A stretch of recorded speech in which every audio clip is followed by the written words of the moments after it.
Welcome one and all to the NACL Summer 2024 Week 4 Super Weekend. I'm Mazel. I'm joined by Beatdown Boulevard, and I couldn't be more excited to kick off this very long but very exciting weekend.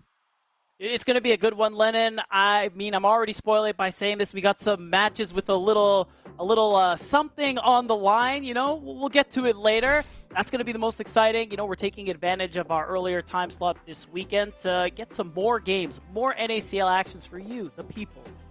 And I'll take all the NACL action we could get, especially with the full Omega Fearless that we have. Yes. Don't know what that is. We'll get to that a little bit later. Let's take a look at the schedule we have in front of us today, though, because we talked all about it. The long day, the 3 best of 3s, but it's going to be some very, very tight-knit action. We got CCG versus TLC kicking it off, then Blue Otters taking on Fear X Starforge, while Winthrop taking on AoE to round us out. And it's exciting, too, because as we're starting Week 4, we're getting pretty close to the middle point of our split. These standings that we have going on are going to start to be solidified just a little bit more, Lennon, and we're going to get an idea of where people are at. There's only so many games. Remember, guys, single round robin, so teams at the bottom of the standings trying to get whatever wins they can, like CCG and AoE.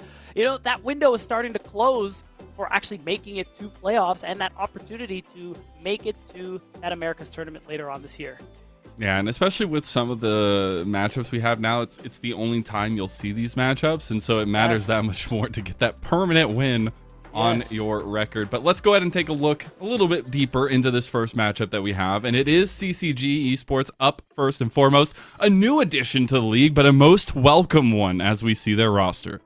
Yeah, that's right, Lennon. It's definitely a new Definitely org, not but Trevor. Familiar faces, though, here at CCG Esports. I mean, for one thing, this is 3/5 of that Cincinnati Fear roster from last year, who made top 4 in both playoffs and had some really shocking outbreak performances for some of the newer players like Shochi and Manui, trying to recreate that success this year, you know, with some middling success. But there's still some time before the split ends, and we find out whether or not they make playoffs. Trying to recreate the Fear magic, but my eyes are on that Chad Shochi mid-jungle duo tonight. Yes, we'll sir. see on the other side another very important and potent mid-jungle duo. It is Team Liquid Honda Challengers, a organization that has known the glory of NACL, but one that is looking to re-trap that one here this split. And I mean, very much like the LCS roster, no changes have been made between splits, and both teams are start off this summer split with a bang. Team Liquid Honda Challengers, I've just been playing phenomenally so far. I mean, you even got to talk with Jenkins a little bit going into the show today, Lennon, about how good he feels about the team working together, especially with some of these players having more time compared to in the spring. And it's been really cool to see them flex into Keel's play style. They give him a lot of resources in draft, playing around what his pick pool has, but it's also a dual effort. As I talked to Jenkins, it's really about a give and take, right? Your lanes do need priority if your jungle is going to take a lot of resources. So I'm really looking at Jenkins and Romer to have some good performances to support Keel today. But this Team Liquid Honda Challengers roster has been extremely dominant in a lot of the games that we've seen from them. They have not lost on blue side, by the way, which is interesting. We'll see if that changes. Maybe it's today, the jersey. Yeah, maybe it's the jersey. Maybe it's just some dominant play. I don't know. You take your pick. But I think this matchup has a lot in store for it, especially not only with the new versus the old in terms of the new promotional organization versus one of our longest standing, most successful, it feels like tier 2 organizations, but it's also a lot of new faces versus some established names here in our scene. Yeah, that's right, and it's the cool thing that we always talk about here, and I'm pretty sure I say it at least once every broadcast, Lennon, that path to pro, it's not linear. The idea that, you know, at any stage of your career, you want to make it back to Tier 1, make it back to the LCS like so many of these players are doing. This is the league to do it in, and it's cool to see so many varying experience levels, like even in a match today.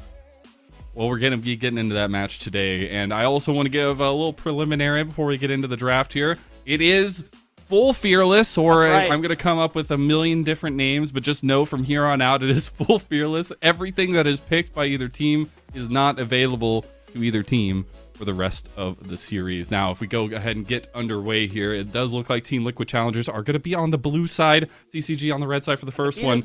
We already said one. I don't know. Blue side's looking good with the LeBlanc, the Ziggs, the Tristana ban already, as well as the Ivern and the Rumble ban.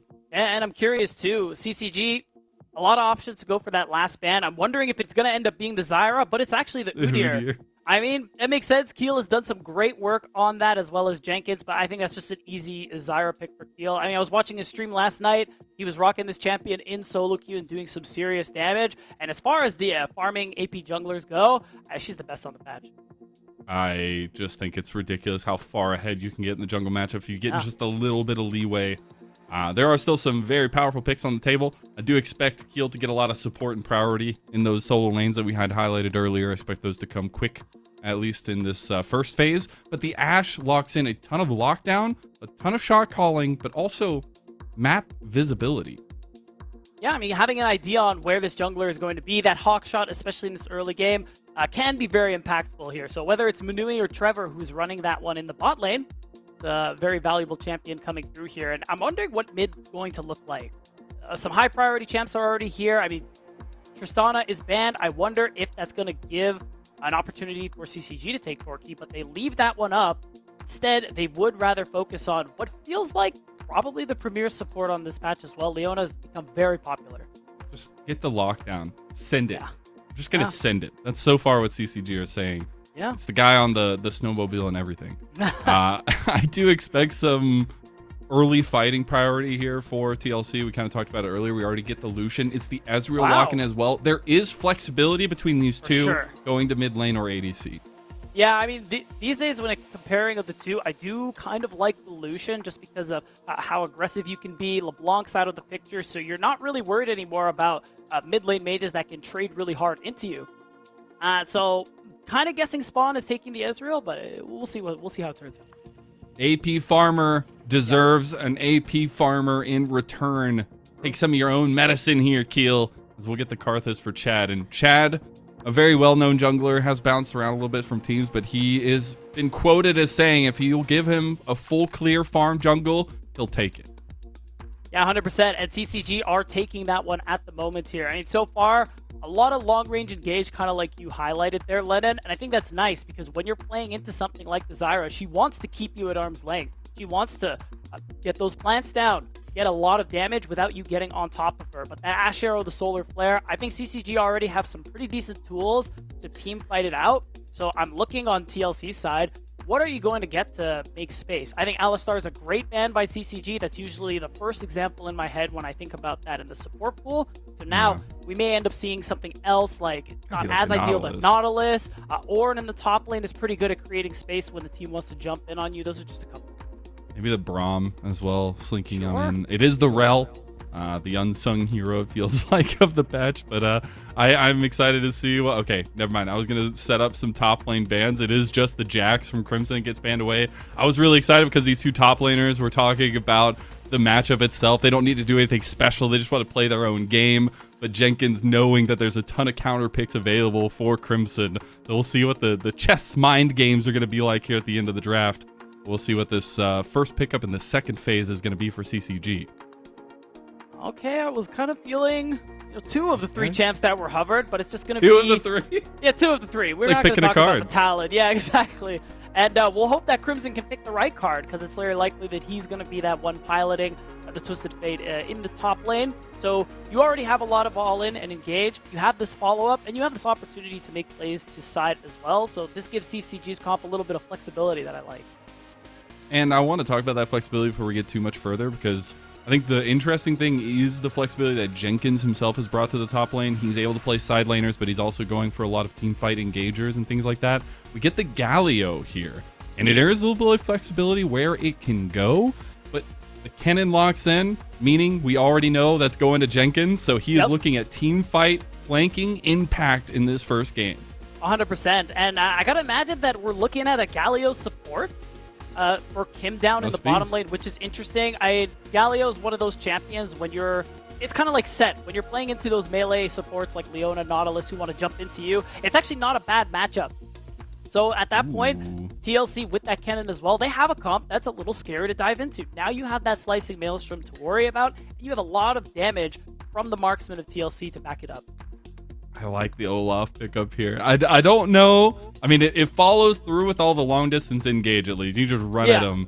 The problem is target selection here, I feel like, for CCG, and that's what I'm really looking at. And see if at least at some point their kind of attrition that they can have with their composition and the instant decision making is going to be kind of the most important part. Yeah, and luckily for CCG, they have a lot of tools in terms of CC and dive tools to be able to get on top of TLC, because I'm looking at their comp, Lennon. Basically, the way team fights are going to go for me, in my eyes, in that mid to late game, is that Ash Arrow, that Solar Flare, whatever the case, it better land. And that better be like a good fight here for CCG, because if not, look at TLC, a lot of movement tools. Again, you do have a lot of damage to play with here. That's how I think TLC are going to be able to win it out versus CCG. Yeah. CCG want to get on top of them. TLC want to keep them at arm's length. The Venn diagram that TLC is bringing to the table right now is actually insane. You're not going to be able to do anything, and you're getting peppered with damage. I do really like CCG's side laning potential, though. Olaf in the side lane. You also have the TF in the side lane. So this is actually a huge test, it feels like, against TLC, but also for CCG, because we're looking at a game that they're going to have to play near perfect mid and late game macro. Yeah, and I want to say, too, we didn't really touch on yet that Shochi's going to be the one locking in that Twisted Fate. I think that's nice because even though TF top is very strong, in that mid lane, you have a lot more options of playmaking early on. When you're playing TF top, you have to get good back timers well before objectives start so that you can use the Destiny. Well, for Shochi, he could just make plays pretty much whenever he wants post level 6 while still in that laning phase, while still, having all the other advantages of Twisted Fate. Great side laning. Side lane plays with the ult. And I think the answer of like that sustained damage in the mid lane, the kind of burst damage you can get earlier on with the card combos is super big. And I think it's actually a really good answer to the Lucian. But Roamer has been having a heck of a split, and I think this mid lane matchup takes center stage for us, not only for the priority that can give to our junglers, who are going to have a lot to say in terms of how quickly they're farming, but it's also a matchup where Shochi is always giving himself the kind of antagonist moments, the protagonist rather, but it's a moment, a split that it feels like Roamer is the protagonist in mid lane. 100%. When we think about this league as a whole, and you want to talk about best mids, the conversation is Spyrax and Roamer. That's kind of it at this point. So those are the mid laners to beat for everyone else if you want to consider yourself at the top of the NACL. Shochi is a player who, in past teams, whether it was Fear last year or even Taco Gaming the year before, when he had some crazy upsets on that team as well, Shochi's been a player who is that guy, big playmaker. He had to give up resources to Kendi last split when he played for Supernova, but I imagine on a team, especially with a jungler like Chad, who's willing to give a lot to his laners, Shochi has that opportunity this split to be that guy again and try and climb to the top like he so badly wants to. And it's always been about playmaking mids, right? Yeah. And I want to see what this TF can do. If you aren't targeting TF in a team fight, it can be so difficult to micromanage. But that's also where I want to kind of bring that conversation back to the jungle matchup, because I feel like that is the engine that's going to make this series run. We're waiting to get into our series here. If you're wondering why we're continuing to talk about, we will be into the game very soon. I promise. I'm hitting that button. But Heel versus Chad feels like such a quintessential tier 2 matchup at this point. And it's so interesting, the growth that we've seen from these two guys specifically over the last 2 years. 100%. I think Keel is someone who I was really excited about getting into that tier 2 scene, because even when he had played in tier 3 back in 2022, he already showed kind of what we see from him now, just not as good as he was, of course, or not as good as he is at this moment. Just this jungler who is very aware of efficiency and resource management, knowing what he can take, knowing how much he can take away from his opponent. And I think in the previous match where Keel actually did play the Udyr is a good example of that, where he got lane prio from all his laners, and he was able to take away so much from the opponent, was able to pressure them so greatly. And I imagine he's looking to do the same to Chad this game. Also loved the new that we ended up getting. So let's take a look at the runes here while we also get spams in chat. Who you think's going to win, TLC or CCG for either side? But we do get that electrocute Kennen here, so looking for a little bit more of that damage potential. Yeah, 100%. I think besides that, really everything is as expected as far as runes go top to bottom here. I think one thing we didn't get to mention yet is that Kim down on this Galio is a solid matchup into something like the Leona, and it's good anti-dive. But another thing, you can match the global from Shochi with that hero's entrance. That's a big thing to look out for. He'll will not see them starting the blue just yet. He will walk up there, though. Chad deciding to go with the aggressive pathing early. is just going to go for it. Yeah. Just going to walk away in the end. That Comet definitely giving better end. Oh, Roamer had push in mid lane. So Chad trying to go for something sneaky early. Wasn't able to. Now Keel can play the aggressive. And because of that early ward, and this is exactly what I'm talking about with Keel. He knows these opportunities, says, oh, Chad, you made a big mistake. Now I'm going to take something from you as well, as Chad's first clear is severely delayed. I love it because I literally said this. You know, Chad loves to just full clear, doesn't want to be aggressive. Goes for the aggressive move here to try to get the advantage over two farming junglers. But now it's just going to be rough vertical style jungling here unless Keel wants to upset that. Yeah, I mean, Keel was able to take away 2 camps just like that. I'm going to keep an eye on the respawn of those Raptors, see if he's going to be able to continue denying that resource, but we're already seeing him take advantage of the fact that Roamer's got a pretty good advantage in this mid lane. He ain't wanting no vertical jungling, he wants all the jungle. Yeah. Didn't give his Gromps any love up there in the top side, but yeah, he'll come back for them. You know, it's a late night snack. Exactly, but it's definitely the speed of clear going well for Keel so far. Now, I do wonder what we'll get once those culminations come through, if we're going to get a little bit of bot lane presence push there. Jenkins having a little bit of better end on Crimson topside with those health trades.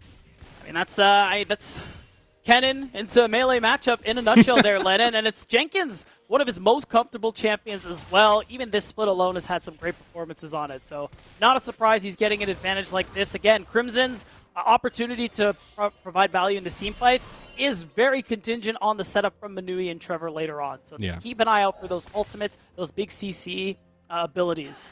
And just at some point, he will be ridiculously strong in the side. Yeah. But it's going to take time to get to that point. Now, another big conversation here with the kind of junglers that we have. Chad eventually going to go recoup some of his jungle, but it is about the objectives. I think both these guys are going to be looking to be on point with the objectives here. And we will have a dragon in about a minute, but it is more important that there's already a reset coming out from Keel. So he's going to have a lot more strength out on the map, and CCG don't really have any pressure or presence in the lanes.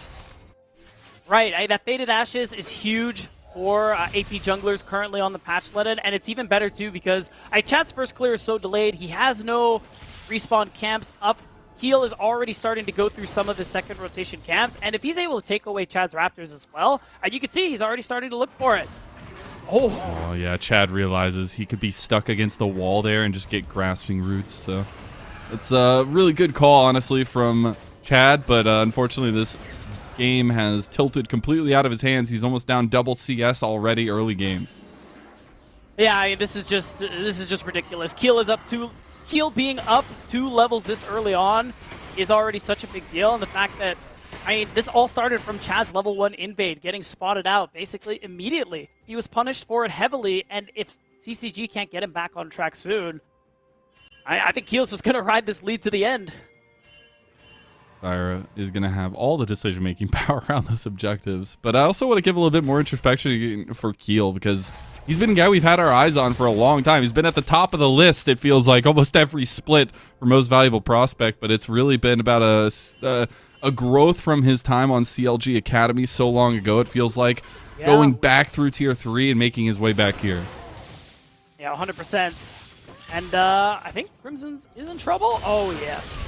He's going to get the flash. He does dodge out of the CC, but it does not matter. The chain is going to be enough. He's going to get the tower aggro onto Jenkins. Oh, Jenkins. First blood goes to Crimson after all that. Oh, my God. Okay, you know, it's still fine because Crimson, look at that giant wave top lane that he lost. That is still an overwhelming win. Oh, really good connection from Trevor. Unfortunately, Chad can't really follow up. Nope. And, you know, Keel going for that play topside and it being successful, it does give this opportunity for a dragon to go down. But this is still going to be a bit of a tough game here for CCG. They already find themselves noticeably behind. Oh, no. Trevor's just completely caught. Maybe not expecting Jenkins to have roamed down to mid, but, I mean, TLC just get full control of the map. Chad has to stop Dragon. That's all brutal. the grubs have gone down to Keel. And Team Liquid are coming away with everything so far. This dominance that we set up for them is on full display. Yeah, it's just a clear understanding of what TLC needed to be doing at every point. What opportunities they have, what they're going to be able to take away. The fact that Jenkins crashed such a huge wave gave him that exact opportunity. And look at him. He walks top. He misses basically nothing for it. Successful kill for his team and gets to collect that entire wave. The laners of TLC are really firing on all cylinders in this early game, Lennon. And again, this team, when the laners are playing well, Keel can run the Rift. Yeah.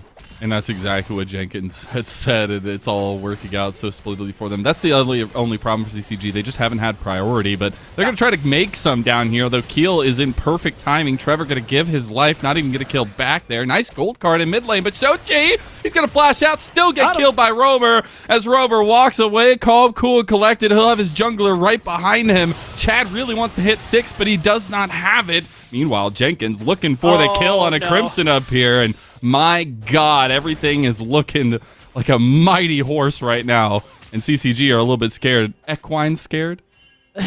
It's just a full-on collapse. You can see Keel is almost double Chad CS at the moment. Chad, he still hasn't even gotten his ultimate yet. Even that camp wasn't able to give it to him, and he might be in trouble. Keel still has ult. Let's do a lot with the Skittles, though, but yeah, he definitely overextended his hand. Now Jenkins looking for the CC chain with Kim Down following him up here as well. The Winds of War over the wall are what gives Kim Down his credit kill. You know, it was Kim Down's turn. He deserves the kill too with how well they're doing. Exactly. So as long as TLC, are playing nice, giving everyone a fair shot, Jenkins is going to secure that next kill. Everybody gets some extra gold into their back pockets. But yeah, this has just been a clinic from Team Liquid.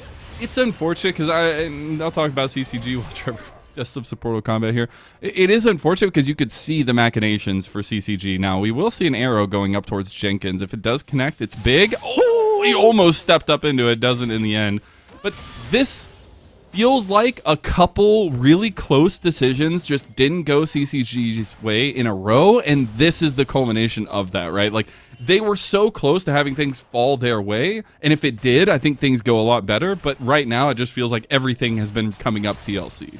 Yeah, and that's the problem. When you take risks like that, especially in a meta where your farm is so important as a jungler, falling behind the way Chad did, or has rather, just puts them in this awful position where he can't actually afford to help out any of his laners, even if there is a good gank opportunity. He needs to farm, because the more time he spends outside of his jungle, the more Keel is just going to continue to surpass him, and it's this catch-22. If you don't bail out your laners, Lennon, well, guess what? Keel's going to keep having impact. Oh, you don't farm? Well, Keel's going to outpace you. GG, yeah, he's already 30 CS up and just continuing to clear and be impactful in the map. Now, we do got at least the Requiem available for Chad. He's going to try to come answer down here. There's the Destiny. This is the play. Maybe CCG have been waiting all along, and the timing has come up, and Keel, he'll end up getting a kill back at the end, trading his life for it. Spawn hiding his way out of that one. Now it's Crimson who wants a little bite out of Jenkins, and he's going to get him as the axes swing down. That's another solo kill at topside. And a nice response for TLC. CCG had the numbers advantage with that Destiny, but TLC, they layered their CC well. They were just perfectly in sync to turn that in a 1-for-1. That's about as good as you can hope for in a 3 versus 4. Hey, you'll take that all day, especially when you're behind in so many different little ways. But I do want to give a little bit of perspective on the objectives now as well, because no dragon has been taken. We're about 10.5 minutes in because of some of that early objective or fighting focus, not objective focus. But grubs are up and Keel's already front and center. Yeah, that's right. And there is just zero chance in hell that that's going to be contested. CCG recognized this, and they're just going to go ahead and take their first dragon at 10 minutes. It's a lot later than you would hope for, but it's nice that they're able to get something. The problem is TLC, they've achieved Grub-ageddon, Lennon, and that's going to be really hard for CCG to deal with when you have Roamer and Jenkins who are playing, who have these range matchups where they can get a lot of pressure. I will say, though, something we set up for the beginning in draft is that there is a lot of that side laning pressure, the scaling, the time factor for CCG, but that time is ticking away as Enchanted Crystalair will go wide, and that might just seal the deal for Crimson. CC Chain comes through. Oh, he misses as does end up taking a little bit of extra time to take him out and a couple extra juggles of the turret, but more plates, more gold over to this top side. But Roamer was trying to take on Chad and now finds himself between that CC chain we talked so heavily about, and CCG, they're catching TLC on the back end of a lot of these plays. Roamer biting off a little more than he could chew there. especially considering the success that the team has been having this game. You know, you get a little hypey with it sometimes, Lennon. And it's still a drop in the bucket for CCG compared to what TLC have earned this game. I had 4 plates have gone down on the top side because of Keel's assistance in that top lane. So this cannon is going to do so much damage to the squishies of CCG when you see those flash ults later on into the game. It's going to be very, very detrimental to health bars. Oh, no, you do get that heroic entrance. I mean to try to save Spawn there in the end. I wonder if CCG still go for this one, though. They've brought down Shochi. True Shot Barrage is gone. Chad is around here, going to heal up a decent amount, but the wave is already cleared, and TLC will see Chad walk out. Yeah, so at least Chad, he's able to get 2 camps, actually, out of Keel's time on the top side. So that is something that you're kind of happy about, all things considered. But right now, Shochi's just going to be happy to walk away. Oh.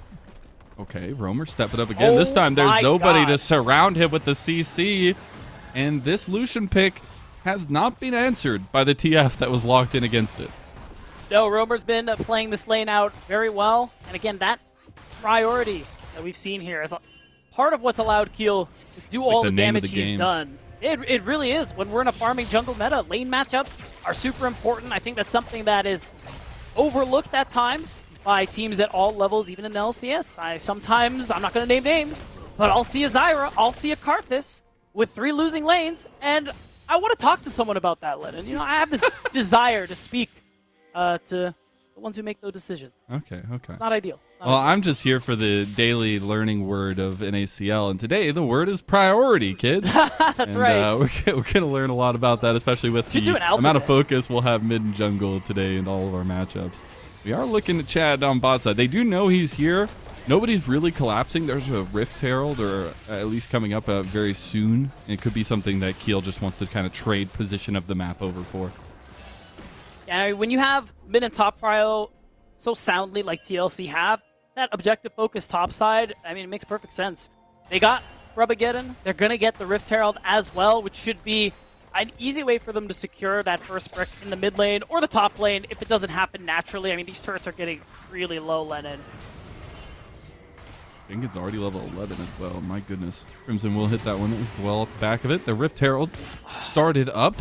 Chad does know that it's going down, but can't really do much about it. And Crimson not going to have much of an answer either. So that's been full top side objective control by Team Liquid Challengers, gained by this Lucian and Kennen pick. Yeah, that's right. And now TLC have a pretty easy option to get a lot of gold into their pockets. If this is a successful dive, if they kill Crimson Lennon, that's 2 turrets probably going down and just a huge injection of gold. Crimson needs to live. A little bit of burn. Looking at the angle there, does have the crash here. Nobody across the entire map is here to help unless you get a Savior Requiem from Chad. That singing's going to be real quiet. And you did see that first turret going down, so Team Liquid will extend their lead to about 3,000 gold now. But that's the conversation that I think continues to be so important, is what Jenkins literally told us, right? Like, he is comfortable in these kinds of moments using priority in lane to get his jungle ahead so that the jungle can reciprocate that back to the lanes. It's just give and take, 2-sided road that I love the mentality that Team Liquid Challengers are approaching with. 100%. And you can see it's culminated into a very sound lead so far. You know, 3,000 gold might not seem like a lot, but at the 15-minute mark, it's definitely no small thing, especially when, again, this is that meta where it's a lot of farming junglers. Zyra, strongest jungler on the patch, getting a lead like this means that damage is going to be unreal. Again, you know, actually, I may need to hold that thought, but the point is, CLDR, LEN, and CCG, long-range engage tools, their only hope for success. They will need time. Buying some dragon timing could help in that regard. They will look at their second dragon here of the game. A little bit late on the timer, though. Rift Herald did get spawned in mid lane. Look at top try to take this outer turret. And, as you say, Jenkins is at the lair of evil on the tier 2 and top side. Yeah, delaying that first dragon was just so big for so many reasons here. And because second dragon at 16 minutes, you really don't care if that goes down as TLC. CCG, this is everything for them. But TLC, they're happy to trade that for almost 2 turrets on CCG side of the map. and so many waves that they have crashed in as well. It just allows Keel to keep on taking away from Chad. I will say I think it's really good that he's investing in some invades here, though, because Chad is starting to ramp up in his clears now that we're getting first items completed.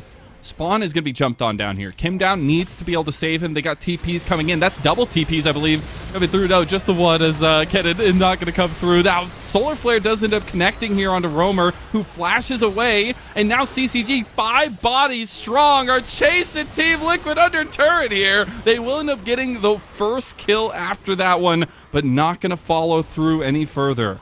Yeah, but what did it cost, Lennon? All 5 members of CCG needed to show up to make that happen, and that gives Jenkin the opportunity to pick up so much more gold in exchange.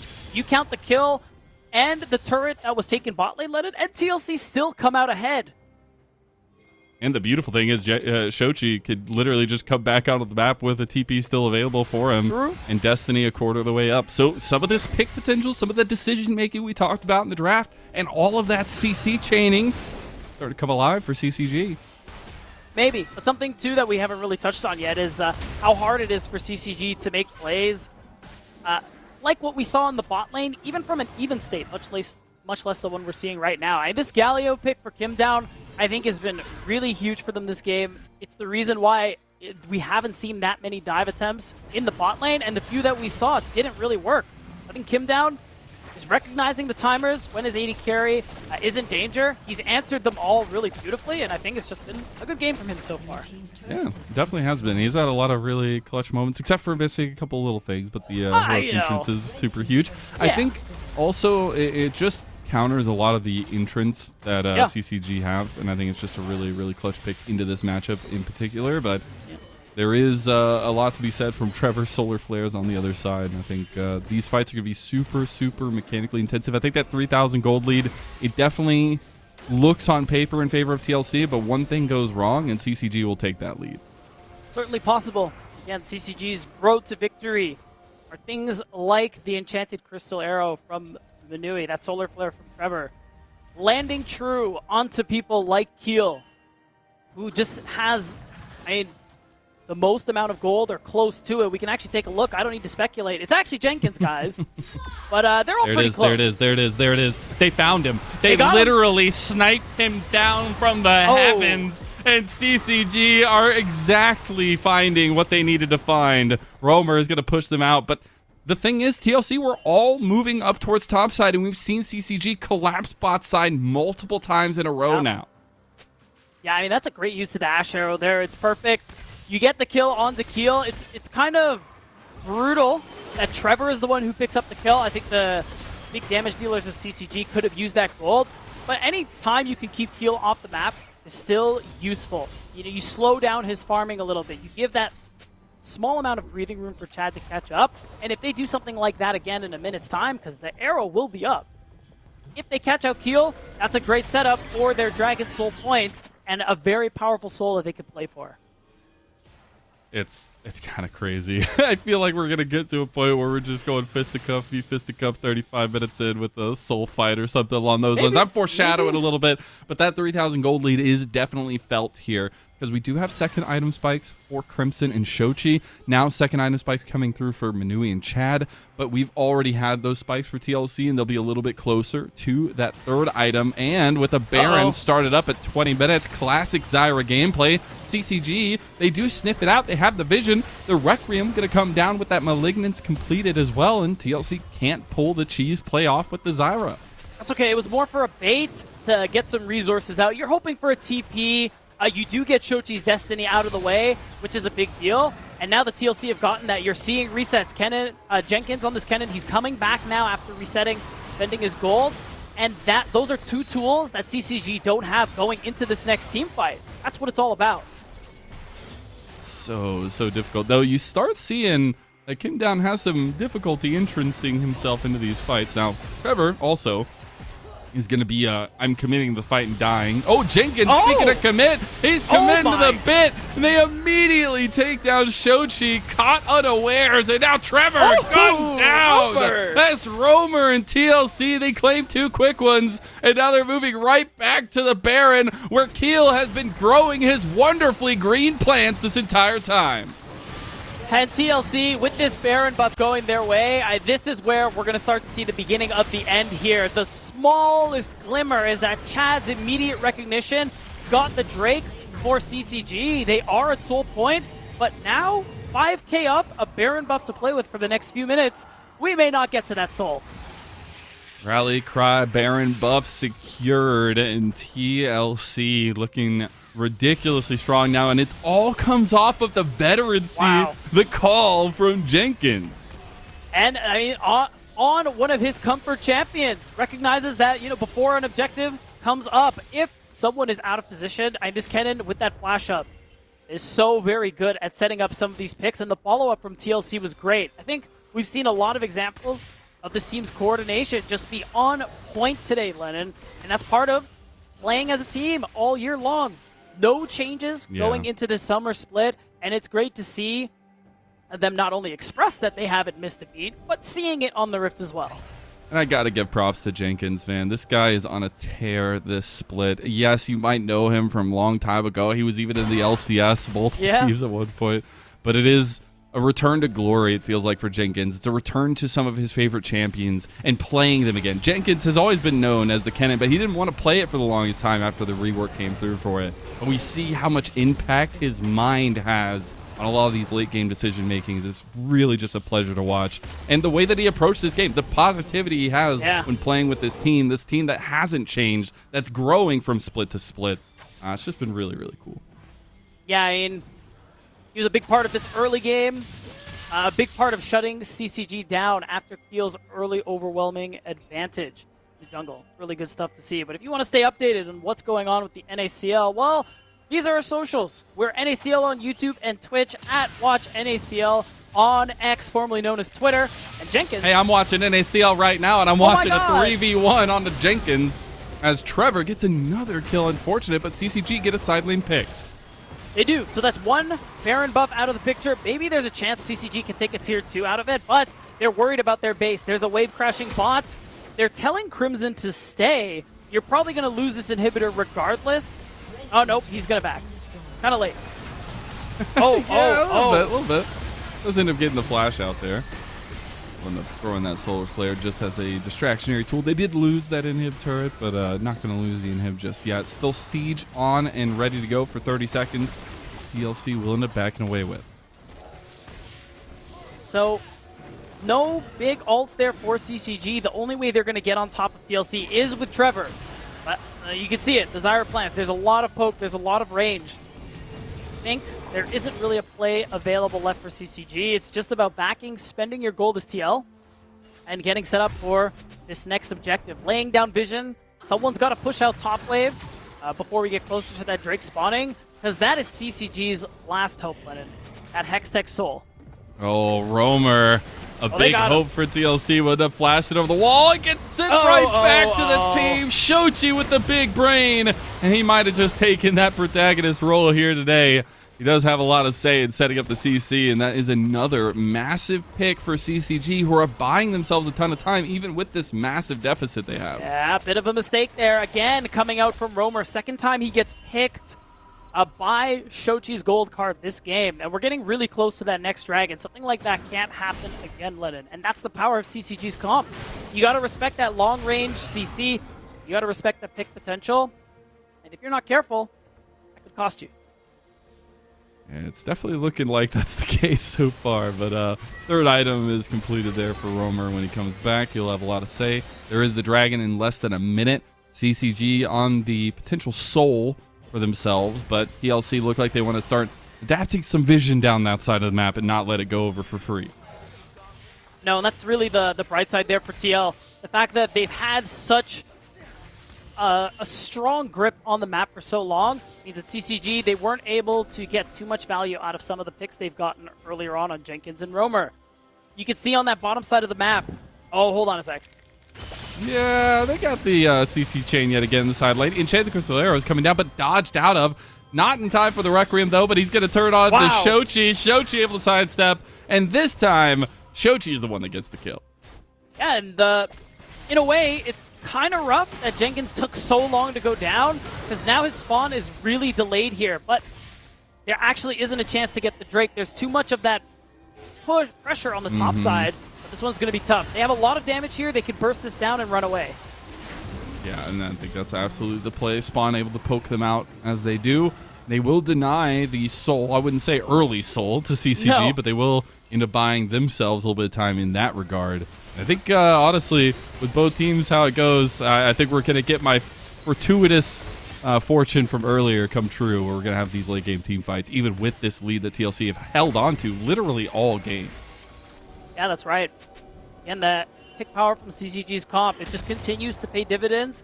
Somebody is overextended. Props to TL for being able to trade for it by securing that first Drake. But the threat of that soul is still looming there against them. That's why you're seeing TL set up this Baron that they just want to do. It looks like they're trying to set up. They can do it right on spawn. I think that could be the case. I mean, if they get the plants started spawning there, it's super huge. You have to have that prerequisite. We did get a third item completed. Wits in for Shochi. A little bit more sustained damage in his kit. But all those plants, they're not going to use this time just yet.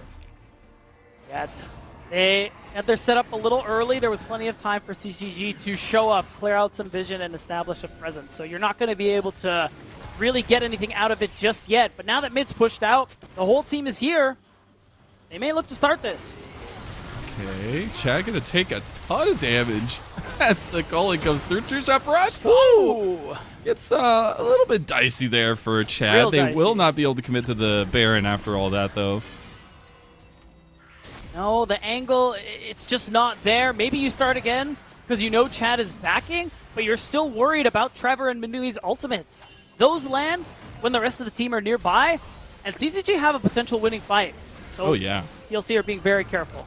I mean, again, this lead is not as big as you would think it looks on paper. Like 4,000 gold is a lot. Yes, you're going to be looking at differing in items a bit, but we're getting to the point where one slip up in a team fight, especially against a comp that can be so decisive like CCG's, is so difficult to navigate.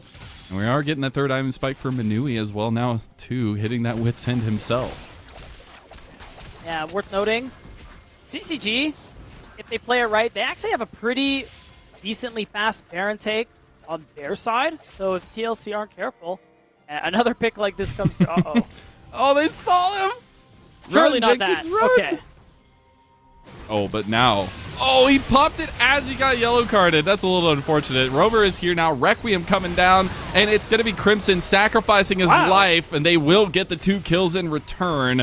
Destiny out to safety, out to mid lane, actually, to maybe make a play. Won't end up finding anything but the yellow card on Kim down. Enchanted Quistolero to kill. He's getting locked down. You got to be careful, though, Chad. Chad oversteps, take those turret shots, and Kim down gets the kill right back. That is an overextension. I don't like that play there from CCG. You get the solo laners from TLC down for 40 seconds. I think you have an opportunity to start the Baron. That could have been CCG's way back into it. But instead, they want a little bit more. They bite off more than they can chew. And they're not going to be able to actually go for this Baron. I think Trevor's fine. Yeah, right? I think he's fine. He's fine. They might actually try to set up a play around this Baron. Okay, they are just going to start it up. Jungle. They don't need all the plants set up. They just need the 3. As maybe the TP on the top side pulls them off this. No, TLC just want to commit to this. Double TPs. We got the Avenger beams being summoned here at Team Liquid. Their health bar starting to not look as great. Big slicing Maelstrom right back from Jenkins, though. You still got the other side of the fight, and it's Crimson with a triple kill in the end. Meanwhile, Manui's outplaying Jenkins, and that's CCG. My goodness, 30 minutes in at a deficit all game long. They will fight tooth and nail against Team Liquid. And such a clutch fight, too. That Baron could have spelled the end of CCG, but Crimson, he goes big with that triple kill, and Manui, he gets the outplay he desperately needed to make happen. And that has set up this Baron play that we're seeing here. Manui and Chochi, they're kind of low. This is a little dangerous, but we are going to go to a replay of what happened. It's happening, beatdown, the scaling, the time. Somehow they added seconds to the clock, and somehow this kind of pick-out style is working for them. Look at the backside of this fight over here. Crimson is destroying people. Yeah, and I think what really matters here, too, is this is the first time this game we see TLC split in their decision-making in this team fight. Yeah, Jenkins, that last kill isn't really what matters. It's the fact that he is looking for the play separate from the rest of his team. If he's putting all his damage into Olaf, then it's possible, then it's playable. But now CCG, they have Baron, they have a soul to play for. Oh. As long as Shochi is careful, they have a good chance to get it. They really wanted to make the play on the Shochi there. Now CCG moving forward to start this dragon. This is soul for them. As Trevor a little bit worse on the health bar here. They will end up circling back around. Requiem with the Malignants on top of everybody. That does a ton of damage. Solar Flay on the side lane. They actually got the catch out there, but Dragon, it ends up going over to Team Liquid. Now Slicey Maelstrom used, but it's CCG looking for the fights now. They're losing members here. Gemdown's going to sacrifice his life, but they've surrounded Crimson, and they're going to try to tie him down now. That CC chain is not enough, and Crimson will go on a rampage, but fall in the end. Manui dodging out with all the sidesteps. Jenkins wants a little bit of revenge against him as they're going to try to chase him into the bush. He has the Baron empowered recall here. If he can get out, Jenkins wants to stop him. That volley. No, the Baron minions. No, he has red buff, surely. Oh, it's enough. Manui, with the help of his team's minions, does get the kill, but what did it cost? And it was their mid lane inhib. This is a banger of a first game, but unfortunately, I think it's about to end. Len and TLC, they got what they needed. Romer's turn for a triple kill. They just have to clear the minions. The cannon is inting Team Liquid right now. The cannon went to attack the inhib. Oh my god. Manui gets the play. He's down. And Team Liquid cannot end the game. Pay your minions better. Yeah, a bit of a paid actor there from TLC's cannon minion. But either way, very clutch. CCG, they hold on with their fingernails. And we're going to see this replay again. A lot of value coming through from just starting this fight off with the Requiem.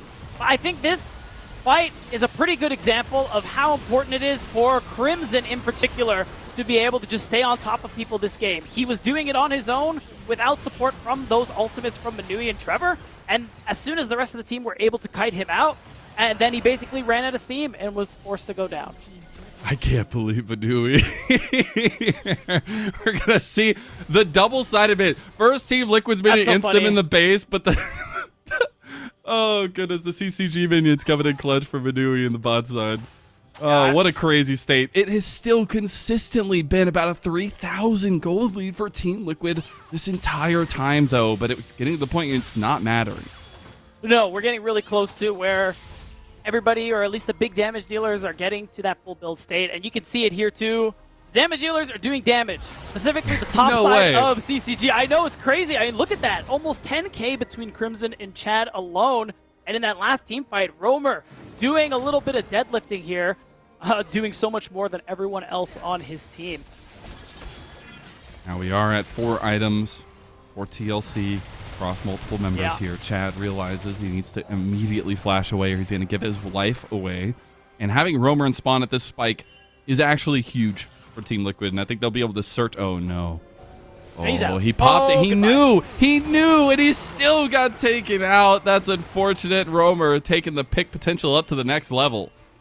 Yeah, that is a big deal. You're seeing the pings as well. Top side going to be that focus. There's one tier 3 turret left. Only 2 turrets total on CCG's side of the map, Mazel. And TLC are looking to cut that down to 1. They have all the ultimates up except for the culling. They have all the tools at their disposal to put away CCG in this game number 1. It hasn't been the easy track. It feels like that the early game would have set out for TLC, but now they will need to try to take this siege up here as they don't really have the contested wave clear there as CCG actually coming out pretty clutch. Yeah, the wave clear is really nice. It's buying them a little bit of time. And even though Chad, who's a lot of CCG's damage, was on the gray screen until just now, TLC still not comfortable starting a fight just yet. We're waiting for some of these last item spikes to come through. I think Keel is close to... Yeah, there it is. He's got his 4th item. At this point, we're at a point, Lennon, where we just got to start buying elixirs. This next fight, especially on TLC's side, is going to be the decider. And that's what's crazy is like we have a minute till Dragon. It's still yet another fight for soul for CCG, but they are also on par with items, right? Yes, you have like half items completed in that final slot for TLC, but you're on full completed 4 items at least for CCG's main carries. The thing is they can't get caught in between. They need to be the ones trying to get the catch outs. And now Manui Almost Wow. getting caught by Romer, taking the culling to the back. Is the Enchanted Crystal Arrow traded right for it? And the instant QSS as well. Really nicely done there from Romer. I like the respect from Jenkins. He doesn't know where Shochi is. So he's, he's being as careful. He's being as careful Just let as the local possible gold right go now. too. Yeah. Just, also. make matters worse in any way possible. Yeah. Dragon is spawning now though, and they are not anywhere near it. I think they're just going to go for the Baron, see if they can trade it up. This would be nice. CCG are able to make it happen. It looks like TLC are going to have Keel solo the Drake, and the rest of the team, for the most part, should be in the area. Ooh, I mean, the Dragon's already gone as the Baron starts. True Shot Barrage comes across. They will know that this has started. CCG, they're trying to pull one over on TLC, and they do end up getting the trade. Both teams with both super clearing junglers, and we get the trade. Rallycry Baron buff secured by CCG. And that's a good trade. You're happy about that one, and nicely done for CCG, because this is not TLC Soul. 3 individual Hextech Drakes, pretty powerful, but still, being able to trade a Baron for that will be really nice. It's going to augment the wave clear you already have, making it hard for TLC to end the game, but there's also an opportunity for you to, if you make a successful play with that TF Ultimate, with the Ash Arrow, on a side lane, Lennon, CCG, with this Baron, they're going to be able to get a lot of value from it. So TLC have to be very careful the next 3 minutes. Oh, God, I can't wait to see what happens in this next big Dragon fight. It's Until exciting. then, it's all about the pick potential that CCG has on the map and some of the pick potential that we've seen TLC use, even if they don't really have those tools. They've been forcing it either way. You see CCG feeling really confident to play around this bottom side of the map, leaning over towards Crimson side. There's Destiny and the Requiem on top of it. Shochi's looking for the alcove gameplay onto Jenkins. They're going to TP in from TLC. Oh, it's stopped! The Enchanted Crystal Arrow ends up stopping the TP, but Shochi doesn't continue pressing over onto Jenkins. A little bit worried about what the Slicing Maelstrom in such tight conditions can have, but that's 2 immediate turrets taken by CCG. Yeah, it kind of sucks that Romer didn't get the TP over there. Maybe they turned that into a kill, but Jenkins was safe. That's what matters. So, it's not too big of a deal overall. And you're seeing that mid-tier 1 finally go down in favor of CCG. That is some easy gold for them to be able to pick up. And they've narrowed this gold lead quite a bit. 1,200 gold, especially at this stage. Who cares? It's not important. They're dead even. And it's just about, for CCG, whether or not they can make picks with Shochi's ultimate and secure that soul. And it's for TLC, it's about whether or not they could team fight and secure that soul. And we get such a transition in mindset in these games. It's no longer going from the typical strengths we laid out beforehand, that side laning, all this stuff. It feels like we're literally just going 5v5, mano a mano, who comes out on top of the mechanics. And it's the first time since way early in the game that we're sub 2,000 gold lead here for TLC. I think CCG have shown a ton of grit, and a lot of that has come through Chad, who has had a very big resurgence back into this one after getting pounded early by Keel. Yeah, and I want to give that credit as well to Trevor and Shochi. I think being the big playmakers for a lot of the successful plays that CCG have made in that side lane. Trevor walking through fog and making sure he's in position to follow up that TF Destiny from CCG's mid laner. That's what's kept them in it thus far, and we're 2 minutes away from basically deciding how this game is going to end. And we're about 2.5 minutes away from going to the longest game of the split so far. So, we'll see which one happens first. Yeah. I do expect both teams going to be pretty comfortable with waiting until that big team fight happens. But the thing is, the game ends immediately after that, more than likely. Things, how have they gone, I guess. Chad and CCG, now they're looking. This is where they thrive. Look in between the objectives for these big picks with Manui, Trevor, and Shoji.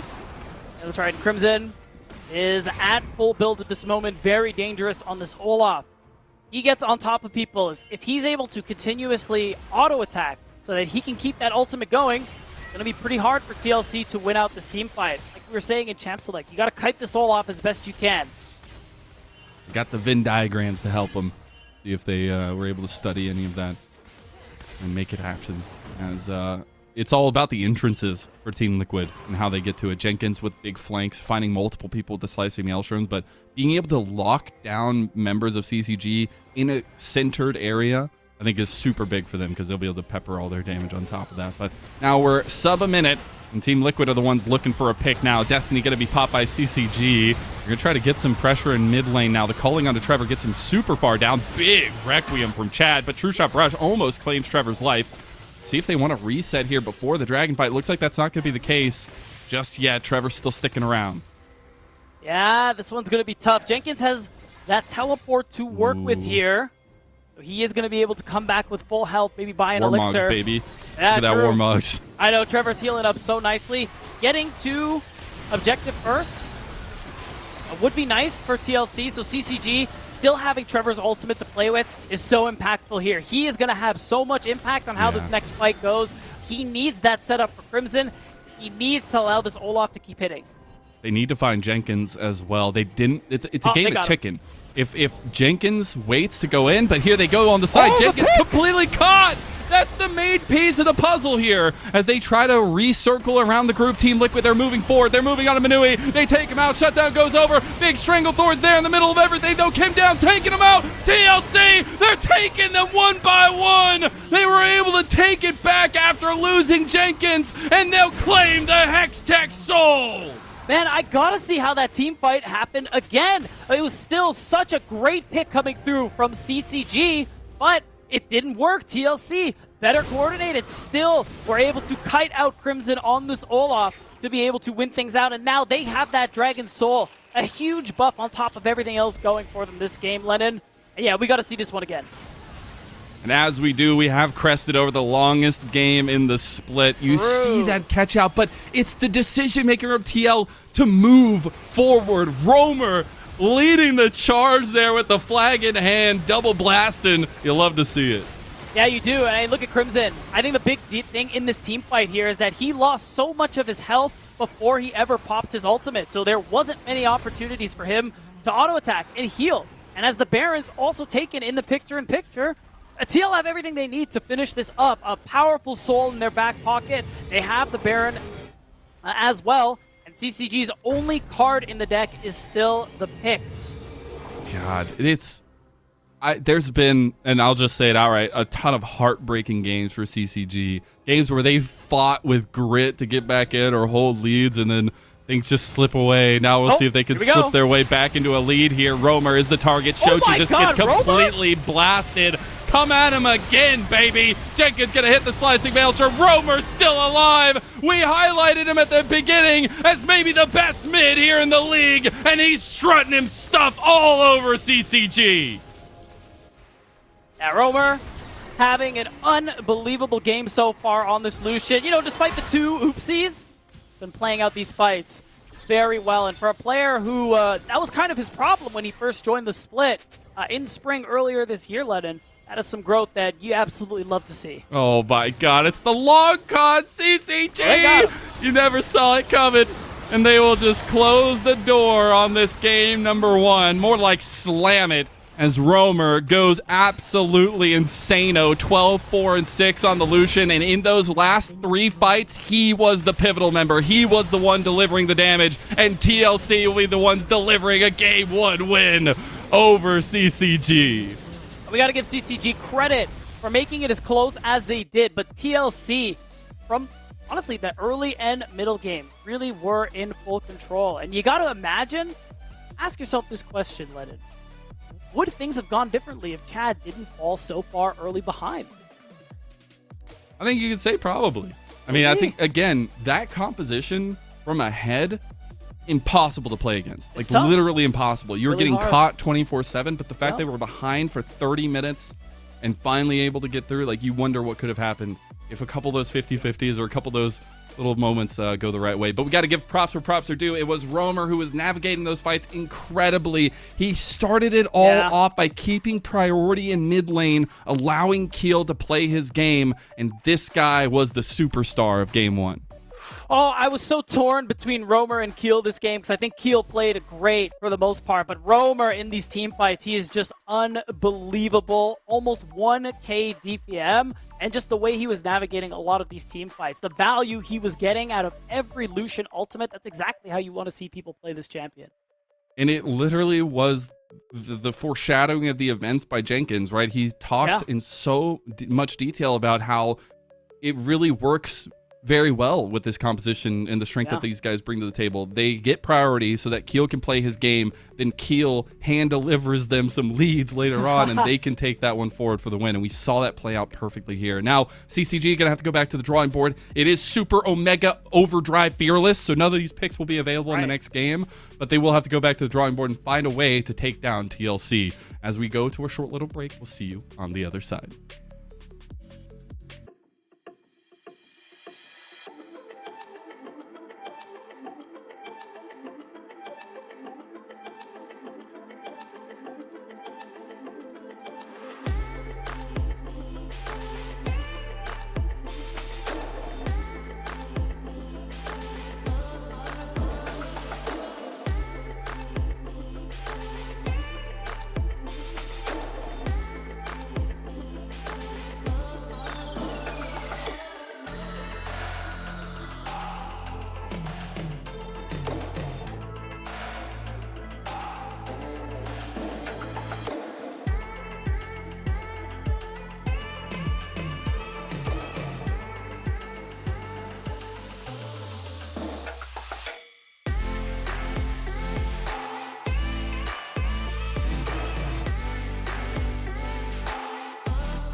Welcome back, everyone, to NACL Summer 2024. We're here in the Week 4 Super Week, and we're here with Mazel and Beatdown. I couldn't be more excited as we got a very rough and tumble game number 1.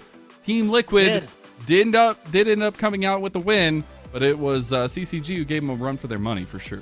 100%. And it's crazy that, our first game of pre-match day, Lennon, we have the longest game of the split, so we're in it for the long haul. And I got to give some credit to CCG for how they were able to haul it in that game 1.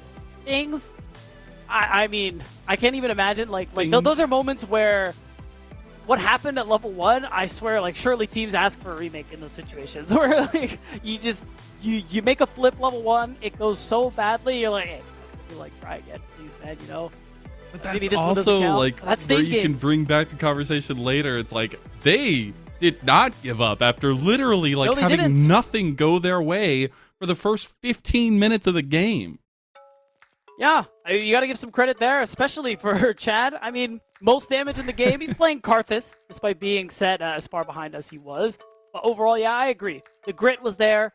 The creative thinking was there. A lot of picks were coming through, and that's what was keeping them in it, Lennon. They were close to that Dragon Soul. They were close. One fight goes their way. That last fight goes their way. We'd be having a very different conversation. And if you want to compare CCG to what they looked like against Supernova in their first match when they got trounced, that's improvement. And we love that. Yeah, you take those all day. Yeah, I think it was also a situation where we got to see the power of Team Liquid Challengers on full display, right? They literally played to their game plan. They had complete priority in mid and top lane for the entirety of the early game. They were able to use that to help Keel in those moments where you were getting those invade plays from Chad. Roamer literally had the first roam at level 2 out of the lane to push Chad away. And I think those little things to see TL utilize, but then execute on, even with some of the failings, maybe in the catch-outs and things like that. I think that's what I'm looking for going into game 2, is a little bit of a continuation, but also a cleanup. Yeah, and then going into game 2, speaking of, I mean, you said it, super duper ultra special fearless means Perfect. That was exactly what I said. I'm so glad you loved it. These are the champions we're not seeing for the rest of the series. A lot of OPs out of the picture, but don't worry, guys. 14-13, there are plenty of OPs available going into game 2. So we're not done seeing the nonsense yet. And I go back to it, though. CCG's composition from ahead, this game looks a lot more different. Yeah, it's difficult. They had such powerful picks in their way, and also a lot of shot calling potential there. So I really wonder what we get in this second game. I know from talking with Jenkins and Crimson themselves, they're really excited to see what the flexibility of top lane can bring to the table, but also both of them are very aware that Crimson has some extremely powerful counter picks. There was no counter picking in that first game. Jenkins had that lane matchup all day. He had his number. I mean, to Crimson's credit, he had some good moments there, Lennon. He had a solo kill, or rather a 1v2 kill, I should say, to end up picking up first blood. And the solo, the triple kill. That was really clutch in a team fight. He definitely had some pretty good moments there, and he's going to have to do it again if CCG want to hope at coming back. I will just say, things stay the same, and Team Liquid still have not lost on blue side. They'll be on blue side yet again. I don't know what happens here. CCG, maybe the upset of the century, but we'll see exactly how it pans out. TLC on the blue side already banning away the Ziggs with some flexibility towards mid and bot lane. CCG, they will target the Ivern first and foremost. Yeah, I mean, I like that respect over to Manui. Very comfortable playing that champion, and we know Shochi very likely is as well, being that kind of Swiss Army knife in the mid lane. So now, again, it's just I think a lot of the bans that we saw in that first game probably aren't going to change. So what I'm curious about is if the Udyr gets banned away again, what's Keel going to play? Because he's getting targeted a little bit in this first rotation. I mean, there's still... I'm trying to think of what other junglers are available. I mean, we could go the tank route. Sejuani, still Lilias, very popular. Lilia is there, but I don't like first pick Lilia. I don't like first pick Lilia. It's pretty easy to counter. If they want to pick jungle later, that's fine with me, Lennon. I'm cool with that. But no B1 there's Lilia. The Nautilus ban here, so a lot of that CC potential there. I expect the Rel to also be banned somewhere in this game, unless it does get picked up here in the first phase. The finality of this ban for CCG is pretty important.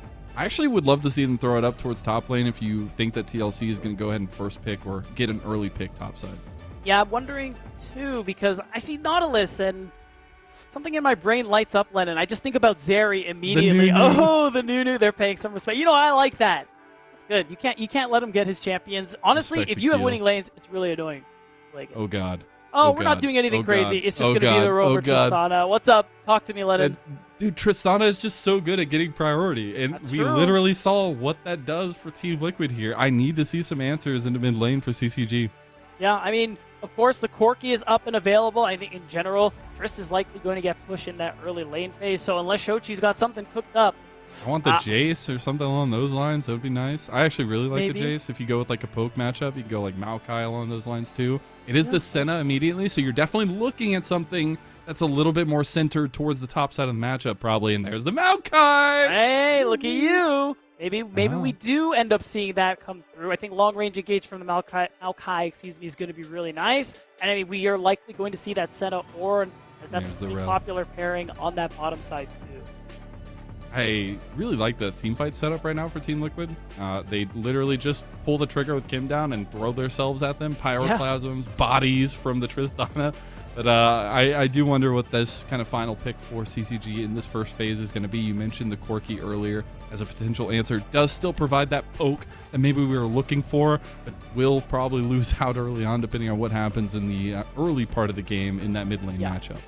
Yeah, so the only thing that might be tough for TLC as the game goes on is just a lack of space creation, I suppose, because what I'm thinking about Maokai, especially if Ornn gets through and that's paired up with the Senna in the bot lane, that is a lot of engage, and that is a lot of threat to a champion like Brand especially. A little shorter range than Zyra is not very happy about being jumped on, even more so than Zyra.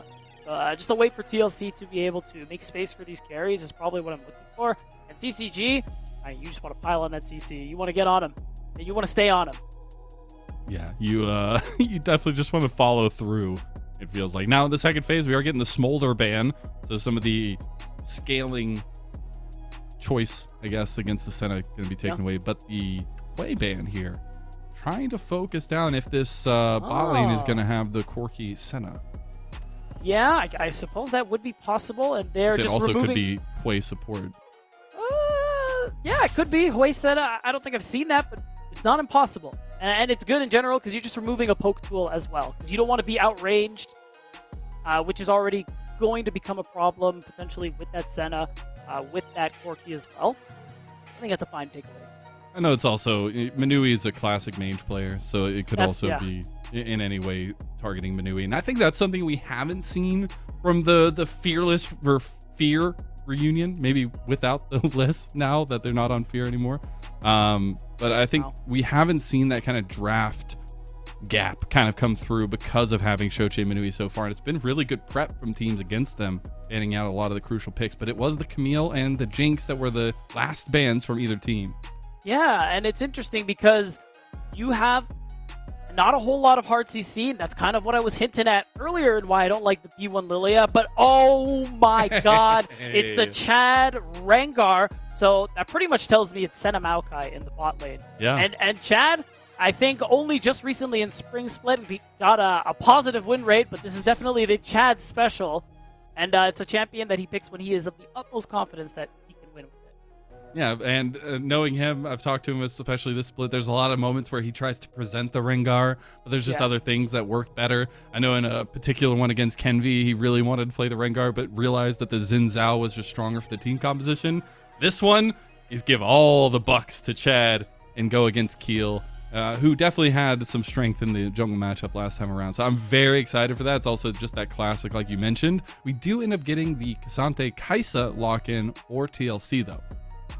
Yeah, so TLC, they just have this death ball composition. They're just going to, tighten up, move as a group, and just run right through CCG. That's what they're looking for here. I mean, you have good front line to make space for these carries, and you have a Kaisa who's going to be able to dive deep down. Oh my god, let it. The Genes, they run deep here in ACL, baby. Yeah. The third of the family to pick up the Riven Sword as Crimson dons it against Jenkins' Cassante. It's going to be a lot of fun. Yeah, and I mean, for those who aren't aware, Sniper is in LCS Sniper, and if you were watching back in the day, Viper as well. They're all siblings, and Crimson is the third one, as you had pointed out, Lennon. And of course, you know, we've heard them talk about in the past how as brothers, they all do these Riven 1v1s. So it's like you said, you know, it's like passing down the torch.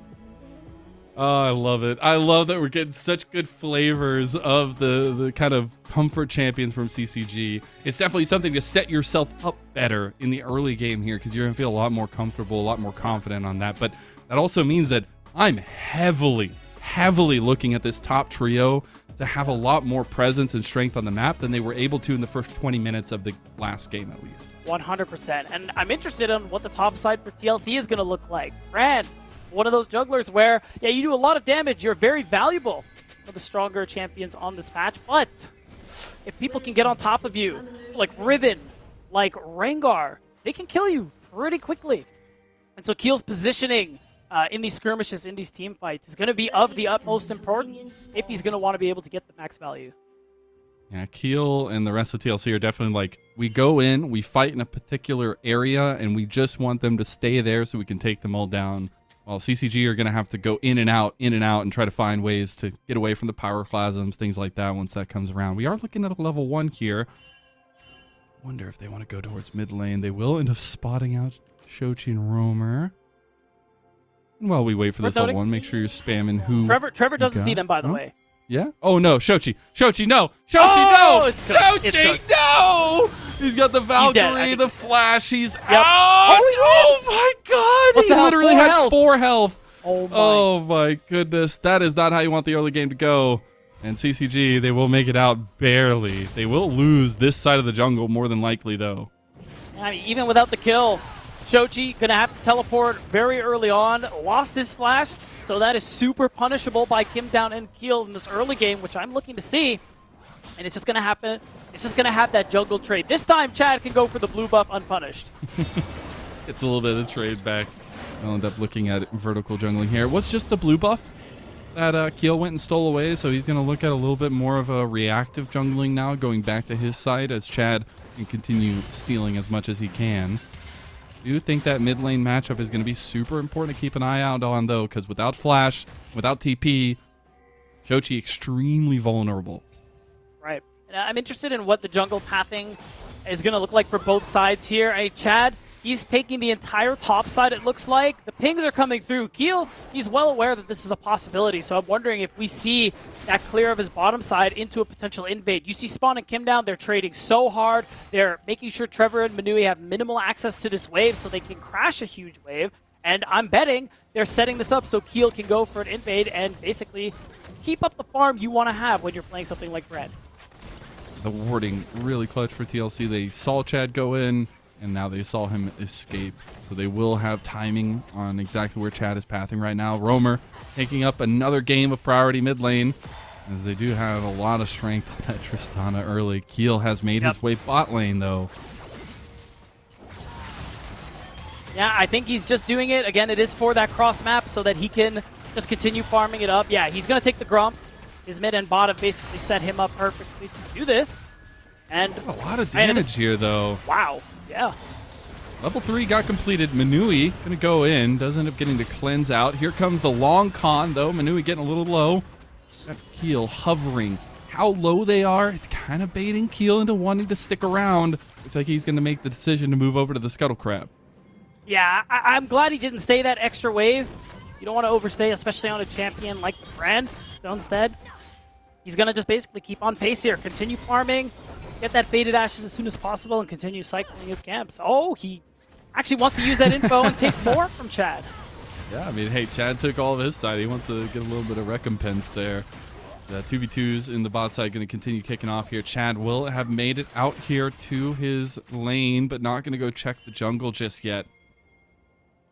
As, yeah, will end up be spotting out, too, as he gets the ward down there in the tri-bush. Now Roamer going for Shochi. Shochi doesn't have much mana, as you do have a huge health trade going the way of these mid laners right now. Roamer coming out a little bit on the advantage. Yeah, I mean, Spawn and Kim Down. Yeah, okay, this recall is nice, too, because if they can dodge out on this potential dive, that basically means that this early game, it's tough. Chad got the whole top side. He took Keel's whole top side, but Keel ended up trading well, using the priority of his lanes properly. He got a Scuttle Crab, so he actually comes out ahead, and his respawn camps that are higher level are already up too. So I actually think this is going to result in a lead for Keel. And Lennon, we saw what Keel did with the lead last game. Now it looks like he is developing one on brand. I'm a little concerned for CCG. It does not get easier to combat the clear speed of Brand. And right now, Chad needs to get active on the map to some extent. He does say that, you know, it's fine being kind of a farming jungler on the Rengar if you need to be.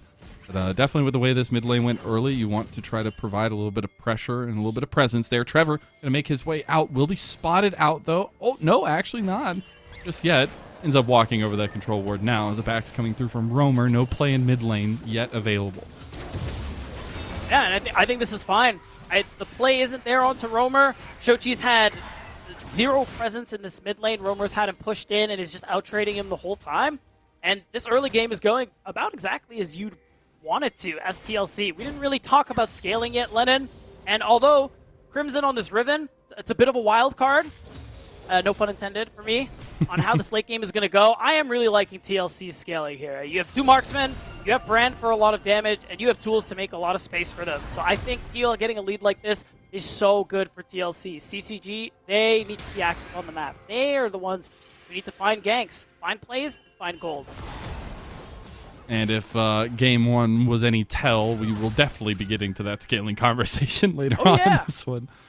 Game number one also saw a very lack of presence around the dragon early. I think the first dragon wasn't taken to like 11 minutes into the game. Looks like we might get a little bit of that here as Keel trying to catch Chad out. Roamer's going to go in mid lane, though. Trevor on his way here to provide some support. You do have Kim down and Keel coming. Oh, Trevor and Shochi. They had no idea they were going to be there. I think it's a little bit of a doozy. Wow, and that's Shochi a lot of trouble here. He's going to try to trade one back, but Roamer gets the reset, gets out. Chad trying to jump his way to victory here. If he can get some gold early, it's big. Him down, trying to ride his metal horse right into the ground as Chad claims the trophy. It's a response, but it's a trade. You need a little more than that as CCG. Again, they're the ones who need to be the aggressors, but the setup is just too good here. Roamer doesn't have the reset on his W, but his teammates are nearby. He knows he doesn't have to flash yet. And Shochi, not respecting the possibility of that flash W there from Kim down. The remount on the rel is point and click, so you need to flash preemptively. Unfortunately, he will have that one up next time around, but Chad tried to get in there for the fell swoop onto Roamer, unable to get the timing on it. Things looking a little bit dicey so far early, kind of like what that game number one had in store for us, but CCG being proactive here in terms of objectives. We'll be looking at the first three grubs. Yeah, I mean, top Cryo means a grub Cryo, especially with Roamer being off the map when he was. That is something that CCG will be happy about, especially if they can secure that grub again. Because team fights aside, a Riven will be really nice inside later on in general. So there's a lot of opportunity for Crimson to be hitting structures, getting full value off of the extra damage and those Void Mites. Yeah. I want to check in at like lane states so far. Crimson has a pretty decent lead over Jenkins, and I think that's going to continue at least for the foreseeable future. The other thing I got to focus on, though, is Spawn actually has a decent CS lead against Manui because it's hard for Manui to get up there and trade any further in. And I think these things are going to be important because Spawn has a lot to say in this double marksman comp on the Kai'Sa. Especially because, again, that killer instinct, being able to follow up on potential dive from Kim down and Jenkins, reposition in these fights, and just the insane amount of damage Kai'Sa in the late game has. I completely agree with you, Lennon. This lead does bode very well for TLC, and it's a big part of what's about a 1,000 gold lead in their favor. Slowly but surely, the horse trudges on here for Team Liquid, but still no big focus around the Dragons just yet. And I think now we're starting to see the pace of clear that Brand brings to the table really pay out. He's up 20 already. He's going to be very, very difficult to kind of keep up with. He's already full cleared his side again. He's going to be looking to be active now, and that's kind of counterintuitive of what you wanted CCG to be doing. And now, TLC, what they want to be doing is this Drake Lennon. It's going to be an easy setup for them, even without Spawn there on the bot side. They actually have this information on Manui.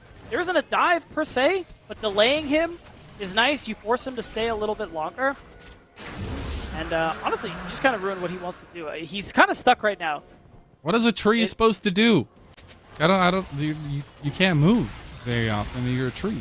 Yeah, I mean, you ever heard the phrase "make like a tree and leave"? I think that's what Manui was trying to do, and they wouldn't let him.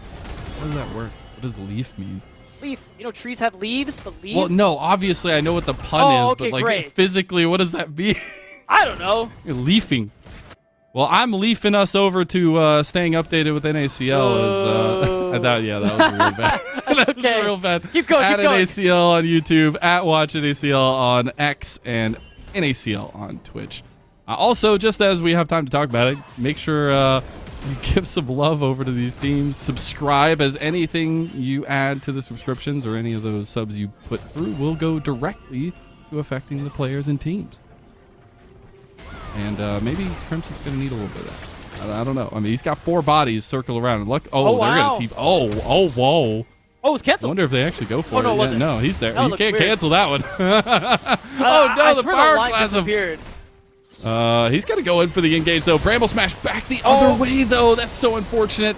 Nature's Grasp going to come out. Crimson looking to make the plays. Killer Instinct got used. Crimson, he tries to get it, but Dawning Shadow's going to snipe him down from Trevor. And Crimson is huge in this fight. And now you've also got Shochi coming over, too. They're picking him apart. Meanwhile, you've only lost Manui for CCG, and that lead has immediately been dashed. An early 5v5 that I gotta say was peculiar. Ends up going very favorably for CCG. They want a little more. They're falling prey to the immediate fighting skills of Crimson and CCG. The double kill comes down in the end. A shutdown over onto Rover 2 from Roamer. And now Keel almost goes down to a rocket. Luckily, Kim Down's there to block him, but this is now a 2,000 gold lead almost that's been developed out of nowhere for CCG. Yeah, and it's off TLC, overextending, in my opinion, on that top lane dive. As soon as the TP comes out, you can walk away. It's fine. But TLC wanting to potentially deny that 6 scrub spawn backfires heavily. You're losing a lot in that mid lane as Shochi gets 2 plates. Seems like Roamer is going to lose a big chunk of that wave as well. And CCG, just like that, collected several thousands of gold. Remember, before that play started, TLC were 1k up. Now they're almost 2k down. Oh, we got to play on bot side. All out onto Manui. Does not really have much say in this one. He's just going to be bounced around. Manui going to walk back over. Actually has some damage back, but Keel's there to burn him down. And there's one thing we know, is fire takes down trees easy. That's right, Lennon. So it's a nice answer back there for TLC, but it's not going to prevent CCG from taking their 4th, 5th, and 6th grub. And that's it, Lennon. Grub Ageddon is there for them, and this 3-0-1 Riven in Crimson is going to be a powerful threat in the side lane. You're going to need to send multiple people to deal with him, and if you don't, he's going to be able to knock down turrets very easily. Beatdown, is it your thumb or mine?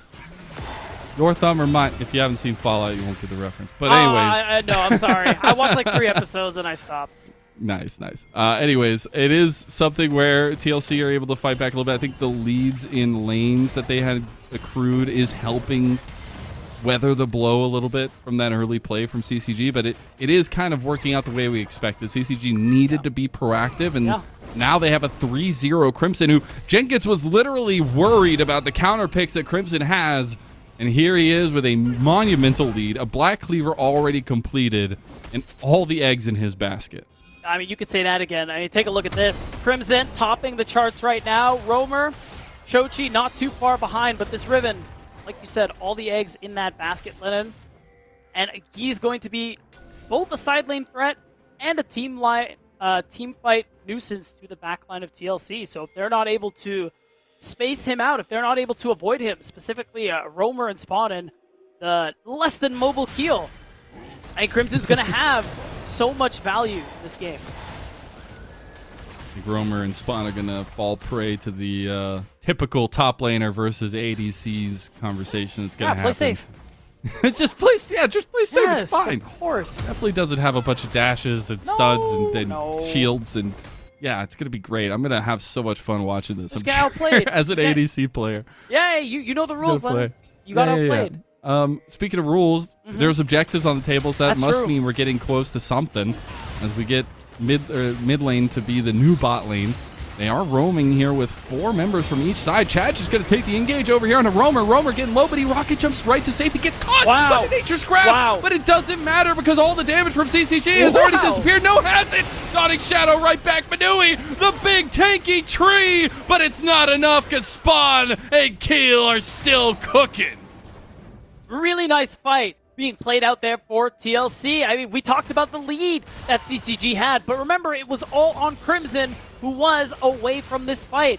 And I gotta give special props to Roamer. This guy, he's not afraid of anything, Lennon. The amount of damage he took in that fight pales in comparison to the value he was able to give to his team.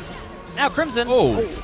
Yeah, Jenkins has called for the TP to try to get some help. He's going to all out now. Double Avenger Beans or Pop. Crimson's like, bro, let's take this 2v2. Manui's here to help him out. Roamer trying to go for the resets here. Crimson goes down in the end of the shutdown, and that's a huge sack of gold delivered right to Roamer. They aren't going to be able to get Manui in the end with the triple knockback there, though. Maybe the CC chain is enough. They've got the explosive charge. They've got the damage, and that tree has been felled. Team Liquid, just like CCG earlier, have turned the table on its head. And TLC are just turning up the pressure, Lennon. Again, that coordination and these skirmishes and team fight, it is a sight to behold. And you can just see it. That confidence, that being on the same page, it really pays off in these team fights when they all agree on just one decision. It's so brutal. Really mechanically nice to see. They did end up losing the first tower bot side, though, to Shochi. We take a look at this one. Yeah. Roamer in this fight is just unreal. He was rooted, but like, he still was able to do so much. No, but this is fine because he did so much damage before he ended up going down. And again, the lead, Riven, was on the top side. So the rest of TLC, we're still in a very strong spot. You clump up like that, that is a brand's best friend. It is his favorite time of the day. And also, it's just so much underlying damage for TLC that you have to deal with. When they're so focused on Roamer, it's everybody else that's doing all the damage that time around. Then when we look at this topside play, it goes a little wonky. Yeah, it does. But honestly, it was just well played by Roamer and Jenkins, to be honest. Roamer, again, playing this one out really nicely, getting so much damage down, and we all saw the dive that followed. We definitely did. It was indeed. Roamer is going to help take another turret on the map. The second turret completed for Team Liquid Challengers. They find themselves at another about 1.5k lead now. Crimson going to get hopped on by Roamer. Roamer feeling super confident in this one. Wants to go under tower. Buster shot, not enough. And he'll be licking his wounds after that one. I mean, Roamer's at a very early 2 items here. So he has every right to feel confident, and it's still crazy to watch a marksman jump on a top laner like that, Lennon, but I'm sure it was vindicating for you. Oh, absolutely. I'm ADCs living their best lives right now watching this, as Roamer has played with absolute confidence, but that has kind of been the mantra all series long, right? Like, he kept priority of last game. He's keeping it this game. We got the Pyroclasm, Killer Instinct. Now Spawn's trying to get his own say into this one. TP right back, though, from CCG as Kim Down goes to block all the damage. Magnet Swords, Baby Crimson on the back line. Locked down under turret. Goes down anyways. That trade might not be worth it. The health bars for CCG are so far down. They're going to lose the outer tower in mid lane, too. And they're blinking, and just like that, back to back to back, TLC are winning these fights and knocking down structures. And this gold lead, it just continues to grow back into their favor. And Lennon, I don't want to call it a quiz. I got a question for you. All right. Who do you think is topping the charts in gold now? It's only been 2 minutes since we last checked. Oh, it's got to be 100% Roamer. Ding, ding, ding. And he's jumped up to, he's almost got 10k gold to his name. Remember, the last time we looked, it was neck and neck. Now Roamer is almost 2,000 gold ahead. No, literally 2,000 gold ahead of Shochi, who's in second place. And this is that mid laner who had some good lane performances last split, Mazel. But, you know, he's kind of choking in the team fights a little bit. But he's new to North America, new to the NACL, straight out of LCK Challenger. So we give him a little grace. We give him a little time to grow. And let me tell you, this man's had a growth spurt. Oh, yeah, absolutely. I think we saw the early visions of it in last split, but this guy had bounced around the LCK Challenger scene for a long while, right? Even the Tier 3 scene a little bit, and it really was a question mark when he was brought over to Team Liquid, who had traditionally been super about domestic talent, right? You just look at APA in the LCS, but this guy has shown that the development here at NA has been worth it for him. He has been turning it up, and I expect all eyes to be on him through the rest of the split here. He's had 2 back-to-back games on ADs that have been absolutely phenomenal, and we'll see if Team Liquid can close this one out a little cleaner than they maybe did last game. Yeah, Team Liquid challengers at times struggle a little bit with closing games out. Game 1 of this series isn't the first time we have seen it. So yeah, it would be nice to see if they're able to improve on that. Nice thing for them, though, halfway to a Mountain Soul Mazel, and they're pretty close to their soul point as well. It's spawned. Their focus is on making sure there's some vision presence around Baron so it doesn't get snuck away. And then they're going to start to turn their attention botward. Yeah, we're getting momentum around this Dragon Pit. A Tier 2, though, is about to be taken by Romer, who also has TP to get into the fight. CCG are losing their side lane pressure here, but they'll be able to start this Dragon up, see if TLC want to contest over it. I mean, there's definitely a chance, but it's tough. Instead, they want the fight after, perhaps. Manui goes for that Nature's Grasp across. Now, TLC a bit Jenkins. Jenkins just completely taken off of the team. And TLC were questioning if they wanted to take the engage there, end up getting bitten for it. Yeah, there's a lot of gold value in the Tier 2 they got in exchange. TLC don't need Dragon Soul as well, so I thought it was fine to let this go in exchange for that. But it seemed like they were unsure. There was that hesitance where, oh, do we want this fight? Can we fight them? Does Romer want to TP close by so we can fight? So I think that mix-up ends up costing Jenkins his life, but TLC, I think, are still in a fine position. And I think now as well we see 3rd item completed for Romer. That's a Bloodthirster there. But you're also on Rallies for Keel, which is a huge breakpoint for Brand. You also got the Gwynsu's response, so some more of that sustained damage. So now these fights are a lot more difficult to manage if you're CCG, but we go back to that conversation. I still feel like this mid-game to late game needs to be a little bit proactive for CCG. Oh, yes, and you definitely have tools to make it happen. The problem is that only tool is Manui. He's the only one who can really set up a team fight here besides a flank from Crimson. You need that Nature's Grasp to be able to actually try and get on top of some of these carries, but it's hard. This Kaisa, this Tristana, they're very slippery, especially with Spawn running the Cleanse. It's one of his summoner spells, so CCG, they're going to have to get really creative. There is no TF port to be able to set up a play for them like there was in Game 1. Yeah. And any of those CS differentials that Crimson had developed that we were maybe seeing in mid lane, rather, it's definitely gone all the way in favor of TLC now, as they have leads across the board. They also just got Jack Show completed for Jenkins. A little bit more presence here in the fights. They were looking to see if CCG wanted to overextend at mid lane. It won't fall for the bait this time. Yeah, it's just seeing a little bit of fishing there for TLC, a little bit of patience. And they're making sure that this top side of the map is dark right now, keeping mid and top pushed in as well. Surely, yeah, it's not a fight. It's a fight? Wet noodle fight? Maybe. Crimson wants it a little bit, getting some decent health trade onto Jenkins without losing much himself. He's going to go for it, because look at mid lane. We were seeing pressure by CCG. There's no real response that TLC can send down this way. No, not at all. It is that isolated 1v1. Oh, Kim down. Makes the play call onto Manui. They immediately catch out the tree in his own jungle and fell him just like all the rest. Now Romer jumped over there. They ended up finding the reset he wanted, got CC down. The fight in bot side is going to be reset on by Jenkins. The push will continue by Crimson, though. If he wants to stop the back here, maybe bait him out. Going to knock him through. I mean, that's just an instant Baron call. As long as they can keep Crimson there. Okay. Romer wanted it. Romer wanted to go for Chad. We'll see if they actually, they're going to pull back. The health bar is just not really there, and there's a lot of tools available for CCG. Yeah, they make the call to back off. Again, it's a bait like we saw in that last game, Lennon. Just trying to see if you can pull out resources, a TP, a crucial ultimate, something along those lines. And with the fact that CCG's only real engage is Manui, I think it's fine fish. They're going to go fishing, though. They got the TP in from Manui with that Frozen Heart completed. They'll take that. Oh, Crimson. He got the outplay at bot side. Oh, yeah.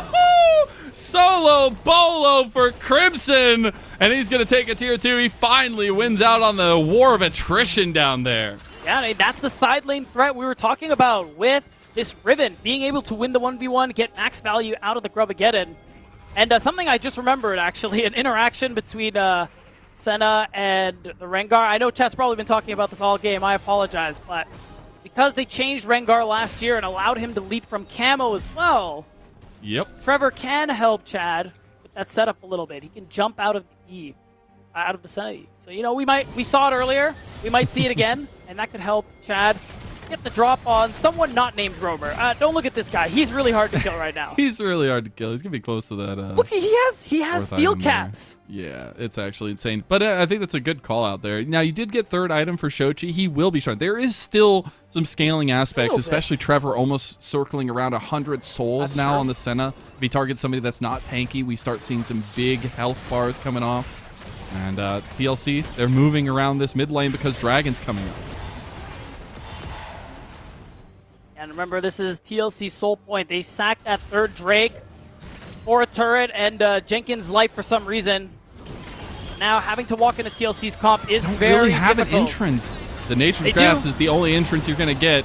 You're going to try to go in forward onto him down half health. Magnet Storm onto 3. That's a big combo. Dawning Shadow, though. CC, no, it's not going to be enough. Crimson is locked down and taken down. Now the resets for Romer. He gets the Buster Shot onto 2. The explosive charge. He's healing. He's going to get more. And Romer's looking for the plays. Romer is looking to make himself the difference, but Shochi shuts him down. As the shutdown goes right back to Jenkins. It's bodies across the board, but TLC ace CCG will take the rally cry Baron buff. And we got to give some props to Kim Down for the insane setup in this team fight. He is watching. We said it in draft. Him and Jenkins are the ones who make space for the carries. And watch this leap. As soon as the Rengar jump comes through, immediate W into ulti. Exquisite combo coming through here, and is the sole reason TLC win this fight. Nui goes backwards after that one. All the engage was going forward, but then they just split the fight so well. The fact you got the all out from Jenkins to pull apart the fight even further feels real bad for the way it goes down, as Rover taking full advantage of that one. And that's the turning point there, Lennon. Third Drake not even picked up yet. TLC beeline for the Baron. And now this gold lead has shot up so much. We're looking at 4K. Now they have their third Mountain Drake. And there's still so many turrets for them to be able to knock down. This bottom tier 2, another nice chunk of change into the back pockets. And with this comp, where you have 2 marksmen, one of them being Tristana, one good team fight at this stage of the game, TL can put this series to bed. Don't even need Grubageddon. Romer takes down another one in mid lane. Manui is going to try to make a play onto Jenkins here. Does catch him in the end, but they can't overextend for it, as the engage was coming right around the corner from Kim Down. Does get rooted on 3. This is where some of that differential is coming through. You just don't have the follow-up. You don't have the damage. You're losing an inhib now in bot side. Chad just trying to clear out. They will just seed this one over. There's Baron up for another minute and a half, though, and you might just lose your base. I was going to say, Chad not being here, there is an angle where if CCG get caught out, they lose. Dawning Shadow cross onto 4. Got to feel like if Chad might find the angle, it could be a difference, but they're losing a little bit of the vision game here as Chad spotted out on the flank. We'll end up getting still a lot of tools available for TLC, so I think CCG just wanted to push them out of their base. Yeah. Actually going for that fight would have been very dangerous. Chad cutting the wave means they minimize a bit of what CCG could have lost in that play, but we're still in such a powerful point of the game for TLC. Ikeel, he just finished his Void Staff, his third item. He is so very powerful. Romer is looking for item number 4, and both have ticked over to level 16. So you have the final point in that Pyroclasm. His Keel's damage in these team fights is going to be absurd. CCG, I gotta be straight with you, Lennon. They don't really have a leg to stand on. Again, barring a crazy flank from Riven. Spawn and Romer don't have their flashes. If CCG can get on them from multiple angles, maybe. But that's also where I'll talk about a little bit of the legacy going to this one. CCG, obviously a new team into the league, new entrants. They've had some extremely heartbreaking series, and this one will be added to that if they do end up losing this one. But it's been TLC who had known dominance in NACL, in Academy, were the 2 chain champions at one point, have been striving to get back to that point. They've kept this roster together, and we've seen them grow leaps and bounds. Kim Down has become one of the best supports in our league, where question marks were abound with him when he first came to Team Liquid. I think it's just so awesome to see a picture-perfect moment of growth throughout these last 6 months for TLC with this roster sticking. Yeah, it really has been. And back to CCG, this loss would be brutal for them. Remember, this is a single elimination league, excuse me. Only 9 matches to play because you play everyone else only 1 time. And every win is just so impactful for trying to get to that top 8, making it to playoffs, for a chance to go to that America's tournament. Reminder, it is top 2 in playoffs. And, this may surprise you, Lennon. You can't get top 2 if you don't make it there. I know, That's some it's crazy. results-based analysis that I love to hear. Yeah, I got you. Well, Romer looking for his own results here as he just goes straight at Chad and burns him down. Chad will be made into a pelt while Romer gets warm and cuddly with it. It looks like now the top side turret is going to be the next thing in the eye of the beholder of Romer, but they won't be able to get it just yet. Yeah, I mean, this is just about done. With Chad being gone another 30 seconds, one angle. If Kim Down sniffs it out, he can just full send it. Nature's Grass comes through, though. They're going to try to get the combo. There's Kim Down going right back in with the Maggot Sword. Spawn flies in and Killer Instinct. Now Romer has cut off the retreat. Crimson going to get his way out there under turret, trying to get the outplay on Jenkins. He actually survives, but they lose everybody else under their Nexus turrets. They only have 1 Nexus turret left, but maybe they have delayed the inevitable. Yeah, I think Crimson living was that difference maker there. They could have pushed for the end if he died. TP. So, they're going to push for the end anyway. Double TPs.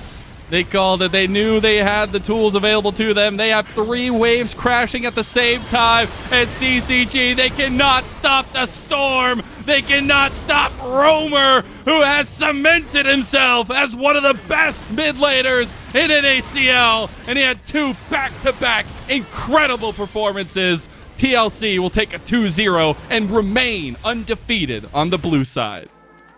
And wow, what a great series coming through from Team Liquid Challengers. You know, CCG, there's definitely been that growth from their first 2 series from what we saw in it. But TL, they just continue going up and up and up, firing on all cylinders. And, despite some moments where I'm thinking, maybe we were a little split on this call. Those moments were few and far between, and TLC continuously proved that they should be in that conversation for top team in the league, alongside those FlyQuest and Dragonsteel. Yeah, I mean, CCG gave him a fight, definitely. You see some of those gold graph dips taking advantage of the compositional strengths and stuff like that. And that's why I still do have a ton of promise for CCG, but Team Liquid, after having a little bit of a slip up against DSG, definitely looking better for it. And I think a lot of those things being revolved around the conversation that we had the entire time. Keel very confident in taking the resources. His team confident in playing around that factor and that strategy. Yeah, 100%. And you can see the difference maker here again. In terms of damage numbers, I mean, Romer has just been doing so much this series. And yeah, I think he had 2 excellent games on the Lucian and the Tristana. And you know what, Lennon? I got to give Kim Down that shout out, because in spring this year, he was a vastly improved player. Last year was great to see, but in spring we were like, oh, is that the old Kim Down? What's going on? But the fact that he's playing better this split, the fact that he had such big team fight moments here this game, well done. His rel has always been one of my favorites, and God, to get him see through some of those re-engages, the turnarounds, incredible stuff. But that's the kind of development we expect from an organization like Team Liquid Honda Challengers. Now, we will have an interview with Kim Down after this short little break, so we'll be back after that with the Rally Cry post-game interview.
Welcome back, everyone, to the Rally Cry post-game interview, and I'm joined by none other than maybe the Reaper on the horse at this point, but we have Kim Down from Team Liquid Honda Challengers. What a series, what a statement it felt like against CCG, but I gotta do a check-in with you, man. We've seen your growth literally, tangibly, over these last year and a half or so, but it feels like after that DSG loss, something has changed within Team Liquid. Do you have anything that has changed or anything specific? Oh, it looks like we might have a bit of a connection issue, unfortunately, with Kim Down. So hopefully we'll get him back. Maybe I'll wait a couple seconds and see. If not, then you're just going to stare at my screen with a frozen... Oh, he's back! Kim Down, can you hear me? Yeah, I can hear you. Okay, sweet. Awesome. Anyways, we'll go to a short version of the question. What changed after DSG? Has there been any changes to Team Liquid structure? Definitely after the DSG game, we realized that we were still lacking many stuff. We were skipping some steps, and I guess it's because it's a stage game. I guess we maybe get nervous and we play a little bit different from our scrim. So I think we are like building. We're practicing to make it consistent in scrims and try to play like a stage game and play our own game, something like that. I like it. Now, what has been the biggest difference for you as a player personally in your approach or anything that you've been really working on so far this split? I think last year was my rookie year, and mostly that year I was mostly just following the calls and just trying my best to be there when my other teammates are shot calling. I think this time, I try to recognize those things and try to be there before like they call me out or like bring me to where I need to be, and I think that's been going pretty well. I think pretty good. Yeah, I want to talk about that structure in game a little bit. You say maybe when other people are shot calling in the past, but what is that shot calling structure like now, especially in mid to late game for you guys? So mostly it's like which side we should be playing for, or like which side we should set up for vision, and like how we should fight, something like that. I think Ryan does a great... I mean, everyone does a pretty great, good job on it, but mostly okay. like Ryan, Keel calls it pretty well, and I try to recognize it too. Yeah. And I want to ask one last question before I get you shout outs. It's been really, really cool to see Roamer's growth particularly, and you guys have played around that a lot. What has that been like, and Roamer's kind of blossoming here this split so far? Definitely he's just...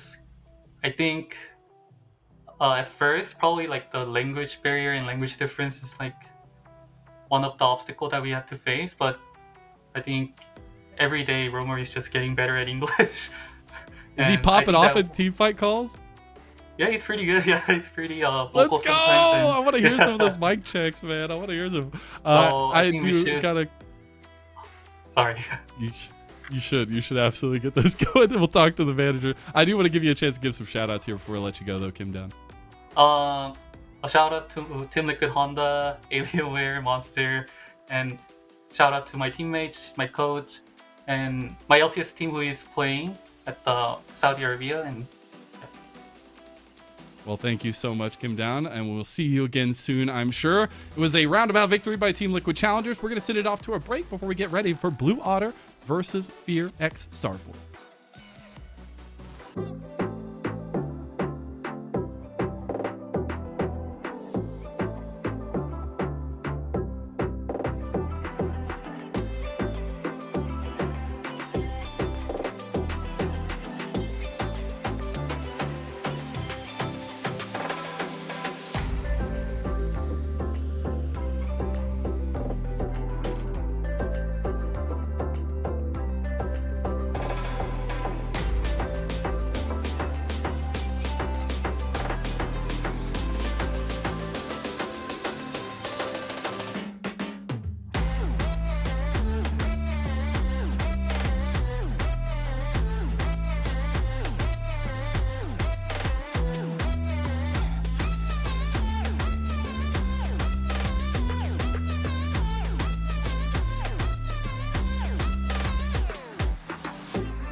Welcome back to the NACL Week 4 Super Week. I am here with Beatdown Boulevard. I'm Marcel, and we're getting into our second series of the day. It is Blue Otter versus Fear X Starforge. It's going to be a lot of fun. I know that first one maybe was a little bit more one-sided than we expected coming into it, but I had a lot of fun with it, and I'm sure this one's going to be up to par as well. 100%. And we can just get right to it. It is Blue Otter versus Fear X Starforge as our second series of the day. And it's very exciting because I think Blue had a pretty good series against Dragonsteel last weekend when they played them.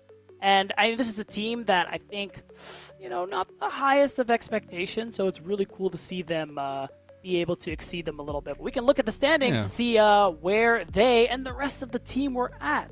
The rest of the teams were at. Yeah, so this is a quick look at the standings here. Unfortunately, they do not represent the exact tiebreaker scenarios. So for fourth place, it actually goes Blue, Supernova, and then Winthrop there. So just to kind of refix that one. But there's our standings as we crest into week number 4 in a 3-series, 3-day weekend. Yeah, and for those wondering, FlyQuest Challengers, Beatdown just said they were a top team in the league. What happened?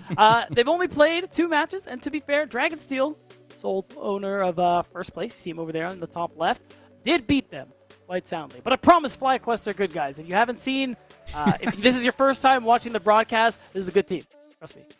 It definitely is. I'm really, really excited to see what some of the later season antics have in store for some of our middle-of-the-pack teams. But let's go ahead and take a look at the schedule that we had in front of us today. We already saw the 2-0 by Team Liquid Challengers in the first series, and now we have Blue Otter versus FXS, and then Winthrop versus AoE to round us out.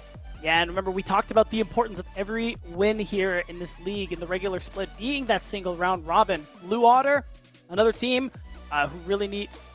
who have that kind of concern going in. AoE, who are currently 0-3 in 9th place when we were just looking at those standings. Also, very crucially, need every single win that they can get.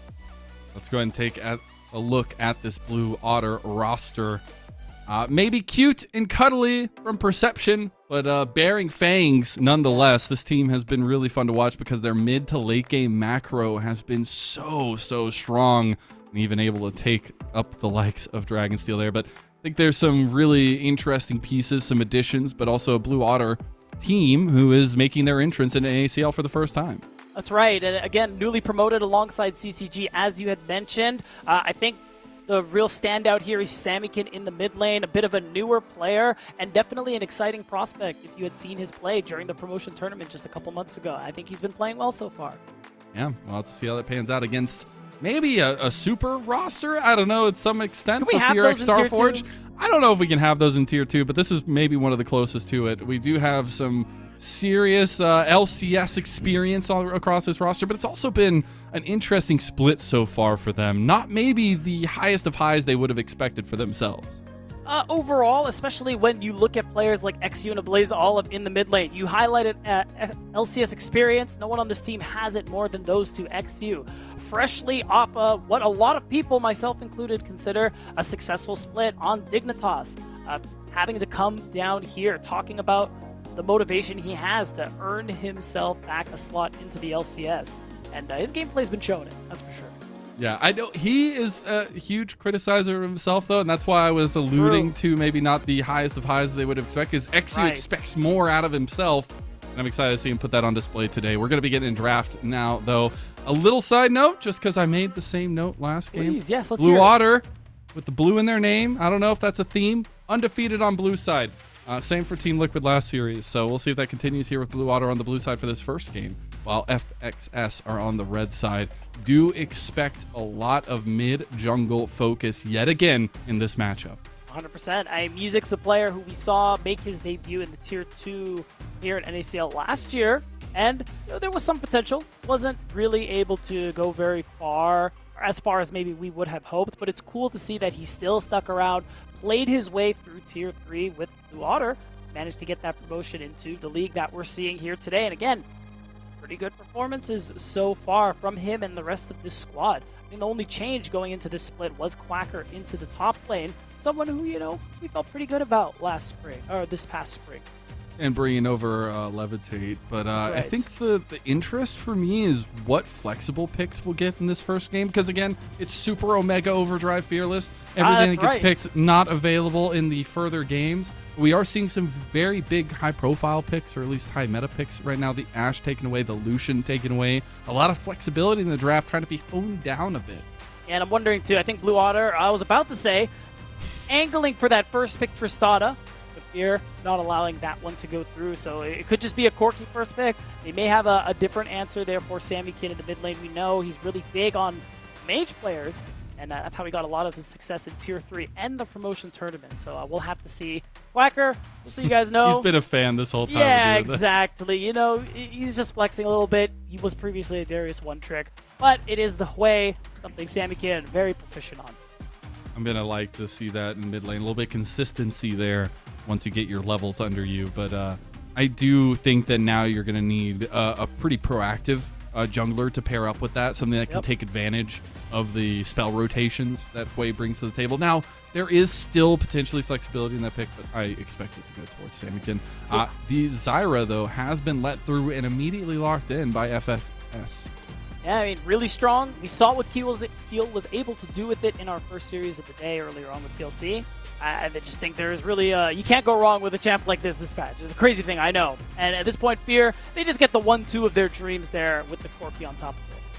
Love XU highlighting the Katarina, as has been tradition his whole career. Mr. loves his Corki, girlfriend. though, hey, gotta give him the title, I guess. The Corki, though, does provide some interesting choices later on in the draft for FXS, because the fact that you can go with maybe a little bit more AD, double AD centered in the kind of marksman roles, and or maybe even go with a little bit of AP down there, depending on what they want for the other solo lane. 100%. It is the Leona immediately locked in, though, by Blue, so some long distance engage. Yes, and it was highlighting it last series. I'm really liking Leona as a response as into something like the Zyra, being able to get on top of her from range with that solar flare, just to lock her down and hopefully blow her up. It makes a lot of sense. Plus, you have a Hui. You have a lot of range and poke to work with in your own right. So I think the Ezreal is that perfect pairing there to add for Levitate in the bottom lane as well. So this is just a lot of poke, a good amount of damage already. You're going to be able to follow up on those solar flares with a lot of long yes. distance damage,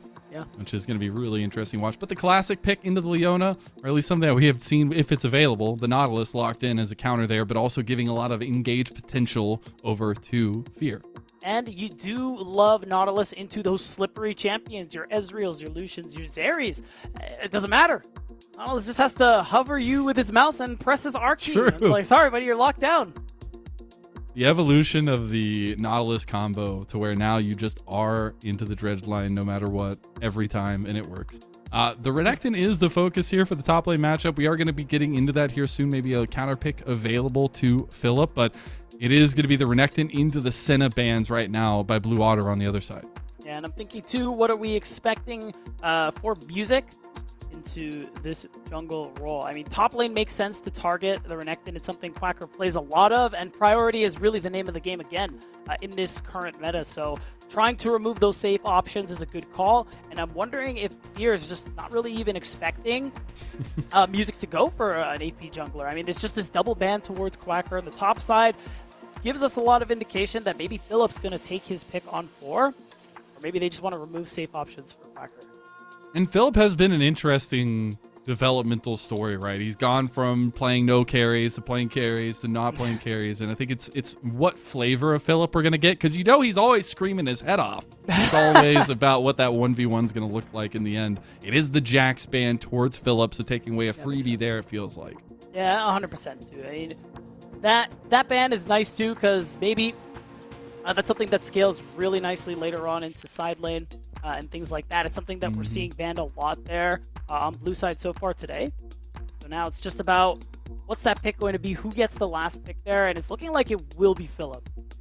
I like it. Give him the counter pick there anyways. Also a classic for Instinct in his Kaisa as an answer into the Ezreal. That matchup's actually going to be really interesting depending on how the CC chains lay out. I do like the Kaisa and the 2v2 just because the synergy with the Nautilus and the Plasma stacks, really interesting to watch the burst potential of that.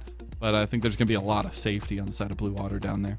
Yeah, 100%. And now I think that lane, honestly, I'm leaning towards Fear X Starforge in that bottom lane. The Ivern would be interesting. Maybe we see that one picked anyway, but the Olaf is a surprise, as a bit of a surprising one. I mean, it's something Quacker will play, but it is a little different than what most of Blue Otter want to do. But you do have the Ivern locked in, so there's CC set up between that and the Leona.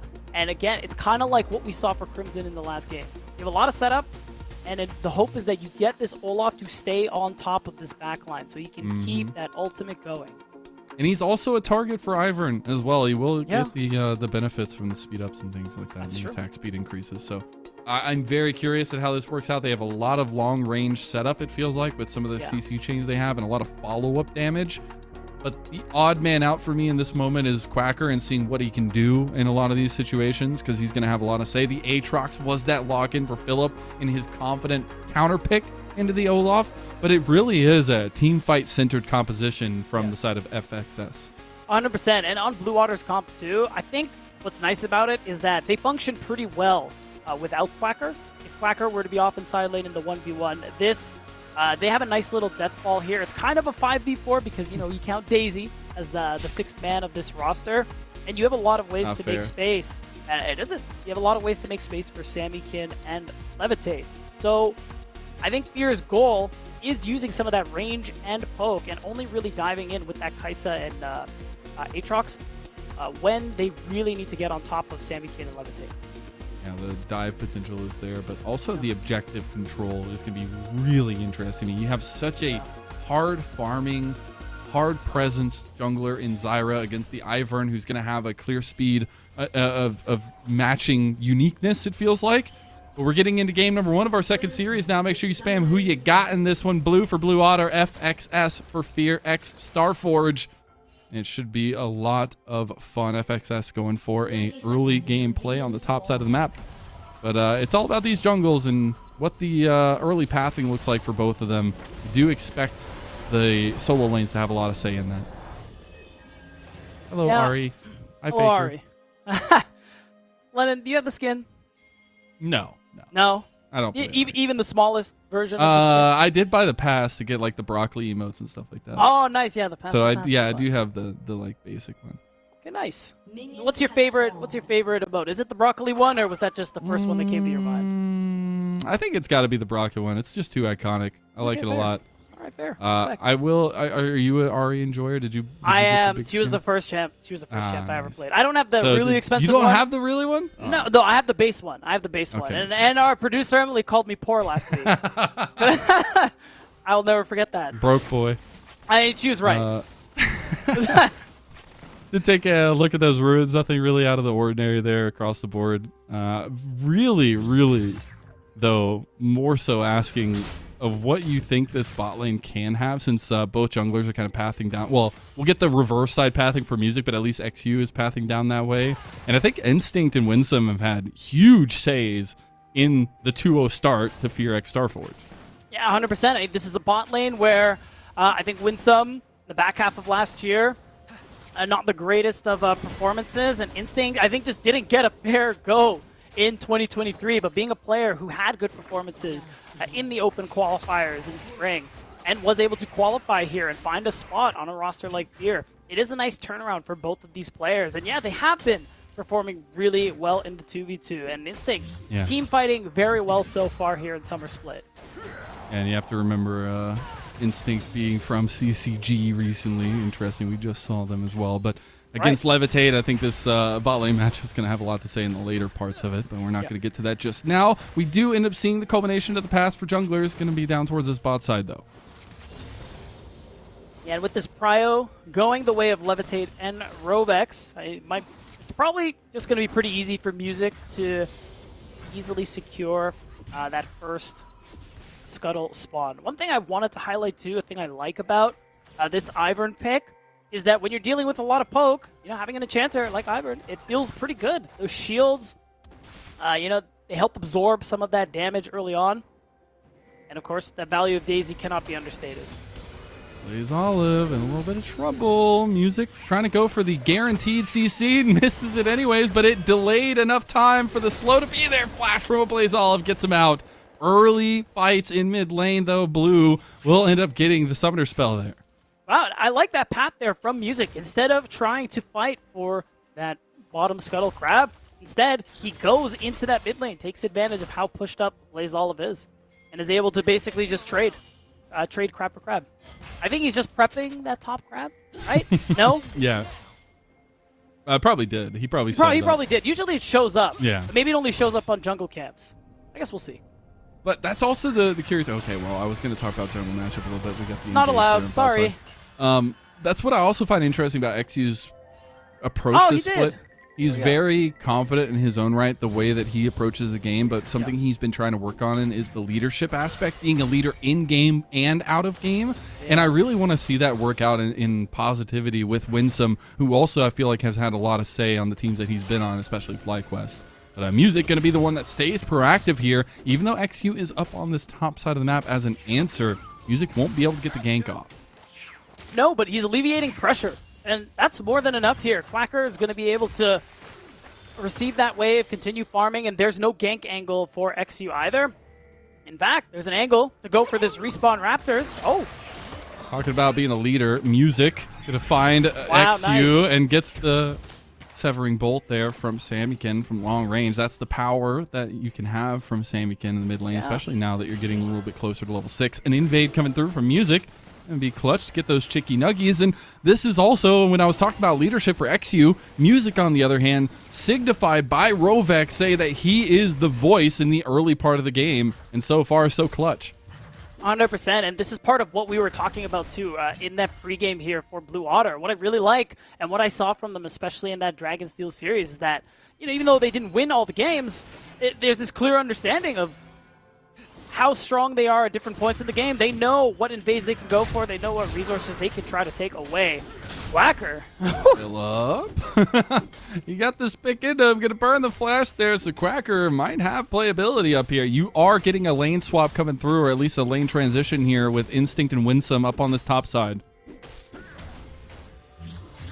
Yeah, that's right. That lane swap coming through. The problem now, uh-oh. The back's not going to be fast enough. Phillip is going to try. They don't know. He thinks he's in that bush. He's not in that one. Oh, no, he stopped his back. Oh, no. Phillip playing with his food a little bit. Might end up dying for it. Ends up getting first blood back. Where have we seen this one before? As Instinct's the one that gets the kill back, it is still Phillip that strikes first. Or tries to. Yeah. History, it repeats itself there. It is nice. Quacker was able to get something for his life there on the top side, but Fear will still earn those grubs with that roam, with that lane swap, coming through from Instinct and Winsome. I think you're okay with that. I think they want to fight, though. This is really good play calling, though. They move everybody topside. You got the re-engage here, but the Blaze Olive has made it over onto Music. Music not level 6 to get that Daisy yet. Quacker is showing up now, and now you've overextended for Fear X Starforge. Levitates here. He's going to arcane shift forward. Instinct going to burn his cleanse now, but being chased by Blue Otter, severing bolt across as he needs one more auto. Wow. Instinct will go down in the end, and Blue Otter take complete advantage of FXS's overextension. Yeah, I really like that roam coming through from Blue Otter to take the fight after the grubs go down, because they saw Phillip TP bot lane, and they said, okay, great. We have a 5 versus 4, guys. Let's take it. So even though you gave up 2 of the grubs, you took 1 for yourself, and you picked up 2 more kills in the interim. Nice play.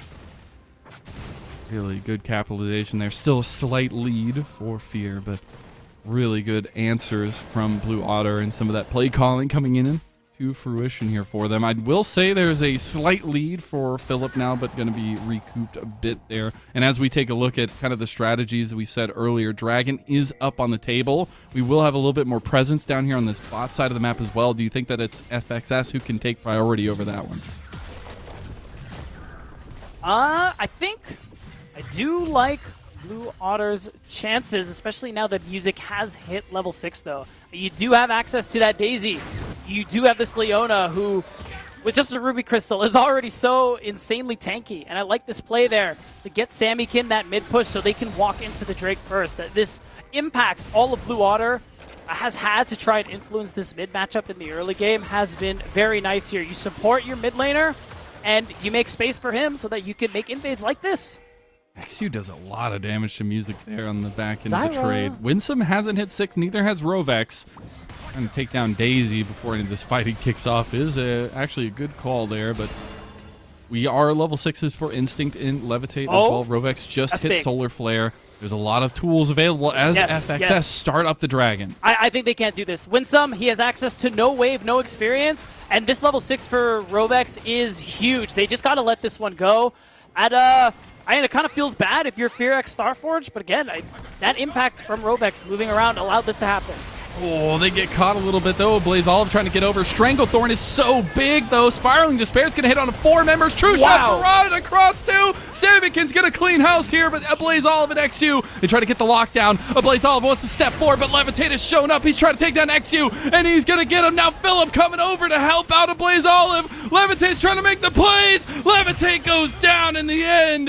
It's trading and blood across the board. No dragon to take, but we take the fight. Wow, this time it's Philip being the top laner who shows up cross map to this play, and this is a good call there from Fear. And they don't have the depth charge there from Winsome, but they were still able to layer so much damage. Instinct getting here first, using that killer instinct is good recognition from Fear, and it ends up being a good call. The only problem is they get grouped up for Levitate's ultimate, and that's what allows that bit of a bounce back here for Blue Otter. And Philip literally just walked his happy legs all the way across the map to try to get here to finish it off. Ends up getting a little bit of kill credit there on top of it all. I think that last fight kind of gives you an idea of exactly how Fear want to try and play things out. Winsome layering as much CC as they can, and XU getting off a big Stranglethorn. If they can get a fight like that off every time, things it's looking pretty good for them. I will say Dragon's still up. We have seen a very heavy lack of priority on Dragon so far today for A little both bit. series.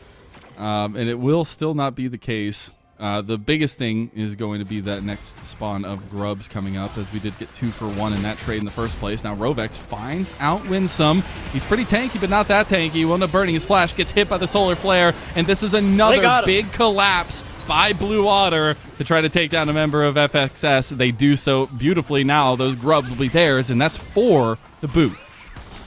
And we are getting word too that Blaze Olive actually did end up using his flash off screen. When we're looking at that replay, because Samikin almost caught him out. I think that helps too, because the fact is, Blaze Olive, when you're flashless, especially into Blue Otter's comp, you can't put out as much damage as you might be hoping for, Lennon. You gotta be really careful about playing your life. And when your team gets caught out like that, he's just forced to walk away, allowing Blue Otter to be the ones to get enough Grubs for the Void Might spawn. And it's great too, because now Music hovering top means he can steal camps. There might be a play onto Philip. And Quacker gonna have a pretty easy time knocking more plates down. The quote I love the most from Rovex and from Blue Otter is they might have 5 former LCS players, but I'm sure they'll get dizzy in game, and I don't see why we can't win. They have definitely made them dizzy a couple times, taking advantage of overextensions. We'll see if they can continue doing that with a little bit of a lead they've carved themselves out with. Their Dragon did end up getting taken, as Music hovering over this top side. Did end up getting Trinity Force and first items completed for both Samikin and Levitate.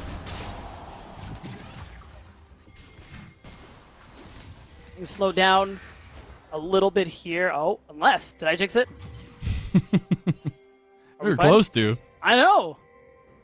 They don't want us to talk. They just want you to talk. I guess so. Just get to be the yelly boy. I do find it interesting, some of the decisions we've seen from Blue Otter early here. I think the big thing we were coming into this one was mid to late game decision making has been really clean from them. And it seems like the voices of Rovex and Music being the pole positions has really benefited them so far this split. It has. They're still 1-1 right now. And again, every game is so important in the single round robin. So it is nice to see that Blue Otter are showing this growth and just good gameplay, especially compared to what we saw from them in that promotion tournament. Being able to join the NACL, being able to join the NACL and play this well off the rip is no small thing, especially because, like you said, not a lot of people had high expectations for this roster. I had them in that lower middle ranking here of our top 10. Rovek's getting caught a little bit. They have Instinct right behind them. Stranglethorn going to be used, but flashed out of... Oh, the Void Seeker isn't going to hit, but you got the follow-up by the Killer Instinct, and Instinct himself will take his namesake. He had to blow his flash to do it, but it is more gold, and it means that this Kai'Sa just continues to get fed. Instinct will be a big damage threat later on into the game. That's a successful play there for Fear. There isn't really much they can take off of it, and that kind of pressure does mean Blue Otter will likely be able to get that first touch on the Rift Herald. But gold is gold. Yeah. And we talk a lot about Blue Otter's, bounce into the split itself, our new addition, kind of the expectation behind it. But I think when you talk about expectations, the expectations are through the roof for this Fear X Starforge roster. And I think particularly around XU coming back, but Ablaze Olive in the mid lane. I think the connection there in mid jungle needs to be super important. And I think it has been so far. Now, we did get that Rift Herald secured by Blue Otter in the end. Trying to trade an outer tower is Philip. Unable to do that just yet. A lot of pings in mid lane, though, by Blue. Oh, they're sending it. Oh, Rovex? Rovex is driving. He's bold. I would not try that so close to a wall with how finicky it gets sometimes, but it worked. Oh. Arcane Shift out, but Arcane Shift right into Winsome. He has to flash out of there. Rovex now might get locked down. Winsome just can't get into range. Daisy's coming in now, but XU and Philip have also made their entrances. Oh, they like this. Spiraling Despair has been utilized. The poke on the back end is really benefiting Blue Otter. Will use their sixth man very well in mid lane. Nothing else going to come of it, though. Yeah, really nicely done there for Blue Otter to be able to walk that one out.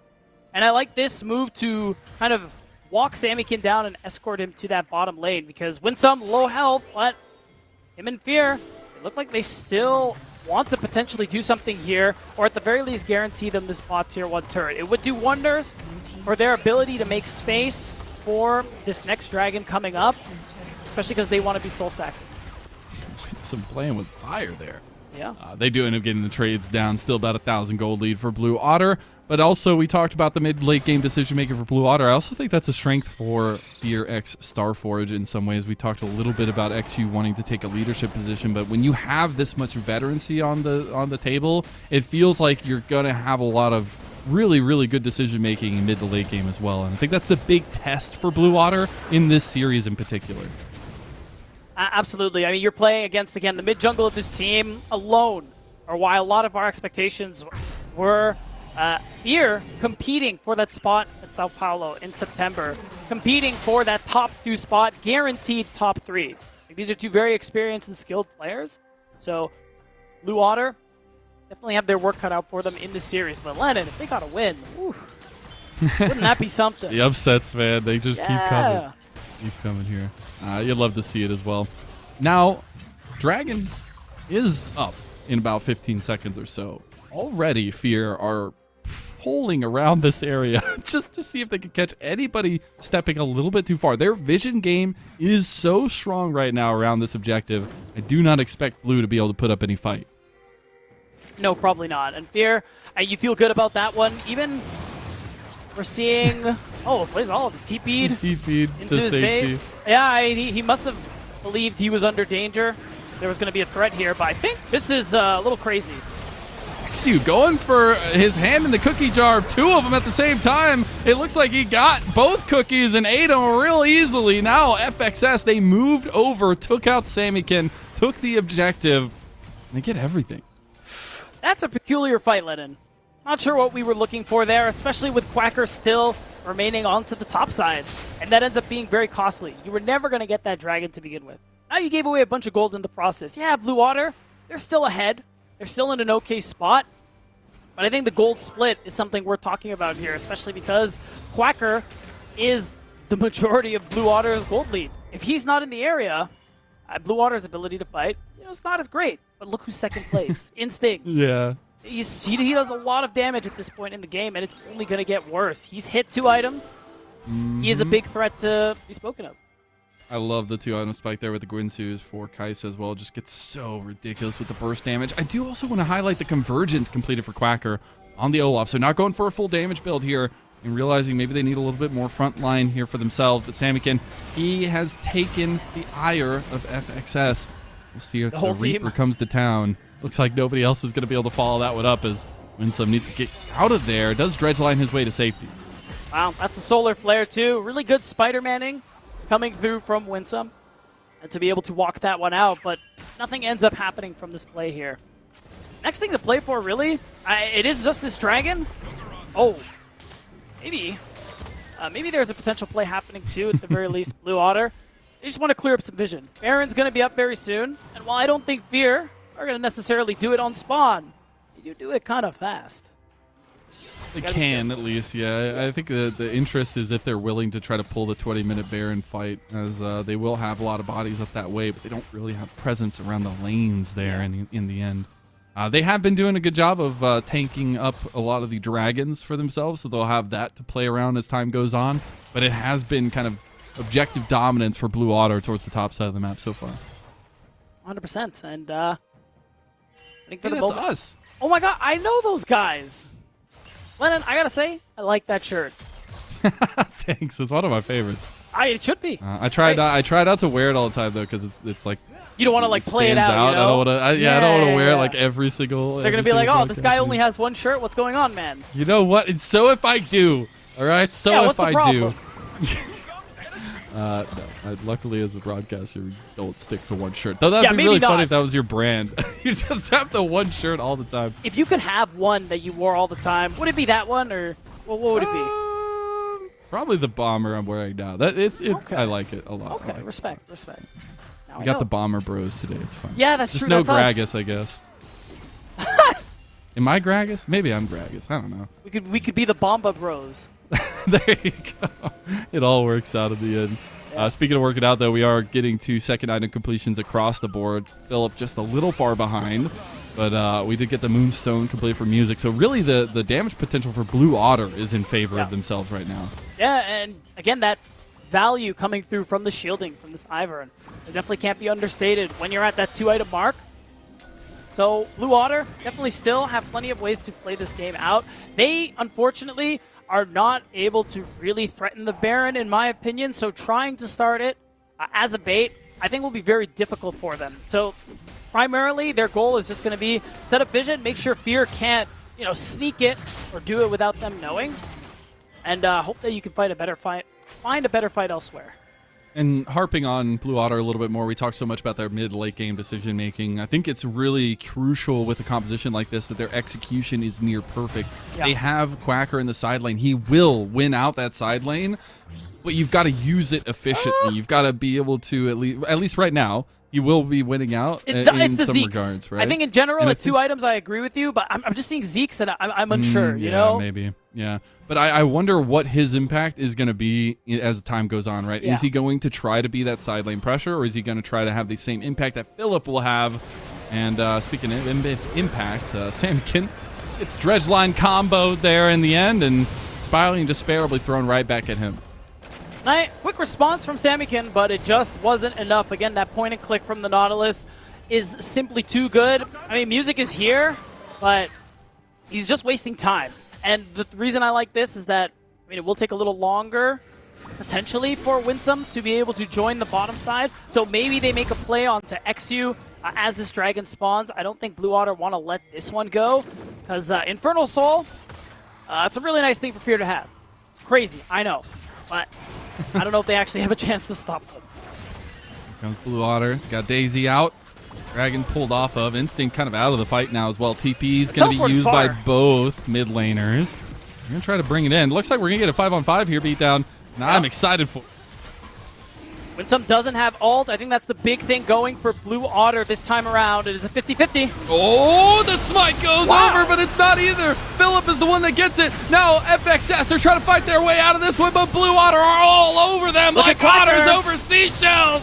And they found it all. Those precious seashells can be collected easily by Blue, and now they have a 2,000 gold lead here. They have completely turned it on its head, even though they did lose the dragon. Yeah, it feels bad, but it's still a big team fight win. And Blue Otter, they're going to immediately turn that one into the Baron. XU still down for 15 seconds. I know Blue Otter's Baron take isn't that good, but it's good enough in a situation like this. And this is that big turning point here where Blue Otter can really start to run away with this game.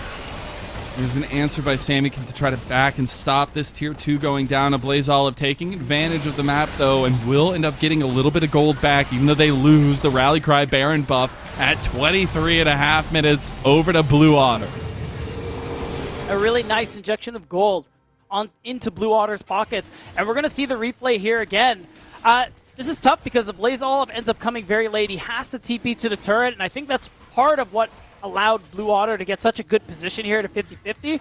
I just find it really funny that both smites don't kill the dragon. It ends up being Mr. Phillip who's able to close it out. But the fight is still so good because, again, look at this Olaf. As long as Quacker can keep his ult going, these fights are so good.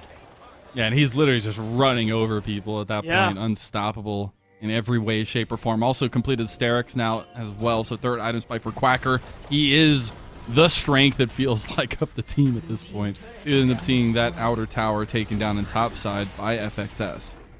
Yeah, Fear are able to answer back a little bit, get some gold into their pockets, but there's still plenty of standing gold available for Blue Otter. They're already getting quite a bit of value off of this Baron buff. They're stealing resources from XU. I think Winsome will be okay. He might have taken the wrong turn at Albuquerque here as Phillip's going to take over the wall. He's going to try to go for the sweet spots, but he hasn't hit a single one. He's already gotten half his health bar taken down. Now FXS, they want to give a fight, but Quacker, he's looking for the long con. He's wanting that flank as Samikin trying to cut them off, but doesn't have the speed to get there in time. Blue Otter do take Winsome off the table in trade for music. And this still good for Blue Otter because they have that wave top allowing them to take this tier 2. They can push another wave mid as long as they don't get engaged. Oh, Samikin gets Killer Instinct again. And now Rovex burning his flash. FXS making good on a bit of a pick. Well, I was going to say, as long as they don't get engaged on, but we're not done. More picks, more picks, more picks. Phillip, he's back again. I swear nobody can put this man down. I actually don't like this. He can't get the distance, though. He tries to get the Q sweet spot on Rovex. Rovex is the target now. He ends up taking him down after getting CC. Now XU has found the angle, but they go right back onto them, and it's going to be Quacker quacking all over. Instinct. He's not even around there to help anymore, and Levitate, he gets taken down by Phillip to a triple kill. Top laners are living their best lives today, Mazel, because wow, it's another multi-kill coming through for Phillip this time around. And we got to see this replay again. This is after a great pick coming through in the mid lane that was really nicely done there by Instinct. With that Killer Instinct. And then this fight after, that I was a little concerned about for the moment, you see on the minimap, XU showing up, the whole squad is on their way. So this is just a guaranteed win, even though Quacker makes it look good. I like the turnaround. Yeah. They're using the fat edge of the wall, realizing that FXS was going for the long flank. But at least they get something out of nothing, but really good capitalization by Fear. And just like that, Fear pick up thousands of gold. As a result, the Baron is out of the picture, and whatever gold lead Blue had is paltry at this point. And I think the most important part is that Phillip was able to secure that soul point for Fear. So now that Fear are in this position where they're almost guaranteed a Drake, it's their Infernal Soul. A big win con here for this team. This could be the keys to close out this game. Take us to match point. Wonder what kind of keys they will be. Dawncore has been completed for music, so the healing and shielding going to be even more potent. Phillip can't get run down by Quacker here.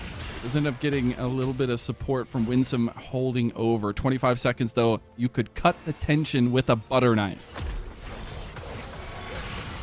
That's right. Blue Otter going to be forced to... Oh, my gosh. They have to walk into Fear's comp. That is dangerous. You know Winsome is going to be fishing. He has his ult to play for, too.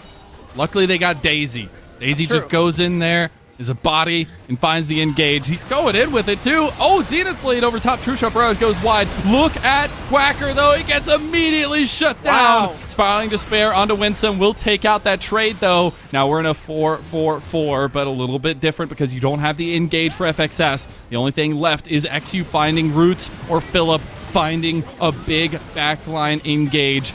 The turret in mid lane went down in the end in favor of Blue Otter. They're going to try to force the fight over the dragon now. You got the flank coming through. Is this going to be the make or break moment? XU not really wanting to give his life for it, but it looks like Music was willing to. Rovex goes in with the Zenith Blade, but now Blue Otter, they're running around like chickens with their heads cut off. and that's a double kill for a Blaze Olive, and that veterancy shining bright like a star. And Blue Otter, they separated themselves. They split up just long enough, and you said it, that experience is allowing Fear to instantly capitalize on that opening. And they have the Infernal Soul, they have the gold lead, and they're about to take so much more from Blue Otter. Mazel, this might be it for them this game. That is the difference between a veteran squad and a team coming up in development, holding a stressful situation like this for so long and waiting, holding their guns until an overextension from Blue and punishing on it. That is the sign of great execution from FXS. Yeah, and I think this was a position where you really didn't need to force XU out or try to kill him. He was so low health that he was basically almost entirely out of the fight. So that split call from Music ends up costing this team very dearly, and I like this call too to delay the death here from Rovix, keep him desynced from his team because the Baron is coming up now. I think just keeping a calm, cool, and collected head in those moments is the difference maker. Because it gets so easy to just want to pull the trigger when you have the tools available to you, even though you don't need to. Now, we see Blue not ones to slack down from the fight, back onto the map, trying to get some vision around the Baron. They are down 2,000 gold, but again, their composition is still strong when they have Levitate and Quacker smacking away. That's right, Baron. Oh. That's an immediate combo there. They're going to try to get some back damage onto it. Instinct takes about half his health, though, for one little poke. Was the attempted engage by Fear. Rebuff. Now you got that extra engage there. Solar Flare connects onto Instinct now. He will not get hit by the Severing Bolt. Meanwhile, Philip is trying to end the game in bot lane. Oh, Winsome gets sniped by Samikin in the end. Blaze Olive going to try to stop the backs here. Redemption's going to come in to get some healing. Huge healing onto Blue Otter. XU caught with the Stranglethorn down anyways. I don't know if he was just trying to stop the backs here, but the inhib will end up being traded. But Blue Otter, they're looking for more than just an inhib in mid lane. Are they trying to base race? This is 4 versus the 1, so yeah, right now you see the recall coming through. There's a small wave there. They might want to just push for the end. Fear are not willing to go for the base race. Philip is backing. Philip has pulled the tail and ran, and now Blue Otter, they're trying to make it happen. TP coming in as they were at bottom side with the Blaze Olive. The defense stands strong. One Nexus turret falls, and now maybe Blue Otter get caught on the way out. Philip trying to lock down Levitate, but he gets out with a nice little arcade shift. Does end up flashing away as well. Rovex needs to try to get out, but Dredgeline connects on a Samikin, or on to Quacker rather. Winsome goes down immediately by Music, and the fight's still kicking off. Instinct, he goes on the back line, and Instinct finds the killer instinct to make the difference, and Fear have shut down Blue Otter. Insane clutch team fight to close this out. Blue Otter were seconds away from ending the game, but again, the experience plays off. The dive in this team comp plays off, and Fear are about to go up 1-0. It's an incredible performance from Instinct on the Kaisa, from a Blaze Olive on the Corki. It truly was a tale of two carries, and it truly is a tale of a heartbreaking loss for Blue Otter here in the first game. Fear rise above, and veterancy stands strong. It sure does, Lennon. And while, I mean, we got to give props to Blue Otter, especially in that early mid game. They played things out very nicely, but we're going to take a look at a replay of the very last fight towards the end of the game here, and kind of how things turned around at the end against Blue Otter. It was so close to being a Blue Otter victory.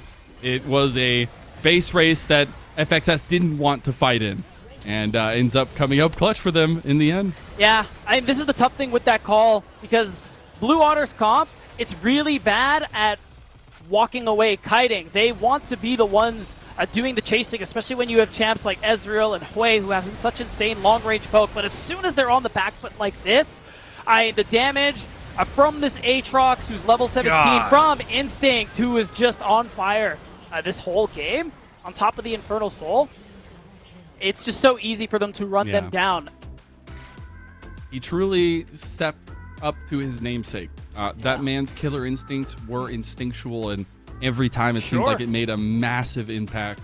I really liked a lot of the play calling, that kind of alleviation of stress and kind of keeping it calm in a lot of very tight-knit situations for FXS, and that's what we would expect from a roster like this. Like Rovex even penned it himself. Feels like we're going to make them a little dizzy, even if they are 5 LCS players or previous LCS players.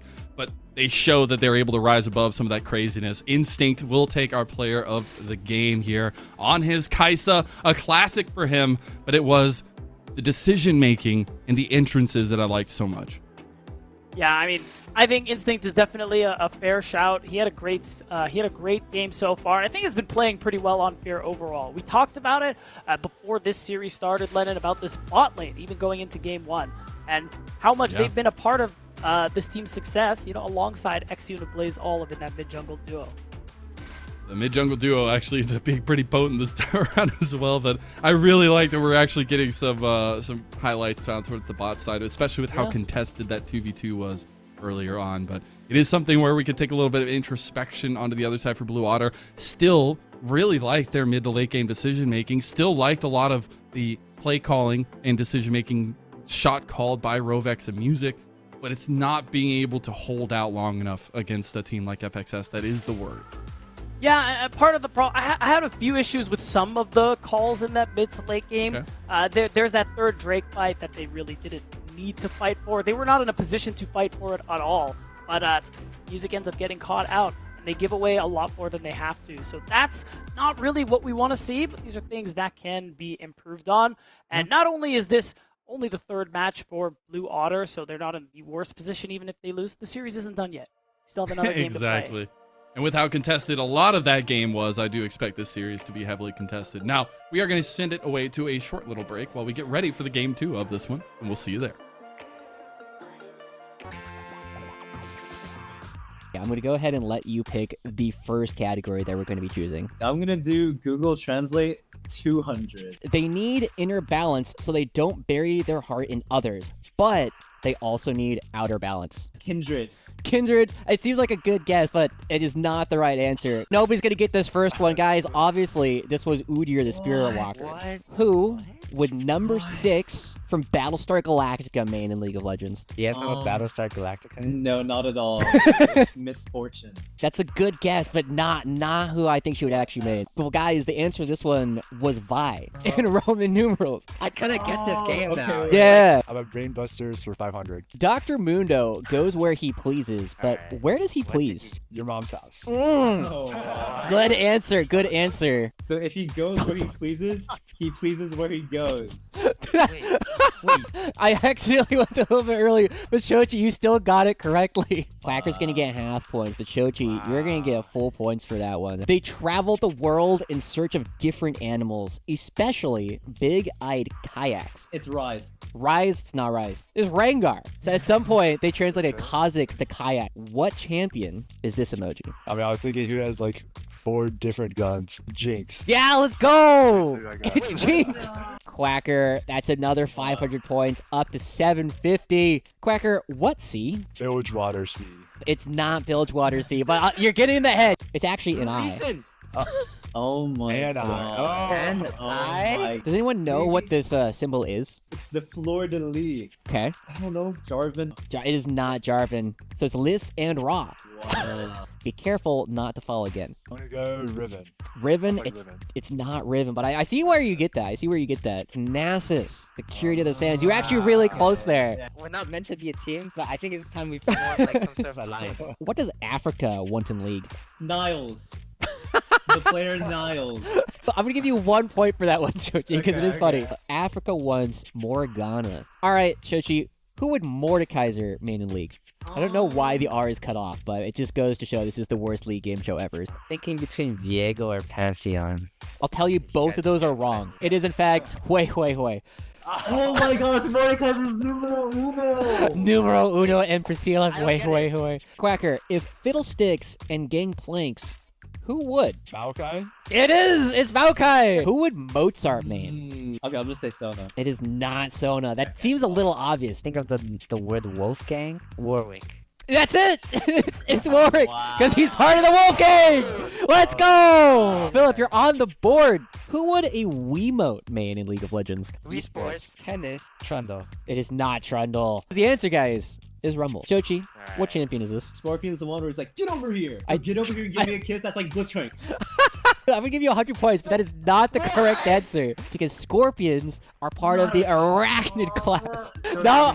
Okay. Oh no, can I have them? Can I have them? Yeah, You know, we'll give this one to Philip. Simple questions, 500. Philip, you? Give me. No. The answer to this one is nah, me. Okay, Google Translate 500. To carry out the orders of the powerful industrial empire that has enslaved them. Rally cry. Is Aurelian Sol, the Star Forger. Oh. Because he was enslaved by Targon. Quacker, what champion is this? I'll go Gwen. I think Gwen's a doll, but it's not Gwen, kid. Is it Aurelian Soul? No. It's not her. We just did Aurelian Sol. It's Camille, because Kamael is the archangel of strength, courage, and passion, and her legs are swords. I don't like these emojis. It's Kennen, because it's Ken, and there are none eggs in the best. Who would Leon from a Resident Evil main? Hey, Leon sounds like Leona, but that's way too obvious. That seems pretty obvious, yeah. Who would main RE? Ash is the Flash. Which Scarlet Witch? Who's Green Lantern? Thresh. That's it! That's so easy! Alright, Shochi, what's more than a bajillion? A zillion. There you go! He's locking in! I need you all to DM me first the number of points you'd like to wager. Everybody's all in. When the question was controller champion, what was your answer? But like controller is like fighting games kind of. So I was thinking of Super Smash Bros. Melee. And the last. Oh, well. Yeah. And unfortunately, gamers, because you all gambled everything, we all end with a perfect tie at 0, 0, and 0. Any advice that you would like to give to future contestants on the worst league game show ever? Stay far away from this cursed game show.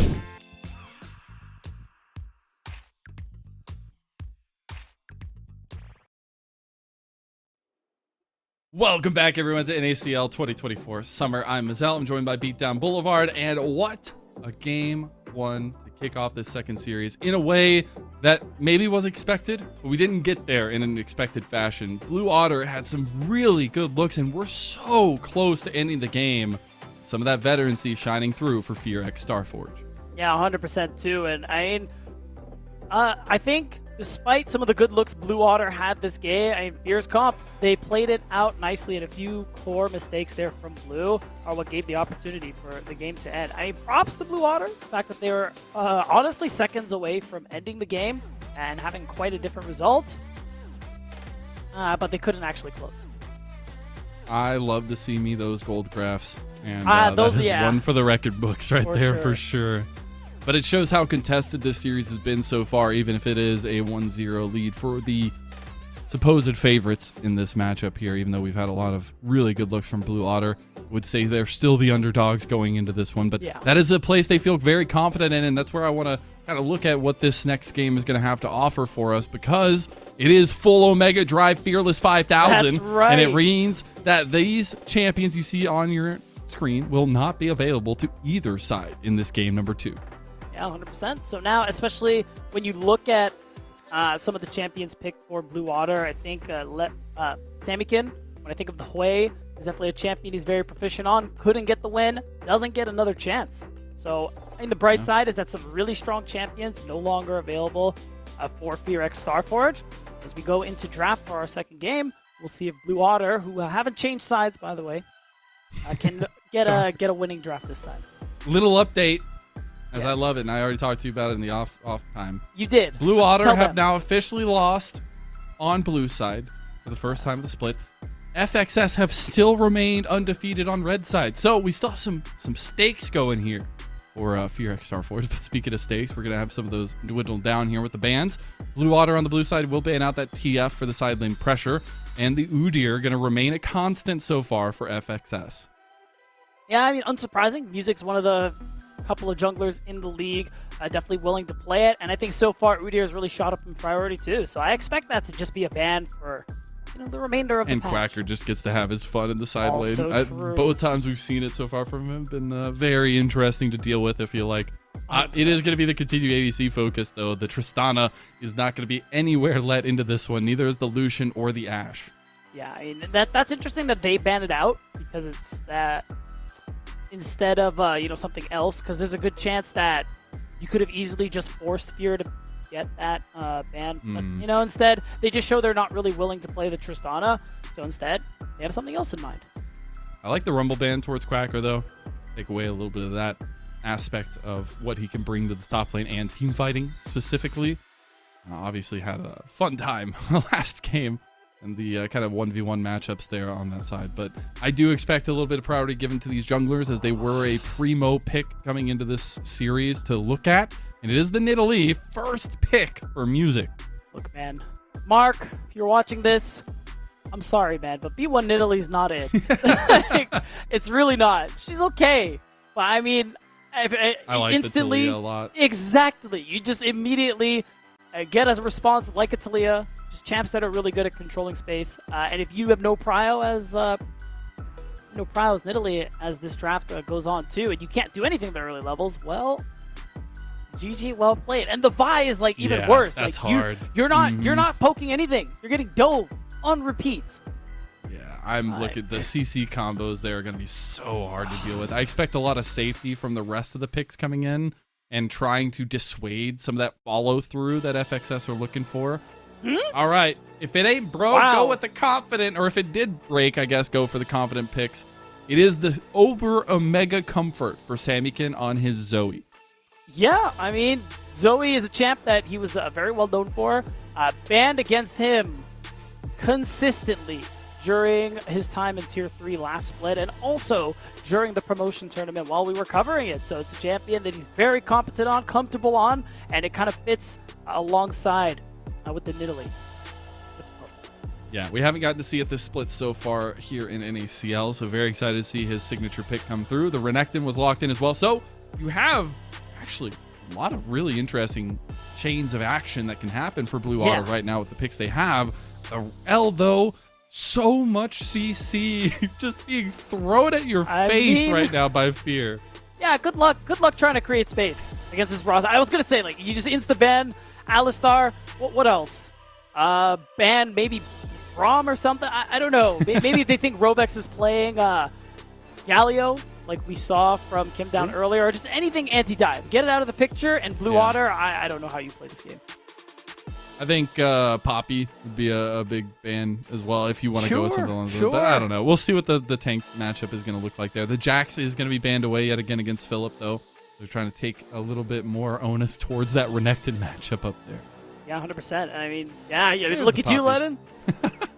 Like I watch these teams. I know, it's crazy. Wow. It's a good shout out. So at this point now, I'm kind of scratching my head thinking about how Blue Otter are going to round up this draft again. Ezreal isn't available because Levitate played it in the last game. So there's just this need that they have for this composition of something that's going to be able to create space. At this point, they might just be relegated to...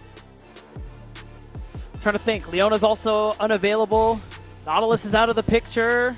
Bring in the Blitzcrank. Why not? I want to see it. I mean... the Zeri lock-in as well. So you got a lot of team fight damage now backing up all that CC that we talked about for FXS. The big question is on the shoulders of Blue Otter now here and what their answers are going to be. Yeah, you just got to basically pick your bot lane. So now that big question mark is about to be answered. How are Blue Otter going to round out this draft, and can they actually save it? Because this has been a really tough start for them. Xayah Rakan? Okay, there it is. I mean, that's and they locked it in the order. And, that's why. So they got the portraits connecting, which, we love to see that. So that's how they're going to round out this comp. You do have a little bit of ability to make space with the Rakan, and you do have a lot of safety with the Xayah, which, considering what else is locked in, that's going to be very useful. Okay. But, we get the Philip Kedden. We do. Interesting. There's a lot of dive on Fear's side. Team fight is the name of the game right now for Fear. Like, you can lock down one person and have some really, really fun times there. But that's where I think execution being on the side of Blue Otter is pretty high, but honestly interesting to me because they've fallen back in a lot of comfort for themselves. But also the conversation the whole time has been how Rovex and Music can guide this team throughout the longevity of the game. Yeah, 100%, because we know these two are the ones who are making a lot of the decisions for this team. We know they're the big voices on the roster, and they're going to need to be yapping quite a lot this game. Because the dive from Fear X Starforge is very potent, plentiful, and powerful. So even though you have some tools like that Featherstorm from the Xayah to dodge things out, Lennon, I mean, you only have one of those things. still a lot to Yeah. deal with. So if you're smart about it, this is a hard game for Blue to play. Mid jungle was the important factor to keep an eye out last game. Ended up being super crucial in how the early game went. But now we're getting to game 2 with Blue Otters against the wall here. FXS trying to run up to 3-0 in a dominant early part of the split. Who you got in this one? Make sure you're spamming in chat. Blue for Blue Otter, FXS for Fear X Starforge. Again, we talked about it so much already, but all eyes honestly on Blue Otters. Like, if they can find the execution, if they can make these combos work, it's so hard to play the game from behind for FXS. Yeah, and at least the nice thing for Blue Otter is No! It's doomed. All right, we're just gonna move right past that. Wow. What did you say? Oh yeah. So you have early game tools, mostly looking at this top side. Nidalee, you want to skirmish in the early levels because you're really good at that. You also have a Renekton. Nidalee Renekton, remember that, guys? Good combination, yeah. right? That's some good stuff. Let's focus on the positives and not what I just witnessed. I like that they know it's still there, but they're still going to go for it. Just because the strength of Renekton and Nidalee is just ridiculous early on as well. Try to use some of that strength to get an invade off early by Music. XU going to try to go fight his way for maybe some vertical jungling here. Is it? What do you think? Yeah, level 2, go for the Raptors, maybe a red buff. We'll see. We'll see what XU is feeling, how freaky he wants to get.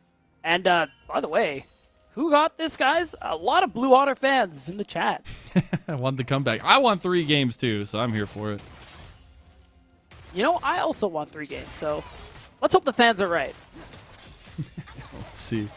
The bar of execution can be met by Blue Otter, who have had an incredible splash into the split so far. Even if it's 1-1, one of those losses was to a top team and a wonderful performance keeping it neck to neck there in that series itself. We see Music has stopped his invade in time to come contest for this red. It's going to be gotten by XU, though. He's able to secure that one. Might look to fight it out as a Blaze Olive has made the first move here. He's losing that tussle against the Cougar. You got to run away, but you said you can't run away from a Cougar, and they take him down first. Blood goes over, immediately traded back. Now we got Chaos. Winsome going down to Samikin, and that's a big one. Wow. Traded back. Now Blaze Olive is about to go down, too. He lays that ground, but is it enough to get the distance? One more auto. The burn's not enough. A Blaze Olive surviving, but it's not long enough. Rovex comes in and a 3-1 lead for those mighty, mighty Otters. This is exactly how you needed this early game to go as Blue Otter Lennon. Be able to just use that early fighting power that your team comp has. It's working out. Samikin getting a lot of value out of the, summoner spells. He's able to pick up with that spell thief, and you see it pay dividends. So now gold on this Nidalee. Very good. You need to keep this snowball up as Blue Otter, and this is the hard part. You got to keep fighting, and you have to keep winning those fights. I'm honestly surprised to see FXS commit so early to that fight. Now Quacker, though, is getting committed on. He's going to get the splash out and the kill. No, not enough. No. One more auto. The Q Nope. doesn't hit enough damage, and Quacker survives. I mean, really nice to hug the wall there. The Vault Breaker not connecting was honestly the difference maker there. So, cost him his flash, but he gets to live long enough to even collect the wave under turret, which has got to feel good. Winsome going to stop the back here of Levitate. Trying to get off before the wave crash there. Now Blaze Olive in trouble, going fully onto Samikin. Does get that a little bit of damage back. Music. Wow. Oh, it's the auto attack from Samikin that ends up claiming it, and this combo is starting to come alive here. Meanwhile, Winsome misses a combo in bot side. The Blade Caller is going to give the kill over, and it's going all Blue Otter's way here early game in game 2. Yeah, I'm curious about that engage, but especially with the wave coming back to them that way. They end up paying for it big time, and it's 5-1 in favor of Blue Otter. They want to continue the series. They want to take us to that game 3, and I mean, Lennon, I had questions about this comp, but so far things are working out pretty well for them. They're up 2,000 gold right now, and they have gold to spend. Yeah, if you're ahead, this comp feels so good to pilot. Yes, the execution is still there for sure, and you have to worry about team fights later on, but FXS have been willing to just give themselves over to all this early aggression, and it's working out so well. I do expect level 6s to really be when Fear have a lot more say in these fights, but surprised that they've taken so many fights before then. A part of it is good setup there from Blue Otter. Just taking every opportunity they can to fight.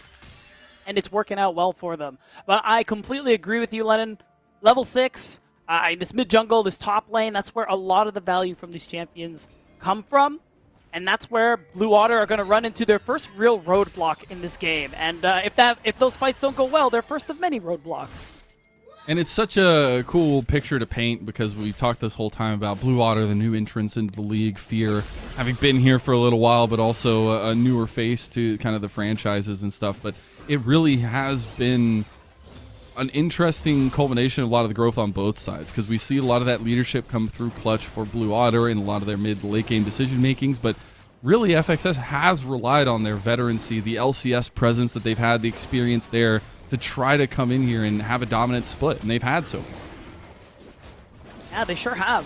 At 2-0, haven't dropped a series yet, and things are looking about as we expect. And just like XU has those high expectations for himself, we have those high expectations for this roster because of him too. Because I mean, it's a lot of pressure, but for a player who, again, off the back of a pretty good split in LCS on Dignitas, before getting dropped down here, that is the kind of thing we expect from a player like that. And it's cool that he is living up to it, and the hope is that he continues.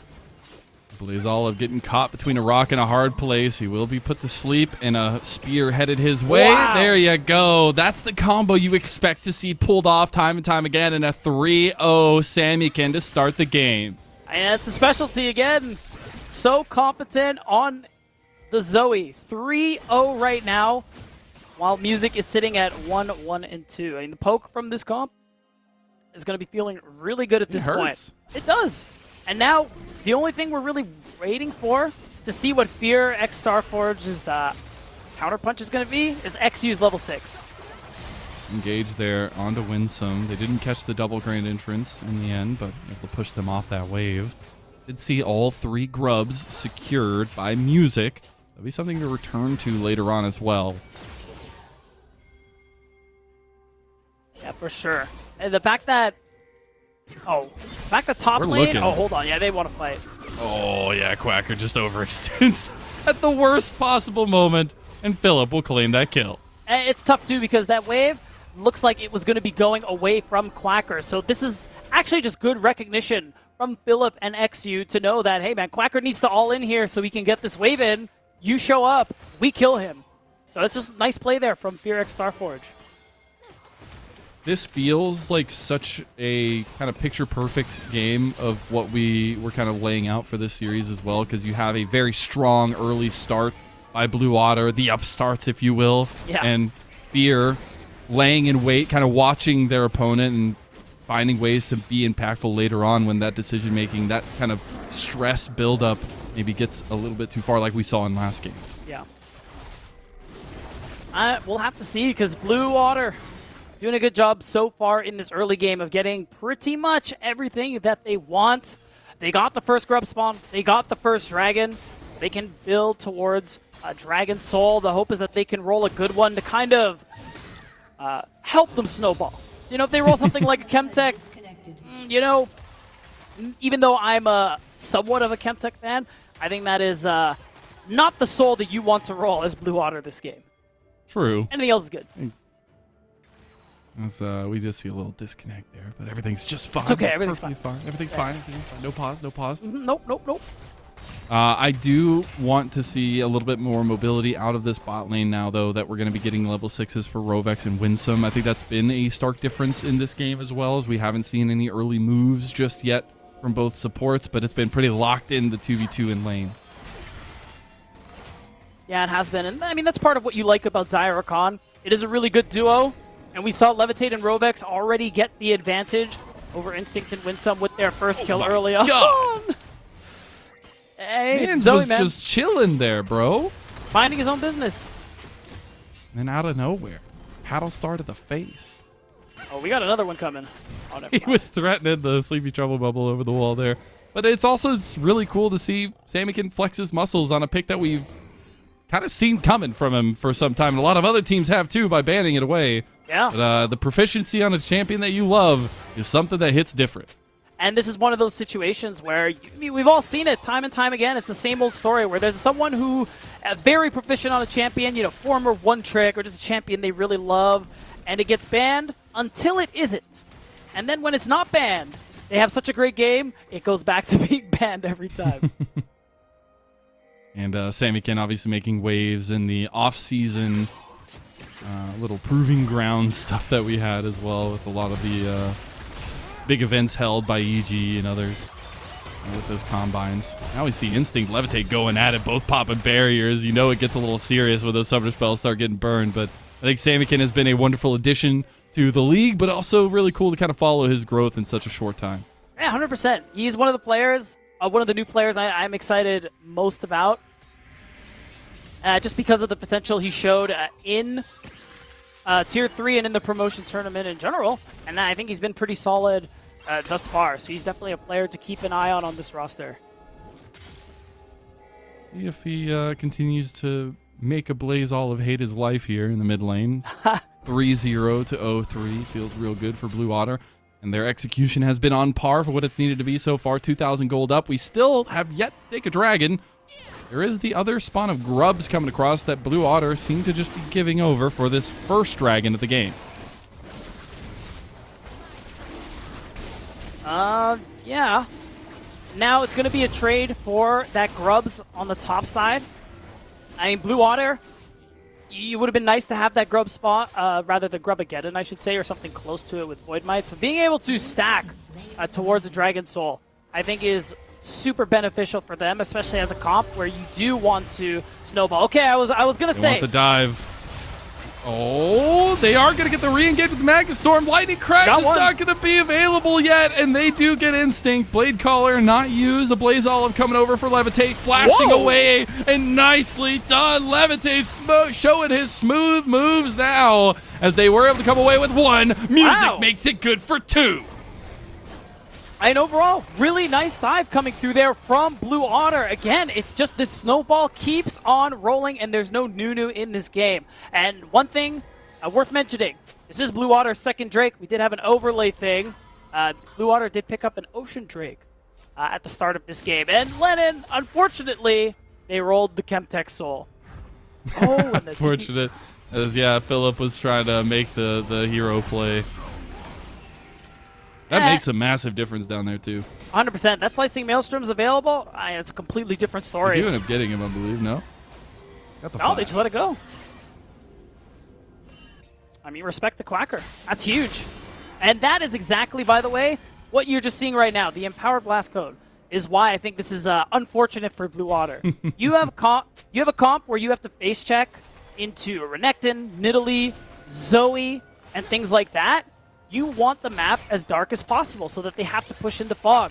But this rift actually makes it a little easier for you, especially when you're behind, to be able to clear vision and actually get some kind of a foothold over neutral territory. So that's kind of feels bad for Blue Water, but the gold lead is still pretty big. They're still in a good spot. Oh, get the collapse here on the music. And they are able to just take him out in 400 smackaroos right to Instinct's pockets, man. That's not good. It is if you're Instinct. That feels if you're great. Instinct, I guess, yeah. But with Blue Otter having a lead, right, this is a situation where I've kind of tried to beat around the bush a little bit, but that veterancy kind of holding on to a lot of the sporadic advantages that Blue Otter have had, that has been the namesake so far in this series for FXS. That's what turned it around so heavily last game as well, around those big objective fights. So Blue Otter getting caught in the in-betweens is something you got to see cleaned up. Yeah, it's definitely something that happened last game, and even though there are minimal consequences for music getting picked off just there, stuff like that can't keep happening. Otherwise, we're going to have a repeat. That's how it started last game. That is how it started.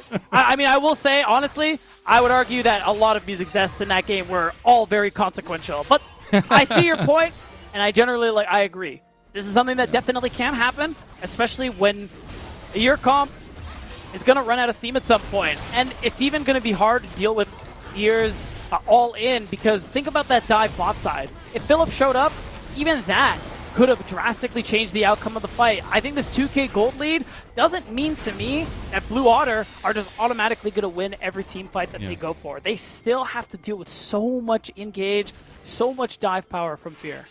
But that's why I love that Samikin is on his Zoe. I love that Rovex and Music have taken such a big hold on how this team is piloted. I know Rovek specifically highlighted that music takes complete control for a majority of the game, and he'll come in when big decisions need to be made in later games, things like that. But it's this two-pronged leadership approach for Blue Water that I have a lot of faith in here to guide them with this lead to try to bring us to 3. It's still certainly within that realm of possibility. Even though Vision, really aggressive. Oh, hold on. Uh-oh. Oh, Samikin misses both, but is able to get the flash out there. Still, that is the actual flash of the Zoe. You know, for those who That was a little frequently scary. play against this champion, getting that out, it feels really nice. It's a little win in its own right. It is. Take the little things. You mean you really do? Oh. Okay, so he just cancels it of his own accord. Oh, because he wants to do that. Yeah, that's what I was going to say, is they're waiting to make a play. A long-distance paddle star, and now you got that electrocute damage on top of it, too. Music going to try to close the distance, but does end up seeing XU over here. He really wants a spear onto Philip, but he can't do it. XU is going to tank a lot of the damage now for Blue Otter, and they can't hit everything, and unfortunately, it goes a little bit wide and topside for Blue. Still, I think that is a really nice read, once again, from XU. Being top when he is needed, just being around when he is needed in general, something we expect from a jungler of this caliber, this level of experience. It could have gone really badly there for Philip, but instead he keeps his life, crucially, a few seconds before this next Drake spawn Lennon. He doesn't have his ult to play with yet, but still, him being around, it does matter. Really want to see the music. Okay, they will end up popping it. They're going to get the preemptive engage by Rovex onto Winsome. And he uses Crash Down out. Now XU has found Samikin. Rovex going in here with the quickness. He's only going to find a couple. He's got the flash out of XU, who's trying to get away from Quacker now. Has the improved Blast Cone. Gonna use that as an exit tool. Rift Herald got taken care of in mid. And guess who has shown up now? Philip with a Slicing Maelstrom available. XU going to make it out of that Sleepy Trouble bubble with the help of the dragon. Quacker is on the flank of a Sentry right now and has not been spotted. Oh, they have pings down there, so maybe he's been spotted out. Yeah, they know. Still, Philip marking him is important, and Fear stalling the fight long enough for Philip to get his ult back is such a big deal. Now, Blue Otter, 3K gold lead or not, have to be very careful about how they approach this fight. If Philip gets a big Slicing Maelstrom, and the fight is over. It was all about the bar of execution. It was all about finding the picks, get a couple of these skill shots in Blue Otter. It looks a whole lot better. But Quacker can't get caught in the side here by Philip. Going to take half his health, and now you've lost a prong of your attack for Blue Otter. They're going to move towards mid. Winsome goes for the engage, takes half his health down before he goes down, though, as I have Philip on that flank. Here it comes. The big Slicing Maelstrom dodged out of, but one goes down. Instinct will take that kill all day. And now Quacker turning back over. XU's gone. And Blue Otter, they've used this big croc to big differential, and they'll go straight to this dragon. Yeah, the dive, it just didn't work out perfectly there for Fear X Starforge. The nice thing about Talia Vi is layering that cease and desist with that seismic shove. But I Levitate, he was still able to stay alive. He doesn't even have to use his flash, and he got a big recall of his feathers to take XU out of the picture. So Blue Otter, they still hold on to their lead, and they get themselves that Chemtech Soul Point. Really, honestly, if Levitate goes down here, the fight's so different. 100%. But that Feather Storm is actually so clutch. True. You avoid a lot of the damage here from Philip's ultimate, but watch. See, look at where Blaze Olive is. He's just not in sync with his jungler. That's what this combo is all about. If he's there to answer, maybe get Levitate's flash out while Instinct is in the area, this could have gone their way. But they weren't synced up correctly. And we're seeing the leadership tangibly in front of us. Rovex deciding to start that one off. Yes, he gives his life, but you'll take that with a 4,000 lead now and soul point for Blue Otter. This is the kind of upset that we were waiting to see come alive here for this team that has made such a big splash in their first split in NACL. It certainly has, and Otter they're looking to pun make intended. another splash, Lennon, as they haven't done it yet, but they are on track to take us to that game 3. I mean, this lead continues to grow. That Dragon Soul would do them a good amount of gold, excuse me. Even if the Rift is And gold. not ideal for them. Yeah, gold is cool too. Oh, Seismic Shove connects there. Quacker's going to pop the dominance. He's going to throw out the thumbs up, says, bring it on. We're going to take the Baron on the other side of the map while I take a 1v2 and maybe even win it out He's here. stalling. He's going to get the Vault Breaker there in the end of Blaze Olive gets it, but the Baron already down a quarter of health. That might just be a clean sneak from Blue Otter. Yeah, 100%. Oh, this is dicey. Philip has Slicing Maelstrom. You have a lot of centered AoE from FXS. They're going to get the Maggot Storm into the Slicing Maelstrom. Look at the Lightning Crash from Instinct, though. He's the big target right now. Hexu is in there. Hexu is going to help lock down Music. Now Levitate, surrounded by his enemies, will take one with them. But FXS, they pounced onto the Baron, and the veterancy shines again.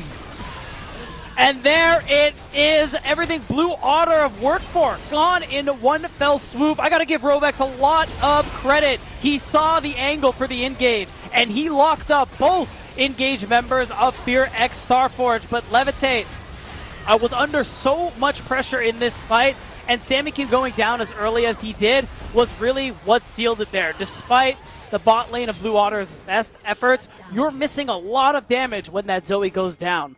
And Blue paid for it. And I don't want to take too much time to talk about it and be too introspective, but it's been multiple fights in this series that in these very tense moments where it's literally like make or break and you give yourself a huge lead, Blue have come unconnected a lot of the time. We see fighting on other sides of fights. Music there was taking a fight against the Blaze Olive, but it's just a couple things going wrong. And that's where that veterancy that I mentioned shines through for Fear, because they go for targets. They know they are fighting around each other a lot of the time. And it's something that has made the difference so far in this series. Plus that experience, it allows for grace under pressure, Mazel. The fact that, you know, in those really tense moments, in those big team fights that are turning points for games and matches, Fear usually aren't going to flinch when you think about the experience on this roster. So it's paid them dividends. Fear, even though they are down 500 gold, they still have the Baron buff to work with, and they have collected so much gold off that last fight that Blue Water's game got a little harder. Just a little bit, but you continue to layer those abilities in, and it makes the biggest difference. You can pick somebody out immediately, and we've seen it a couple times now as well. Waiting to see if somebody's going to be misaligned on the back. Doesn't end up taking it, though, as Music will complete his second item. That is another check-in I want to have, as majority members for FXS have completed their second items, and now they're looking to collapse on a Quacker, who will not have Slice and Dice now that he's used it. Weaver's Wall coming in, and they're going to put a Crocodile in a cage, and Fear looking at topside turret as well. Just really nicely done. Clean and executed play coming through here. At Fort Fear, they're going to be able to take another turret, take some of Music's jungle camps, and now, they have plenty of time to reset and set up for this dragon coming up in 40 seconds, but it looks like they want to stay a little longer, take a tier 2. That's going to be tough. It will prevent them from backing and spending the gold that they've earned. Really, only Philip will be able to do so with the teleport. Yeah, curious decision. And I want to highlight XU a little bit here. He's not maybe had the greatest scoreline so far in this one, but the Vi providing a ton of facilitation for his team. And it was so cool getting to talk to him, the confidence that he wants to build, that leadership potential that he wants to bring back to the LCS. And I quote, when he goes back to the LCS, it's not an if. And I think that's very telling on the confidence that this roster as a whole, but XU is bringing to the table. I deserved an LCS level jungler, and now we'll see if he can prove it by winning this 50-50. It's actually going to be the blade caller from Levitate. Gets it. Music is completely caught out here, though. Ends up burning his flash to get away. Philip shut down by Samikin on the other side as he went over ham. And a couple things falling away for FXS. They do end up losing the soul to Blue Otter. Yeah, again, not the worst soul to lose, with Chemtech being, one of the weaker ones, but there's still that value there. That extra damage you get, and the damage resist when you're below 50% health. The healed shield power bonus actually matters because you have a Nidalee from your team from those individual Drakes, so not bad. Ooh, Winsome in some trouble. Instinct is on the side here. He does not have Lightning Crash available to him, but the engage there, that's XU moving forward. He knows that they can catch Levitate out. Is it in time? The Blade Caller magical stuff from Blue Otter as they turn the engage right over, and that's mid lane priority that they're going to move for unless they want to just try to continue invading topside. Again, the combo just isn't there to take down Levitate. XU, it's honestly a beautiful Q flash onto Levitate, but the response from a Blaze Olive isn't there, so they're not able to secure that kill, get full value from the combo. So it's Blue Otter still coming ahead in these fights, picking up a little extra gold. Blastcone going to get Rovex over there, but it was actually a really nice block off by Blaze Olive. They are looking at this turret now, but don't really have the minion wave to fight it over. They are just going to try to look for poke in between. Samikin, especially over the walls, going to be very, very potent, but it's still an advantage for Blue Otter. They've consistently been able to fight back time and time again, even if we start seeing some of those falls through the cracks.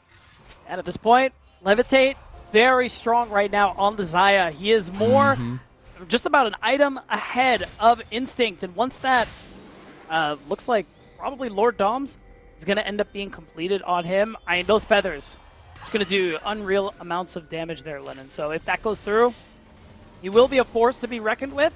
And if VRX Starforge, they can't get that combo down with this Vitalia and take Levitate out of the picture, Blue Otter, they'll have the tools to win this game. I love that Blue Otter's advantages so far have literally just made this game into a hands diff. Like, literally, it's execution on both sides. Yes, a little bit more consistency, I feel like, in the team fights for FXS if they can get good entrances, but execution nonetheless. And we don't have any objectives besides the Baron coming up, so it's all about pick central for both these two teams. That's right, especially Dear X Starforge, Lennon. That's the thing you're most concerned about, because if we're not talking about CC, you're outranged. And Blue Otter still have a lot of damage to play with there. So if the combo isn't there, if Winsome can't land, oh wow. Ooh, Levitate. That's that Feather Storm, though. He's still killed outright as the TP's coming in now. FXS have struck where they needed to. He had Flash, he had Barrier, and now they can go threaten the Baron potentially here. I mean, that Levitate is your strongest member, and that kill couldn't have gone better. It didn't cost you a single ultimate except for, okay, it cost you a few, but not the high value ones. So this should be easy. Fear, they want to look for the turn.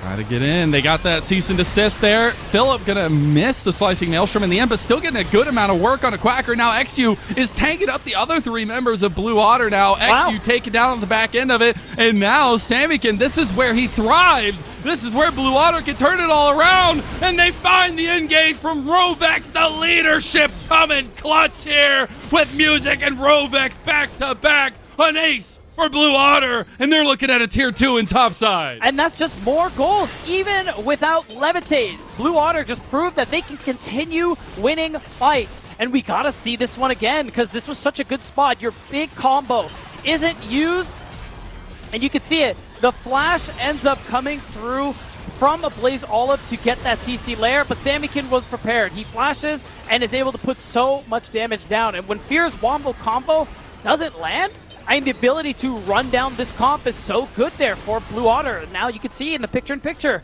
they've earned themselves the Baron in their own right. Wow. What a way to break it down. My goodness. Love Samikin is able to get a lot of the poke damage in there as well. But, yeah, look at that damage done. Unfortunate for Levitate, but kudos to Samikin. Yeah, that is an unreal amount of damage. That 0 is really funny. But it is really just a testament to how competent Blue Otter are with this team comp. Because again, Levitate was their most fed member, and honestly I would argue still is. And to win that fight without him is very impressive. And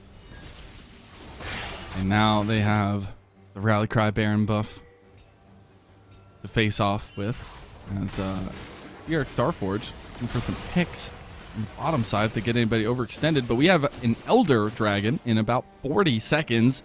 Blue Otter going to be feeling very confident in this fight.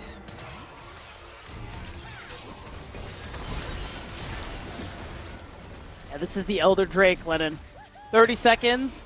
And Blue Otter are in a really strong position right now, and Fear find themselves very far on the back foot, especially with where Instinct is right now. You basically lost all pressure here around the Elder Dragon, and Fear Their combo, it needs to secure a kill, man. They need to take down Levitate, but you also still have other threats to worry about here. So you just better hope your whole combo catches out multiple members. I'm looking at you, Winsome. Need to see a big Magnastorm. Combos, extremely important. There's a push by Levitate on mid lane turret. They see he's there. They could pull it. They do. They're going to start this one up. Levitate is still on the inhib. A back being completed here as a Blaze Olive goes back to try to save it. Winsome almost dies outright to Samikin. And now a Blaze Olive taking a pretty hefty fight into Levitate mid lane. Re-engage, slicing Maelstrom, double combos there. But Quacker, he's looking so big now too. And Instinct is the only one left in the pit right now for Fear. There's the steal, but it's not going to be clutch. And Blue Otter, they've done it. They're TPing mid lane. They had the outplay by Levitate onto a Blaze Olive. And we're going to 3, baby. It was a crazy draft from Blue Otter, but they made it work. It started with the Nidalee and Samikin's specialty in the Zoe, and they just never let off the gas let in. Really nicely done from Blue Otter. Really nicely done. If it doesn't work, go to Comfort, and they did just that. Samikin, for the first time on his Zoe of this split, and he will earn the player of the game. Yeah, I think he was just so important in the lane phase, getting a lot of damage done, helping win out on a lot of these skirmishes to get that early lead. We saw Blue Otter turn into this win, so I honestly well-deserved. Yeah, really well-deserved guy we've seen come up through all the combines, but also make some big splashes here.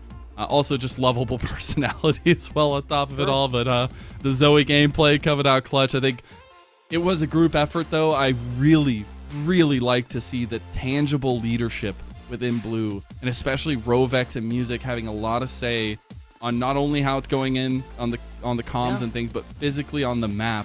They were the ones kind of leading the charge a lot of the times. It helps set up Samikin for huge successes like this. Yeah, 100%. And this is a great thing to see for, like you said, a player who showed up in a lot of these combines, who was working his way up through Tier 3. And it's always a nice thing to see, you know, newer talent pop up. It isn't just the same. It isn't just the same names. We're seeing new faces pop up from time to time, and it's cool when they make a splash. It is indeed. As what a way to bring us to 3 here for Blue Otter. I think we've seen a lot of changes in kind of pole positioning in this series as a whole. I think there's been a lot of calm plays from FXS and a lot of holding of tempo and things like that, but then we see a couple big catch-outs, and them themselves, maybe, like Rovex said, their heads turned around a little bit, turned a little silly by Blue Otter, and now we get to go to 3. So we will have a short little break, and we'll be back with the culmination of our second series.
Welcome back for NACL Summer 2024. I'm Mazel. I'm joined by Beatdown Boulevard, and what a way to get 3 games finally in our super weekend. I'm super excited. Blue Otter push us to the limits against Fear X Starforge. They have, with a really exciting draft that, I didn't have a lot of expectations for, but Sammykin Zoe reigns supreme, it turns out, and even Blue Otter's social media tweeted that one out. Imagine leaving Sammykin Zoe up, and you know what? For real, they're right.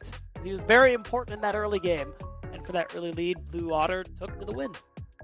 Yeah, absolutely did, and it was off the back of a lot of the leadership we've talked about so often in this series, Music and Rovex, and having a lot of say throughout the entire game of how they wanted to lead the fights. Also, the clutch take of the Dragon Soul by a Blade Caller, pretty huge. But it is a series where, this was an underdog matchup for Blue Otter, even if maybe we need to start changing that conversation because they've been able to push some of our top teams. But this is also a situation where they want that conversation to stop. They need to make good on it and finish out this series. Yeah, 100%. I was going to say, when they win the series, and we can do a bit of reevaluating here. So far, they've taken a game off Dragonsteel, a game off Fear, 2 of our top teams in the league, which is definitely a good look. And being able to finish this series, I think, would do wonders for their chances at playoff contention, because winning matches that you don't really expect to is pretty great for your win-loss record. Who would have guessed? And that's pretty much something that they're working towards. Dude, the results-based analysis just keeps. I know, it just keeps working, man. Speaking of keep working, some champions are not going to keep working here, as we have the full Omega Drive Fearless 5065. We had to add a couple numbers at the end there. Any chance?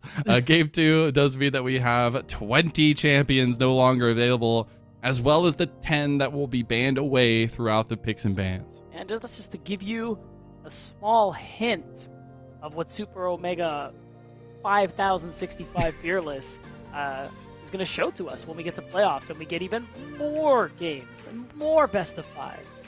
Yeah, you think it's crazy now, wait until best of 5s, but still, I love to see best of 3s because we do start getting a little bit of the flavor. It's also a game of kind of hindsight being 2020 when you look to game 3s and you see what's been left open, and that's where I really like Blue Otter having picked a lot of their kind of comfort champions in game 2, leaving some potential openings for meta champions in a game number 3. Yeah, so now with these champions out of the picture, there's no more Sammykin Zoe, so we're going to have to see what else he and Music are going to be able to pull out going into this final game. We do know that Fear chose blue side this time after Blue Otter gave Fear their first loss on red side. I remember that callback by then, so...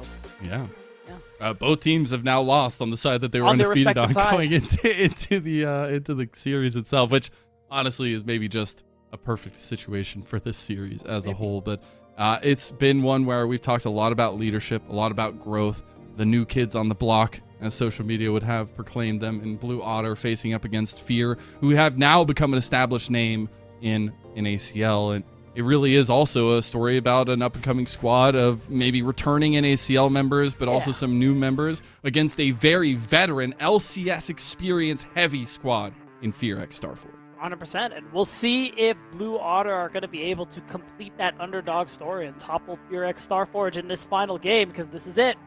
This is where it's going to get decided.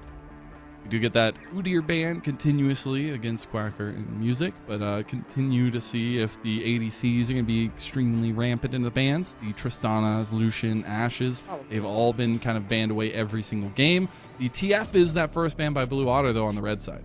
Yeah, and I think Trist is going to just be continuously banned away by Blue. I think that last game gave Fear all the info they need in that Fear, or rather Blue Otter, aren't going to first pick that Tristana, so I think being able to get that situation where Blue Otter are forced to ban it, I think is going to end up feeling pretty good, because that's something a Blaze Olive very happy to get. Honestly, any mid laner very happy to get. Yeah, honestly, it's kind of good. It's pretty good.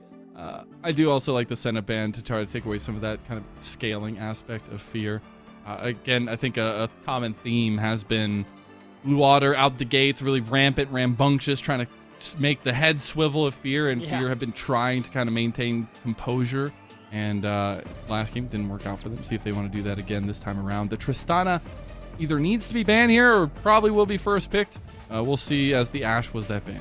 Yeah, 100%. I don't know if there's really an answer per se. I think Blue Water aren't going to really just mess around with that. They're going to take it out of the picture. But Rumble has been banned away quite a bit for the rest of the previous games. Is available. They can't and that's ban an easy it, one so for they Philo. pick it away from him. Exactly.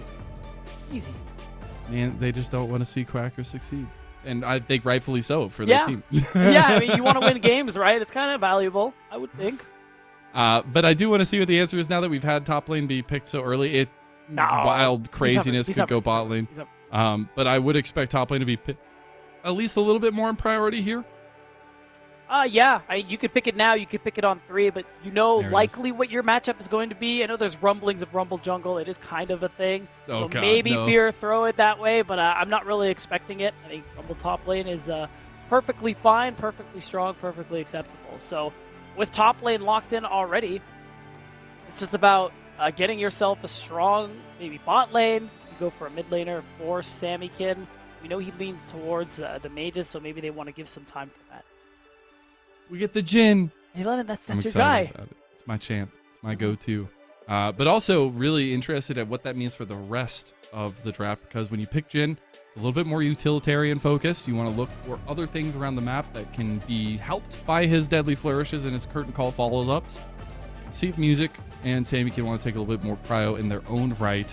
But this is another pick that has a lot of flexibility in the builds that it has, but also a lot of strength in the Jhin matchup in particular. Yeah, I will say things have changed a little bit because Varus did get a bit of a small rework, a change to his passive, and they did lower his base AD. So it's generally accepted that he is not as lane dominant as he was before, but since the removal of lethal tempo, his passive is actually real again and useful. See, the problem is, though, Jhin doesn't have any mobility ability.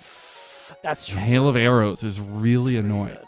I'm just going to say Varus actually in like a baseline, I feel like is pretty decent into the Jhin, but I think it matters a lot what the 2v2 has in store, and the Alistar now with an answer from the Bard there.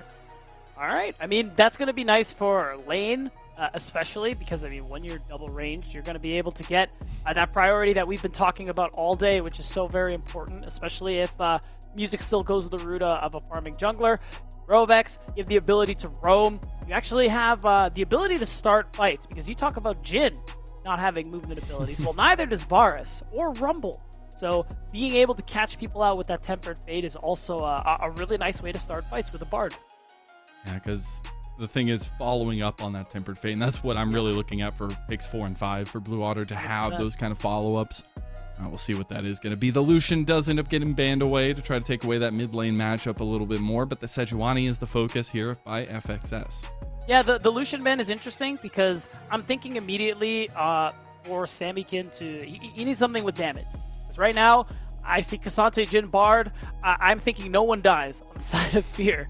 So I need a little bit more from him. Jhin a disservice here, beat down. I don't know, man. I mean, like, since the crit items got improved, he does pretty good damage, but like I'm still not feeling it. I need a little more. We did get the Ablaze Olive Yone banned away from him, though, in that second phase by Blue Otter to join the Lucian ban towards him. I do wonder if they want to continue focusing some of these engage potentials that are still on the table for Blue Otter, because that's literally what they're missing now. Yeah, I'm also thinking, I mean, Orianna is up, Azir is up. You do need a good amount of magic damage. The Vex is a pretty good shout, I would think, considering what's left in the mid pool. Just whittle down Sammykin as much as you Yeah. can. I mean, I don't know if it would have been the best, but I think you really need more damage than a Vex can offer. So again, Ori, Azir, yeah? What do we think? Maybe. We're really running down the clock here. All right, I do appreciate a little bit more onus given to Music, and the Rek'Sai being locked in here gives him a lot of that carry potential. Again, Rovex and him have been the main drivers of the force of Blue Otter. So I want to see what he can do on this one. Yeah, 100%. You will have a lot of agency, a lot of ability to have that early game impact just because of all the CC in your kit, your ability to move around map with the tunnels, and things like that. And your ult definitely helps with chasing kills. And so Sammykin, they're ensuring that he gets the best matchup possible by giving him that R5. And now we know he's going to be playing into the Jace. God, you got so much poke from the side of Fear. My goodness. You better hope your health bars have packed a couple hundred extra health there, because it's going to be hard to approach team fights. I mean, the nice thing is you do have Cassante and you do have Rek'Sai, so you're going to end up you're going to have a pretty beefy front line. Yeah, you really can run at them. The only disengage so far is the Alistar, but wow. So it is actually Rumble Jungle, it looks like, as Philip is going to last pick the Urgot. I love it. Throw us for a loop, why don't you? And I could be more excited. We could see some of the tech that you were kind of alluding to actually come through here. We're always very hesitant when we hear those kinds of things because it's always a question mark. But that's the thing about Full Fearless is if you can throw the enemy team for a loop for one game, it makes the biggest difference. The Lux is locked in the end for Samikin. Okay, so definitely something Samikin is very proficient and comfortable on. You do have a lot of range. You do have a lot of poke. And I think the range is pretty important because when I think about this kind of death ball that Fear have and the poke they offer as well, going into them is a little dangerous. So having things like the Jhin, who, you can get that deadly flourish, you can set up some of that Lux damage, you have the curtain call. That's how you can kind of whittle them down, tenderize them, if you will, before cooking them.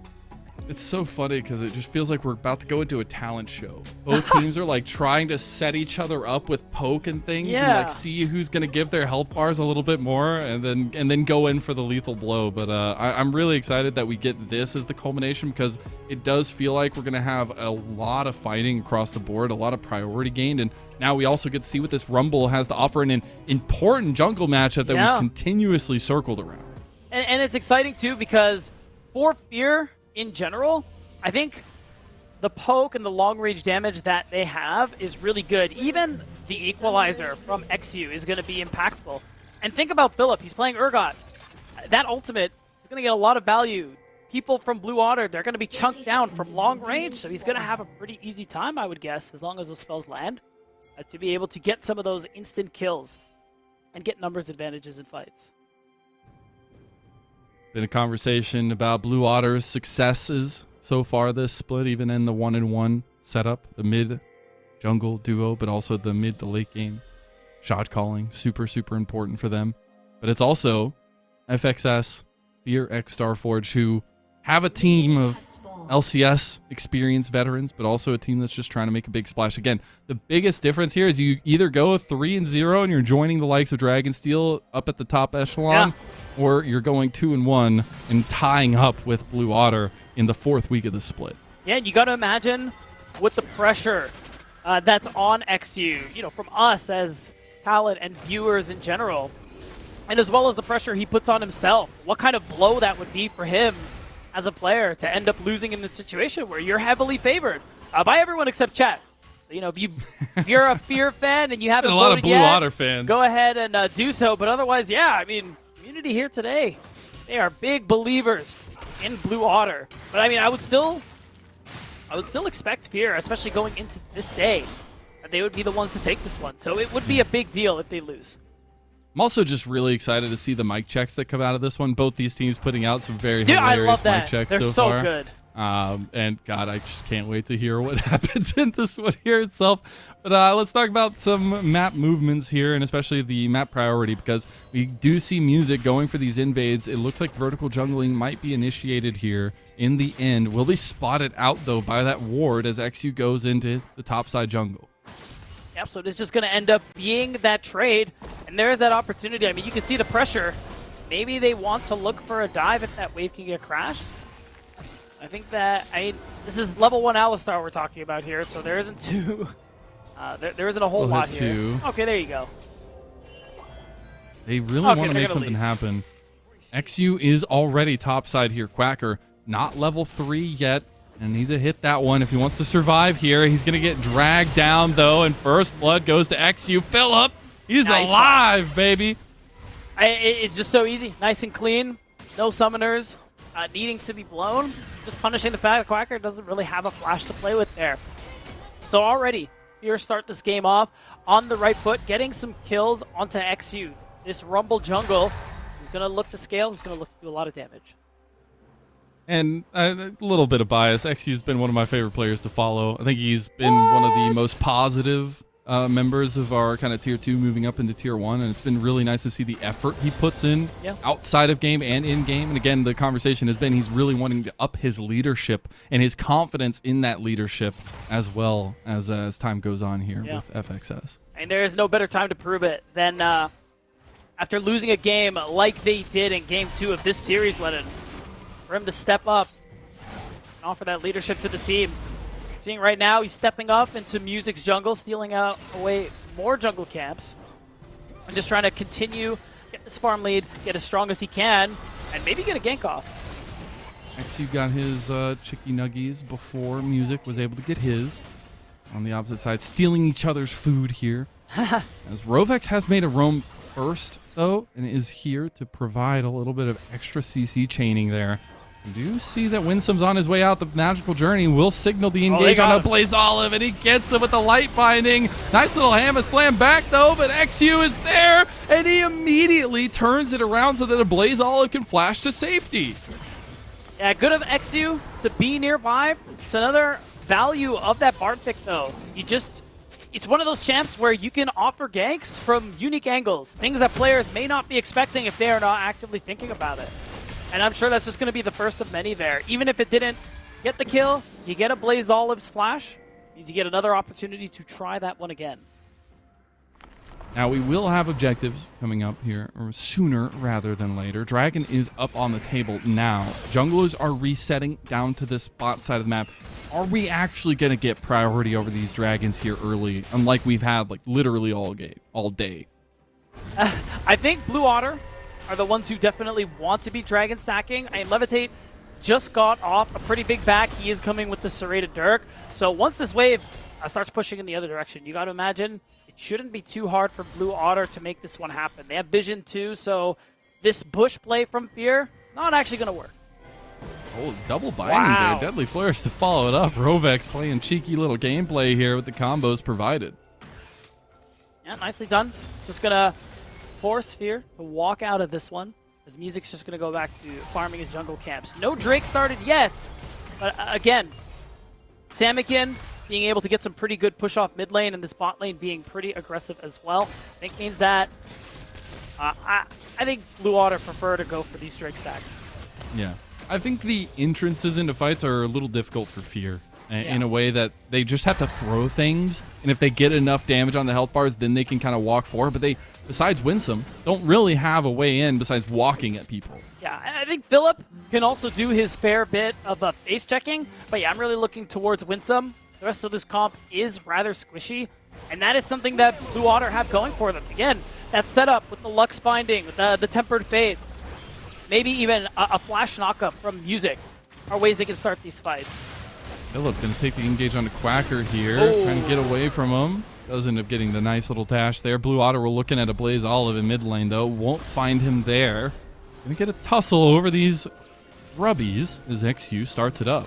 Yeah, I will say XU's a level down on Music at the moment until he got that one grub, and he's just going to walk away happy about that one. Doesn't want to skirmish yet.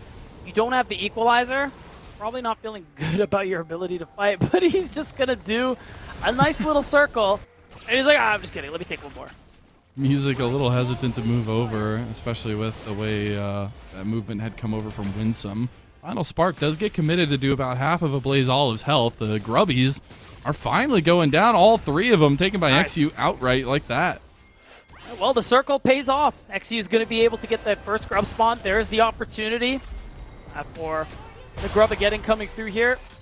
If they secure that one, and if they do, Iron Phillip's going to be pretty potent in the side lane. That is that potential for extra gold for him when he's on the split push. Even a Blaze Olive will be able to do the same. Everybody's just moving around with the death squads. That's what we expect. Both bot laners left on an island. Everybody else roaming around the map. Still, though, backs will be coming through for Blue Otter, so not confident to take the objective. And we'll get yet another late stacking dragon game. Yeah, that's right. I know Drake has gone down so far. I think the thing that I want to point out that I find interesting is that Music is out farming XU right now. Usually, I mean, when you see any AP jungler, if I see the item Faded Ashes, I assume you clear very quickly and should be even, if not ahead, with your opponent. But Music, I mean, he's just been doing a great job. He reaches level 6 first. he's got a bit of an advantage, and he still has camps to farm, so that's only going to grow. So, I mean, all the gold, you asked for extra HP bars, that's what Music's going to be spending his money on. So the faster he can get to those tank items, the more impactful he's going to be. Oh, God. They were trying to bait Sammy. Out Winsome gets the double flash. The equalizer going to be used with the shock blast on top of it. And that's the length that FXS can engage or fight at. Yeah. And I mean, Sammykin's flash, much more valuable than Winsome. So that is a good find, even if they don't kill Sammykin in the end. But I will say the poke is still really good. Oh, that didn't work. Open up! Blaze Olive gonna get locked down. Light Binding, Final Spark. Throw him the last curtain call shot there, too. That's gonna be a big pickup for Levitate. Yeah, I mean, I like that timing. That knowledge that Emil's flash isn't quite back up yet. So they secure the kill, which should give him the fast track to the Drake. So a little bit of earlier stacking than the post 10-minute dragons that we've had, but those Blue Otter utilizing, again, the kind of direction that Music and Rovex are able to provide with the picks that they have. Yeah, this is what I like seeing from this roster and what we were talking about. I mean, in that last game and in their previous series against Dragonsteel, when they took that game, that understanding what's strong about their comp, when they're able to fight, what they can push and threaten for. And it seems to be paying off big time for them. It's what got us to this game 3. And it's what's allowing Blue Otter to kind of go blow for blow right now with Fear X Starforge. We're getting the proxies in topside by both Philip and Quacker. XU went and stole a couple camps away from Music. He'll be on his bottom side right now. Nothing else going to come of it yet, though, but some pressure onto Sammykin. And at some point, do you feel like they need to answer Philip proxying this top side of the map? No, because you can see, look at what Quacker's doing. He's also, I mean, it's not necessarily proxying, but, you know, they're just not interacting. Like ships in the night. Yeah. Oh, how they pass. Like poetry in the top side. That's what I need from our top laners. While they have all this time to themselves, they just need poetry. You know, maybe they should write poetry. Just talk to each other. Slam poetry. Oh, my God. Is that not what they do when they do noodle fights? Like when they just fight each other? Is that not just like their version of slam poetry? You think so? Maybe. Okay. I don't know if our players are poets, but you know, I'm going to go ahead and guess no. When I think about the average League of Legends gamer, I'm not thinking poetry. I'm only thinking... We're going to get so many ats like, dude, have you not seen this person's poetry? Like, if I get a single at about that and it's real... I don't know what I'll do. I'll do something nice. All right. Like, I got a question then. Okay. I want our mods, if we have time, to make a poll to see if our chat believes that players are poets as well as players. Chat. Yes or no? Chat, you know better, please. Hopefully we'll get the results of that poll. But speaking of the results, we do see the trade of those grubbies. So no grub again in this game. Oh, this should be pretty easy for Music to be able to get all 3. And since the dragon isn't quite up yet, there isn't really a response. There's at least some plates, 1 plate being gained here in this play for Instinct. But other than that, it is just going to be the grubs for almost nothing in favor of Blue Otter. The only thing is, it's nice though for XU to give Instinct all this space. Levitate is losing out on a bit of farm as a result. Nothing else gonna come of it. Quiet on the home front here. As it feels like that's the name of the game. We've had 2 very sporadic games. Again, Blue Otter have been answering very heavily in the early game and finding those kind of splashy fights and kills. And last game, complete domination for a lot of it. But this is the kind of expected respect I could see in a game 3 where both teams kind of just willing to fight it out on even ground so far.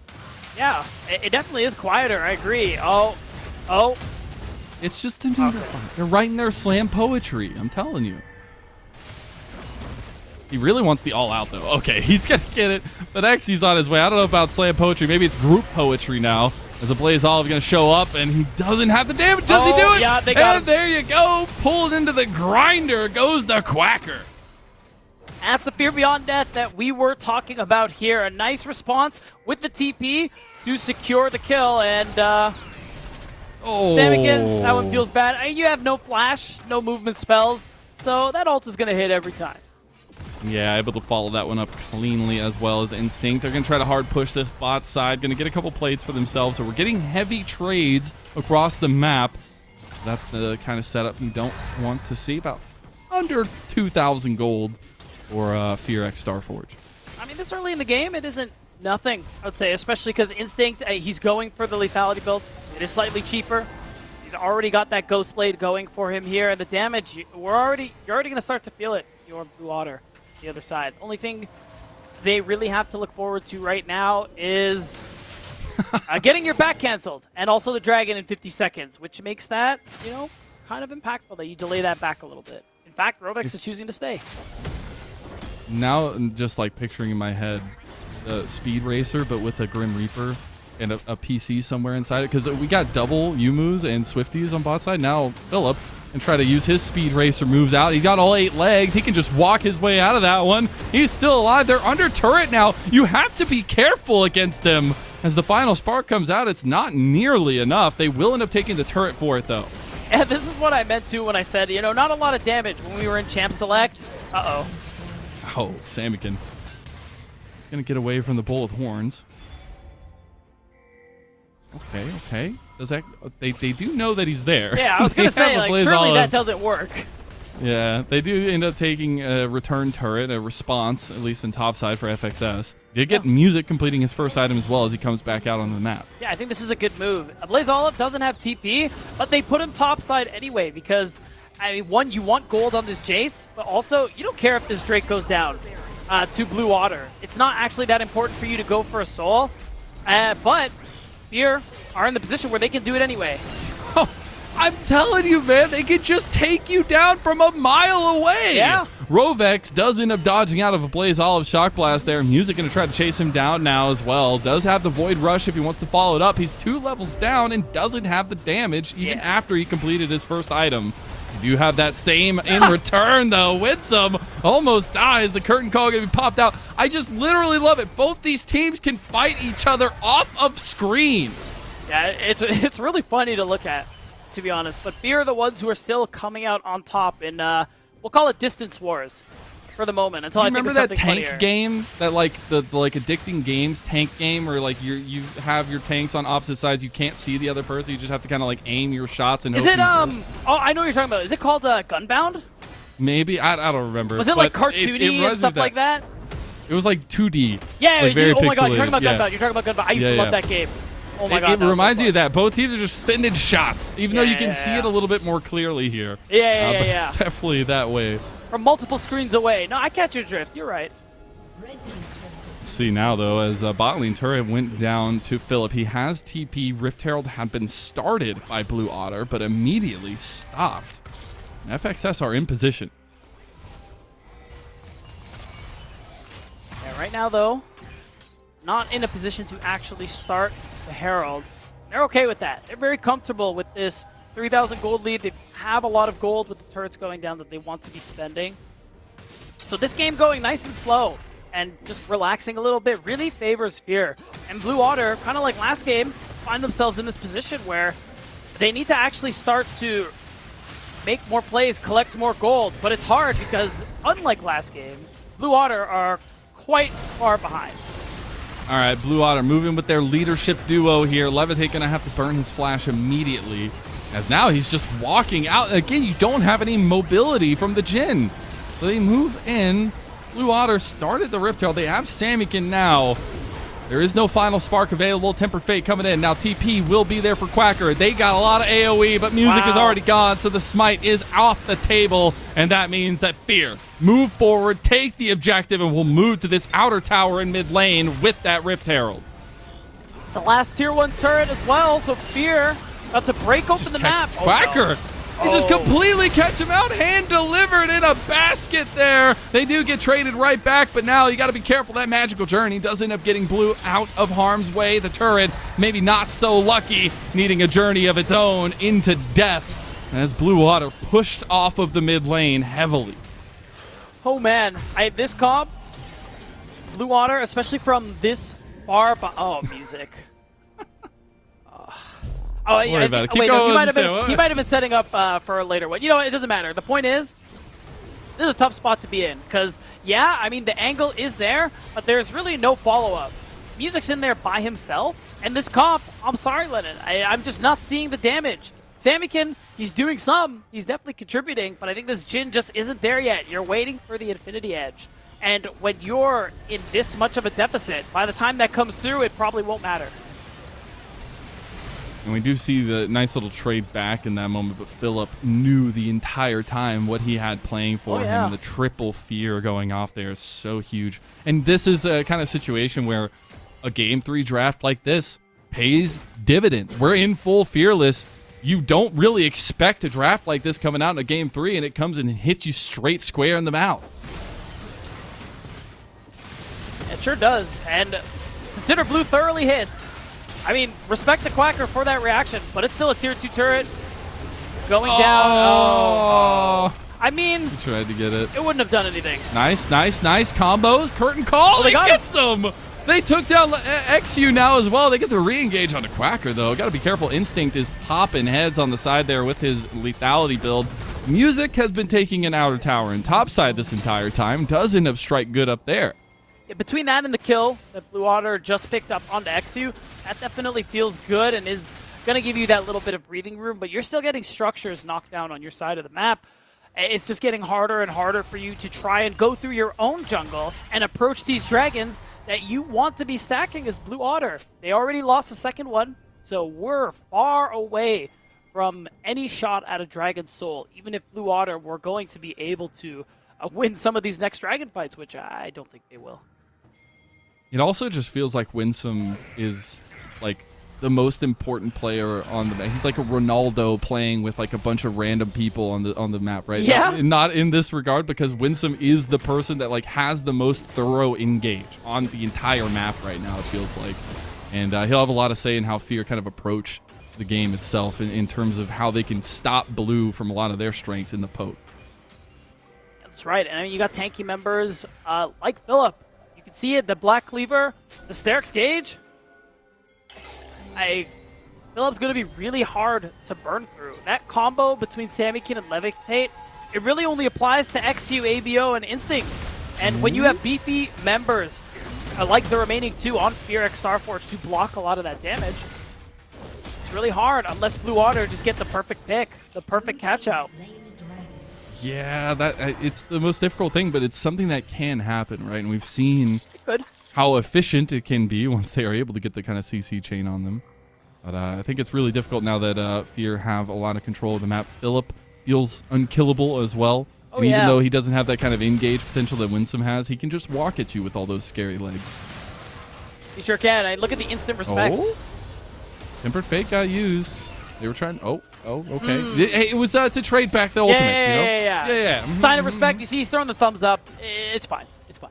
Everything's fine. We're not going to talk about it. We're going to keep it moving. You know what we will talk about? If you want to stay updated with the NACL, Lennon, you saw the socials down there, but we're about to fight. Yeah, I was going to say, I don't know if you have time. There's that man right in front of all of them, going for the engages, and it just means that Blue Otter have no hope in the fight. Wow.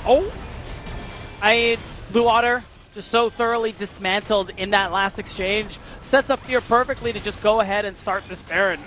You can see the poke. Samikin, probably close to the strongest member, and they just can't put a dent in this Urgot. Yeah.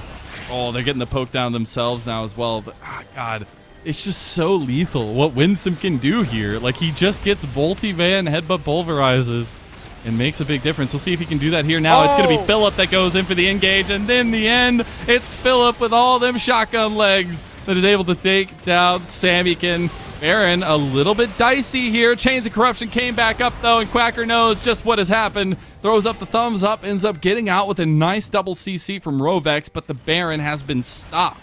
Yeah, very small. A bit of breathing room there given to Fear, or rather given to Blue Otter, but this is still dire straits. 6K up our Fear X Starforge, and you got to imagine the next time they're just going to have an easier time setting up and actually just going ahead and starting this Baron. They do end up getting a little bit of mid lane pressure on this tower and trading that one back as they walk away. Warmogs has been finally completed for Winsome, so he's going to be able to have a little bit more staying power on the map itself, but you're really looking at third items getting very close to completed for Fear X Starforge. Rovex, there's some harpoons headed your way. He's going to burn the flash. Magical Journey his way out of that one. Nice. I like the coverage too from Philip, just to use the blast cone and ensure that no one's lurking around to try and help out their support. So Baron started up immediately, Lennon, and maybe Rovex can get a big Tempered Fate and get the setup. You see the flank from Quacker. Yeah, they are spotted out, though, so you gotta be a little careful. Instinct was looking for the Chains of Corruption to lock him down, and Blaze Olive finds him anyways. The Blast Cone gonna bring him over here, but Winsome has showed up. Nice little all-out from Quacker, though, and the Curtain Call's gonna help over the top. Blue Otter, they might actually have a fight worth fighting here, but the Equalizer is gonna change that immediately. It's a Blaze Olive traded for Quacker, and that front line being heartened by Blue Otter is a little bit more difficult for them to move forward. Not bad. I really like the use of the Tempered Fate there for Rovex to buy time for Quacker to get that damage onto ABO before he ends up going down in the end. So that's something. A small something that Blue Otter have been able to get back for themselves. And Levitate's in a position now where, towards the squishy members of Fear, he does pretty good damage. Collector, IE, and people like Instinct, Blaze Olive, XU, if they're not careful, you will be able to blow them up. But other than that, Blue Otter, this is still a very difficult game for them to play. No one can answer Philip in the side lane. It requires multiple members. And if a play happens right now onto Philip, that's just the go button for Fear to be able to start this Baron off. Yeah, I think that's the kind of trigger pull you're waiting to see. Now, we do want to look at the kind of vision game being played around here. There's literally no vision on the bottom side of the map. It's all been about trying to stop the potential Baron sneaks here on the top side of the map. And that's right. And you can see Blue Otter doing their best, trying to get some vision just past the line that is their own jungle. But even then, Fear doing a really good job smothering them, making sure that they're keeping this side of the map very dark. As, that pink ward, because it's covered by the wall, doesn't actually spot out that stealth ward. So that's something good for Blue. Oh, Winsome just going ham there. He's the one to lead it off, and you're getting burned alive in the pit. Mess with the bull, and you get the horns. As a little bit of damage back there, Winsome is untouchable, and all the follow-up just means that he's being supported. He is, and that's a great pickoff. No jungler means that they can go ahead and start this one off again. For Blue Otter, they're 2 for 2. Preventing the Baron from going down. Is there another chance to make it happen? Remember, Rovex's ult could buy time for his team to get there. They do have Curtain Call for Levitate. He's going to try to move over with the Deadly Flourish over. There's the Curtain Call. Winsome going over on a Samykin now, though. A little bit of Shock Blast damage. Levitate's going to have to flash away. Looks like they are just giving this one final spark as a final hope, but it does not do enough. Meanwhile, Quacker, he's getting soloed out. Now it's a double. As you got the Shock Blast help, it won't end up getting Quacker in the end, but the Rally Cry Baron buff thoroughly secured by Fear X Starforge. Maybe losing one of those now, though. Philip overstaying his welcome and will be burned down to a crisp by Blue. Wow. Oh my God, that Shock Blast almost got 2 back. I mean, that's a really clutch pickoff there. The problem is, there isn't really a chance for Blue Otter to go for this Drake. They're still behind a lot of gold. They still have the Baron buff to deal with here. And even though they killed Philip, they lost a lot of health bars. So it's looking like it's going to be easy for Fear to pick up their soul point. If this is an Ocean Soul. Lennon, what soul is amazing against Poke compositions? Just remind me. My memory's failing me. I don't think you'll have to come back for another answer. Yeah, okay, fair enough, man. That's what it's my fault. It's my fault for leaning on you. It's the Ocean Soul, guys. It's the Ocean Soul. Great against poke comps. I didn't want to give it. It's okay. It's okay. No, I actually think it's so difficult, especially with the style that we have, because the one thing you don't want to see, or I guess maybe 2 things you don't want to see when you're very heavily indexing into poke, is a Mountain Soul or an Ocean Soul. Yeah. Either way. And I think it becomes a lot more difficult. Now we have 3rd item completed for Blaze Olive now, the Shireldia's Grudge. Going to be a lot more potent in the poke that they can put down. Yeah, so what armor Quacker has and what armor the rest of the members of Blue Otter have in their items. isn't going to do as much. Instinct is so very strong right now, working towards item number 4. And that poke between him and a Blaze Olive, it's just too powerful. They're looking for a play up here. Maybe. Winsome going to be locked down. So tanky. He's so tanky again. The man is just able to be the front line, the sole front line, it feels like, for FXS at this point. Now, Tier 2 tower goes down. They're looking to siege onto this inhib turret and topside as well. Yeah, it should be really easy. You still have a lot of poke to deal with. The only saving grace is that the 2 big ultimates are gone. XU and Winsome don't have that combo we saw earlier on. So now it's just about, oh my god, getting that poke down and hitting these turrets. It's a little bit on either side, though, but all the poke being rained down means Rovex is down already. Curtain Call trying to hit Winsome, but he's pretty tanky with that front line. Still got the siege potential going down. 4th shot, not going to be enough, but the siege is continuing, and XU has moved over to mid lane as well. They might be able to catch him. He has flash. Have to get away. Yeah, but Samikin might have to use his flash to get away. Oh my god. They do get a little bit back. Okay, 4th shot, not going to go to that target, but it means that Blue Otter are trying to put up one more fight here. A couple 600 gold. Even over to music. Shut down over. Now Philip go for the flash play. Philip and everybody just bouncing all over Blue Otter. We asked if the veterancy will reign supreme, if no names with LCS experience will make the difference, and it turns out it does. That experience reigns true, and XU on this rumble with the help of his team will help clean this one up. A 2-1 victory and a 3-0 start for Fear x Starforge. I mean, Blue Otter put up a good fight, but the weight of expectations is just too heavy on the side of Fear, and especially on XU, from everything we've seen from him, from everything we've heard from him. And that kind of pressure, I mean, it makes diamonds. And Fear get another win, and they join the ranks of those of Dragonsteel, who are undefeated still to this point of the split. Now, they have dropped more games, but in the end... That's not important. That's not important. It was a very dominant last game from Fear, even though maybe the rest of the series didn't go exactly that way. It was really, from draft, I think, a really impressive start to the Game 3, and then the execution followed. 100%. I think a great example is really that last fight that we saw there, Lennon.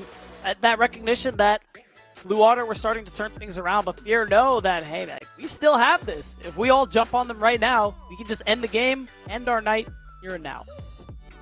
Indeed, indeed. As it was a tough effort by Blue, I think we still see what we talk about so often in the leadership that Rovex and Music provide and kind of the direction and the strategies. It was really cool to see, and I'm sure the growth will continue there. That is it for our second series, though, and that's it for me, actually. I'll be done after this one. Deserex coming in to fill in for the last series itself. Well, you will have a Rally Cry post-game interview with Beatdown right after this short break. We'll see you there.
Welcome back, everyone, to our Rally Cry post-game interview. Of course, we have the most interesting top laner in the league, if you've looked at Beer's content. It's Philip. Philip, first of all, congratulations. Second of all, talk to me about this camera angle. What am I looking at? I'm not gonna name any names, but someone on your team, or like the production team, told me to say this is the view of Blue Otter, so... Amen. Your words, I'm not gonna I don't name know any what to names. say. Yeah, of course not, of course not. You're not a snitch. I respect that. But I want to talk to you about... I wanted to ask you about what the split has been like for you on Fear. You're one of the few members who have stayed. And what's it like working with players like XU and ABO? Yeah, I mean, they're veterans, right? I mean, the funny thing is, I feel like a lot of people say like they're like the veterans and the core of the team, but I think I've played almost as long as XU, so it's like a bit, you know. But obviously they are very, very good. I think XU's putting in more work than me, so Yeah. I'm just happy I get to play with them because I would say we always got along, like in champs queue, solo queue, all that. Nice, that's good. So just overall, like, you vibe with the attitude. You think he's a good guy and he's a hard worker. Yeah, yeah. What you're saying. I guess Alright. ABO is cool too. Sure. That's cool. So my follow-up is that, you know, this is a match where a lot of people, myself included, favorited you guys heavily. You lost in game 2 to Nidalee B1. You want to talk me through that? What happened? Yeah, I mean, Music Jungle was like pretty insane that game, I will say. He definitely had XU's number. Yeah. I mean, yeah, there's nothing we could have done about that one. So this isn't me putting this out there. But what you're saying is Jungle Div. Is that what I'm hearing? Yeah, I mean, XU doesn't want to admit it, but he was like Yeah. everywhere, you know? He was just everywhere. I mean, it's true, he was. And thank you for being strong enough to say what XU is not willing to say. As we're getting close to the end of this interview, I want to ask you, is there a team that you are particularly excited to face? You guys are 3-0 right now. You've been winning all your matches. So is there a team that you think will be tough, a team you want to beat, someone you hate? Like, what are we working with? Probably Dragonsteel because of Yuji and Sphyrax. I think Winston said the same last week. He did, So- yeah. Yeah, it's funny because we were all on a team at one point, right? Yeah, it'll be funny who the better half is. Yeah. All right, fair enough. Before we close out, Philip, I want to ask you quickly, do you have any shout-outs that you want to give out? Anything you want to say? Yes, shout out my team, of course. Shout out... Yeah, I don't have anyone else to shout out, actually. Hey, fair enough. That's an answer, too. That's going to conclude our Rally Cry post-game interview. Congratulations again, Philip. Thank you very much. We're going to throw it to a short break. Oh, you guys are? All right. What do you got? I'll shout out Trevor. That's it. All right. There it is. You heard it here first, guys. Shout out to Trevor. Anyways, for real this time, we're going to conclude this interview. Thank you, Philip. Congratulations. We're going to throw it to a short break, and when we come back, we will have our final series of the day of Winthrop versus AOE. Don't go anywhere. You ready, Toasty? A little bot? Dude, get on these, little bot. Say something a little louder. Toasty, you're a bot. You're a bot. Dude, you're a you're bot. so bad! Cool. Welcome, everyone, to another episode of NACL's Bot. We have CCG's Esports' Shochi versus Supernova's Toasty. Who is going to be first in line? It's Toasty! If you miss the first shot, that's a bot-like behavior. I've never seen Toasty and like the biggest bot in the world in the same room. True. Yeah, because me and you haven't been in the same room. Tristana, huh? Oh my god! Oh my made God. it. Gotta use Earnest Elf Tristana. This is the It's best the one. worst. That's the This is worst the best Tristana one. skin. This is I'm the not best gonna lie, one. it's kind of That's- the worst. You're such a bot! There's no way you are W'd. Okay, you actually. Oh, Okay. he actually did. I'm gonna make it hard, okay? It's time to bomba. You E-flash ult. Go! No. A little bot-like, huh? How should I are you cooking dismantle up? you? Let me do some like Pythagorean theorem. Wait. Okay, right here. Oh! Oh my Oh. gosh, Oh my my angles are God. off. My angles are off. Let me do a zero, alright? You put the one to the right. Oh my god! What Oh was my God. that? I need the right skin for this one, Grave Lord, because I'm putting you in your grave. You're going down. Was that corny or was that good? It was No, good, that it was was actually tasty. good. Okay, here I go. No! You're so bad! I'm not getting swept. I'm not 3-0. getting swept. I'm not getting 3-0'd. I'm not getting 3-0'd. I'm going back to the Gragas. I have to try. I literally dare you. I literally dare you right now. I locked it in. What are you daring me for? For fun. Are you ready? E flash ult. Pass in. Careful, bro. Don't get 3-0'd.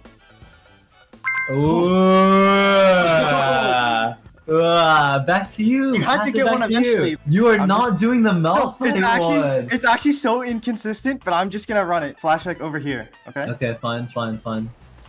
No! Embarrassing. Let's do some Xin Zhao action. E to this dummy. You're gonna R flash the ball into the net. I'll just demonstrate it for you. Okay. Make sure you R flash, not flash R. Okay. ER flash. Yep. Oh, my gosh, you actually- made it. Yes, let's You go! actually first time that? Okay. How should I give you a B? Bro, you're not Let even me- gonna get this one. Like, You made me mad. I wasn't gonna do it to you, but I'm buying the rocket belt. W to this ward, interrupt the W with the Q, proto belt over here, and R flash. if you get this one, you actually deserve it. Yes! You're so bad! You're just gonna Q WR flash, okay? Oh, that's Oh it. my That was God, pretty. careful, that wasn't bro. bad. Oh! I'm not getting swept. I'm not getting swept. I'm not getting 3-0'd. I'm not getting 3-0'd. Yes! How do you get swept? You're such a bot! That is a T, my friend, and that is bot. This was pretty embarrassing for me. My stock's not looking so hot after this. I'm doing it again. Do it again. You're so Bro, it's the same exact spot. It's actually glitch. It's actually glitch. It's actually Your flash glitch. is bad. The angle is bad on your kick. That Yeah, one that made one, it. The angle is bad on your kick. Toasty, as our champion here of this episode of Pod, do you have any words? I'd just like to shout out my enemy opponent for being a bot. Thank you for the shout out. I'll see you in playoffs, Toasty. You're not even gonna make playoffs. Like, calm down. Like, We'll see. We'll see. We'll see. All right, that's going to be our episode of Bot. Thank you all for tuning in, and we'll see you next time.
How'd I get here? Oh, Yeah. okay, I guess I'm taking over now. Mazel's gone. Now it's Desrook's time, man. How you doing, Beatdown? 2 series done already. How's it feeling, dude? Feel fine. This is easy. I could do this all day. And, I mean, I won't have to. We're almost done. But we still have a really exciting series coming up. And something about you looks different. I can't put my finger on it. I shaved my mustache a little bit lower than I That's normally what it do. bro, That might it be looks it. great, man. I I'm also like it. standing up from my desk for a change, you know. Oh my god, look at that. It's good. I got all this room I can work with now. Oh, yeah. Yeah, I mean, if you're not doing this every time we go on break, I feel like the standing desk is kind of worthless. This is my opinion. Hey, good time to use the word standing because we're going to bring up the standings over here. Perfect segue, Beatdown. Nice. So let's take a look at how things have been unfolding so far. Yeah, I mean, things are updated a little bit. Now, Fear X Starforge have jumped up to 2nd place, just behind Dragonsteel. They've dropped less games, or rather more games than Dragonsteel, which is why Dragonsteel maintained 1st. Everything else, a lot of 4s. And I, am remembering correctly, give me a moment to... I'll give you 2 You know what? moments. There's I really appreciate you. It's not important. The point is, there's a 3-way tie for 4th place, and Blue Otter, with their loss, have unfortunately left that tie. They've dropped off to 7th. Everything else is the same. But hey, it's a good time to talk about that tie because one of those teams currently in that 4th place tie, Winthrop University, they will be playing today. So let's pull up the schedule to see what our final match of the day is. As we already said, Winthrop taking on AoE. Both of these teams having their struggles beat down. AoE a little bit more though, as they currently have a 0-3 record. I think Winthrop University have had significantly less struggles and have actually been pretty good since their loss against FlyQuest Challengers. I said it when we casted them last week, Eric, that Winthrop, didn't really show us all they were capable of against FlyQuest Challengers, who, I think we were all fairly thinking best team in the league. So they play against AoE. They have a chance to take sole ownership of 4th place. And AoE trying to get themselves away from the bottom of the barrel. Let's pull up that roster. Winthrop University coming onto your screen right now. Now, this is 4 CLOL champions and 1 top 6 contender that have joined together. As we said, hard start of the season. It's the defending champions, though. They rebounded really well against DSG with a 2-0. A lot of that came from Darkwings. The dude has been working his butt off on a lot of these marksman beat. Yeah, he sure has. And I think overall, this team dynamic is a really exciting thing to watch. You look at, again, the core of this year's CLOL champions and Denethor, as you so wonderfully put in song on Twitter, Eric. This roster, I think, is starting to come together really nicely. And I think a lot of that playstyle is to support Witty in the jungle.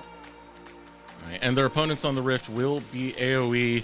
This roster, let's bring the boys together and play some League of Legends. That's what the philosophy kind of felt like when we first saw this roster. Last week, there was a change-up. Barrick slots in, and I won't lie, Beat. Despite the loss, I was actually pretty impressed by his play. Yeah, for his first time here in Tier 2 in the NACL. Barrick looked pretty solid. He's definitely someone that I'm excited about going forward. I don't know if he alone could be that saving grace for Area of Effect, who are going into their 4th match at 0-3. Almost half their matches will be done after today. And if they haven't won a single one of them, trying to avoid the promotion relegation tournament and trying to get into playoffs is almost going to be a dream. That really is brutal because they are winning some games here and there. If you look at their games record, it's 2-6. The thing is, it's the series that count, right? 0-3 currently on the series. And, as you said, almost past the halfway point, they really need to start turning this season around if they're going to bring it back. But now we are hopping into that draft, getting ready for game number 1, Winthrop University versus AoE. Now, B, one of the more curious picks that's going to come out to me is the Lux, and I want to see how this develops as we get later and deeper into this series, especially around a game 3, because we know Cupid plays it a lot. We talk about that. Aaron and Skytech, they used to have a little pairing of both Caitlyn and Lux that they used to like to run together. So I'm just setting up expectations for that when it comes down to it, just because we have Cupid, who has a very specific champion pool. Yeah, I mean, when we think about bot lane meta, Caitlyn Lux has been out of the picture for a little bit, but maybe they could make a comeback. And yeah, this happens pretty often. Hui, Lux, occasionally Seraphine, champions that Cupid very rarely gets to play because they are, of course, his specialty. And that's kind of the question we had going into this split, whether or not he was going to be able to adapt, expand that champ a little bit, and be able to win in these 5v5 settings without his comfort champions. And Beat, credit where credit is due. 8 champions played in 8 games. Even had a standout Anivia game on top of that. So Cupic has been able to show a little bit more diversity and, some of that skill here and there as the final ban comes in. It's going to be Rumble. B1 goes over to Winthrop. They want the Engage. They want the premier Engage support in Leona. Wow, they're just going to go ahead and grab that one over for Skytech. Him being a player who's always such a great Engage player, I think getting that one for him is perfectly fine. You do leave up the Nautilus, which I think something Breezy is very happy to go for. And I'm curious to see what Winthrop have in mind. Okay, so it's going to be the Zyra instead for AoE. Not going to take the Nautilus just yet. Well, they can't take it on the second They pick still right can. now, so still can't double that up. But we've been seeing more and more of the Zyra pop out. More of these AP junglers Beat. NXI going to hop on that train. Yeah, and something we saw earlier on in this very day on this broadcast is that this combination as a sort of response to that Zyra, where it's the Leona, the Ashe, you have this long-range engage to play for, and that's something that Zyra really doesn't like dealing with here, this poke that both the Zyra and the Corki offer. So I'm wondering if Winthrop are going to run that for Aaron and Skytech in the bot lane, and those two can just be the perfect engage tools for Winthrop. One thing I would expect to see is the Ashe, and it does get locked in right there. Yeah, for sure. Reason for that is you get 2 forms of long-range engage against champions that are going to be looking to zone you out and poke you out. So good grab 100%. right there. Denethor also going to take the Renekton. Yeah, I mean, that's just an easy one. It's very safe top lane matchup. You got to imagine, unless Barrick gets his response on 3-pick here, that Winthrop can ban away some things that Barrick might have a response for. Hovering the Alistair for the time being. I'm going to be curious about that counter pick. One of the things about Winthrop University is they like to blind for Denethor, so this does give Barrick an opportunity to look for some sort of counter pick to try and get the better of that top lane. Yeah, and the nice thing too is that it's going to be easy to set up Cupic for that counter pick there on 5. So now I'm just wondering what these bans are going to look like. Maybe ban away some more picks from Darkwings in the mid lane. Jace, of course, is a good pickup there. Of course, maybe you want to ban a jungle pick too. Because Winnie, we know he's very partial to the Karthus. And even though if we talk about the isolated jungle matchup, it's not great here. With the great CC setup of Ashe Leona, I think it's fine. And Karthus, AP jungling, Lilia is another one that Winnie's been playing a lot of. I would like to see... Yeah, maybe. I don't know if I want to go for more long-range engage here. It would give you a very, very beefy front line if you take something like the Maokai, even the Sejuani to go for some of these hard engages. But we'll see right now. We still got 2 more bans to go, and that Karthus you were mentioning, it is banned away. Yeah, it makes a lot of sense. And I'm imagining Winthrop, probably another top lane ban, goes the way of Barrick just to ensure that Denethor has a good time over there on the top side. And then we're going to see how AoE wants to round this one out. I know it's probably Corki mid lane, but there's the option. Wixie could pilot that one on the bot side of the map. See the ban away of the Darius. Barrick does have some carry champions that he has within his pool that he likes to play from time to time. Some of those ghost champions very good in his wheelhouse. Right now, some of the hovers coming out for AoE. This would be a big one right here. This is one that Aaron has been very big on. He loves the Misfortune, playing a lot in solo queue. This would be taking it away from him, not allowing it to play for the series. Yeah, and I'm pretty sure that Wixie has also has a game on this champion in one of AoE's previous series. So it makes sense. It fits with the poke, the range, everything you have to deal with. That bullet time is going to work really nicely with everything else AoE's comp has to offer. The only problem you run into is that, again, that long range engage. There are a lot of ways to cancel that. And in that series with AoE, we saw what Wixie was going through to try and get some of these ults off. And I fear that he's in a similar position here in this game. So his ability to space, position, avoid all the CC that Winthrop has to offer, especially with that Syndra coming there over on blue 5, is going to be paramount. I mean, what's nice is you have multiple forms of AoE crowd control that you can bring in with both the Alistair as well the Zyra. But for Winthrop University, they're going to be looking for a lot of pick instead. They did lock in that Syndra. Works well to try and find some of the people who might be rotating on the map in the wrong spot alongside both that Leona and Ashe. Rounded out, we talked about it before. Barrick, he did play that Aatrox, had great success on it. Going to run it back. Yeah, 100%. It's definitely a specialty of his, something he really does enjoy to play. But to see I want to talk about Winthrop's comp overall and kind of how they seem to play the game based on the last series we saw, where we talk about being in a farming jungle meta, how important prio is. I've been harping on this point all day long, even when I was with Gazelle. I think something Winthrop do particularly well is how well they're able to push out some of these advantages they have in lane to enable Winnie to farm, to invade, to get aggressive. And on a pick like Graves, it's going to work just as well as the Karthus, and he's going to be in a position where he gets up there in gold, he gets a lead, he will be a force to be reckoned with. Yeah, Winnie can really run amok in this game. If you're able to get advantages into the mid lane, you know, Darkwing's coming out with the Syndra. That's a big threat right there. But keep in mind, you're going to have a close eye on NXI for the most part because you pick that Ashe. This means Hawkshot, you're going to be able to track that jungler. There's a lot of things that Winnie can really utilize coming into this match as we get into game number 1. Winthrop University versus AoE. Be sure to sub to our Twitch. Some of the proceeds do go to the players, helps out the ecosystem. Let us know in chat who you think is going to take this one. Will it be Winthrop University type W or AoE for Area of Effect? Where are the AoE fans? We've been seeing a lot of one-sided voting today. SRX. Okay, there it is. That's more of what Let me answer your question with a question. Where are the AoE wins? That's how you get fans, man. You got to bring them back that way. Eric, who are you? I like this. I like this harsh version of you. Keep this up. This is good. This is Summer Deserex coming out. Okay, I like it. Minions have spawned. All right, anything stand out in the runes as we take a closer look? Everything looks stock standard for me, B. Yeah, I think so.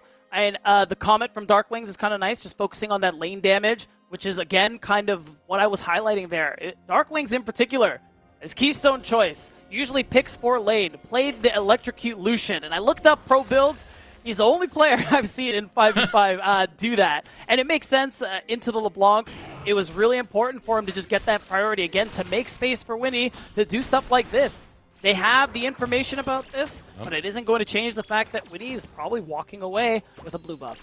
Not much NXI can really do about it. Graves loves to get in your face. The day started off with invades. We're just going to continue with them. Wow. Now Wixie under pressure. Ignite goes down. Wixie, they're trying to get the flash out of him. One more auto. Wow. Would have been at a high risk right there, but he keeps his composure. But here comes Winnie beatdown. No, I think they're just going to let it. I mean, I think it's more important to be able to grab these camps here and just continue farming it up as these Graves. So I think that's fine. I'll give quick props to Wixie as well. That damage calculator is unreal. Doesn't flash, doesn't cleanse, he just walks it out. Now look at this from Winnie. He's going to stay in this lane. This is a repeat of their last game. Yeah, this is going to catch out Wixie as he comes back to lane, which makes it just so hard to farm from him. There's a wave that's at his tower right now. Forces the flash just to get to the creeps. There it is, and Winnie is immediately like, all right, guys, my job here is done. Winnie. But what if it wasn't? Winnie! Winnie, this is three times? What are we doing? He's playing Graves, but this guy doesn't care. He did this on Karthus last week. Oh, Winnie. He's showing up. Leading the charge will be Skytech. Puts the crowd control down onto Wixie. Might be able to give up their support to trade the kill back. Breezy is the one who grabs the kill, tries to get the head, but will be able to land it and get the Ignite ticking. 2 kills going over to Breezy. Gets returned by Winnie. I mean, you would have really liked Wixie to get some of these kills, but this is still kind of an absurd play from Winthrop University. I mean, look at what's going on here. No flash for Wixie. Level 2 is very helpful. And the fact is, it's hard when you're body blocking the way Breezy is, when he isn't able to get that full damage on, so it takes a little bit longer. And Breezy, he earns himself that double kill. Yeah, he'll get that first item a little faster. But again, you know, Wixie getting 1, wouldn't that have been cool? Wouldn't that have been nice, Lennon? Lennon. I just called you Lennon. I'm sorry. I was with him for the last couple hours. Oh. So I'm going to blame that. Yeah, there it is. You're French now. Congratulations. I just had to cringe a bit. Breathe. Wait, come on. Don't we like him? What happened? No, it's not that. Beat you calling me Lennon. At oh least my god, I did that last split. You're at least confuse me with the bald guy, man. All right, Steve, I got you. All right, thank you. I appreciate that. Now here comes another engage. Remember, there's no flash for Wixie this time. He's getting slowed by Aaron's autos. The flash forward, Aaron will grab the kill, but here comes NXI. Aaron at half health. He'll just sacrifice himself to Breezy. You gotta be kidding me. This Alistar is 3-0, and Skytech's gonna be able to walk it out because they know Winnie was on his way. I mean, you just gotta slow down a second and take stock of everything that's happened so far. Winnie, level 2. Stays for many waves to secure this bottom dive. So he does find himself at a bit of a disadvantage. But the kill, it certainly helps. Getting Aaron and Skytech, basically this guaranteed winning 2v2 now as a result. Wixie has no summoner spells. also kind of worth it in the end. So as long as Winnie is able to farm and use this pressure and priority from his lanes to take camps from NXI, it's fine. Everything's cool. Here we go, flash forward from SkyTech, able to get the engage onto Wixie again. No flash, so no chance to escape a kill going over to Aaron. Kill number 2. Despite all those kills that we had in the bot lane, he went to Breezy. Wixie's not farming, he's not getting kills, he's having a struggle.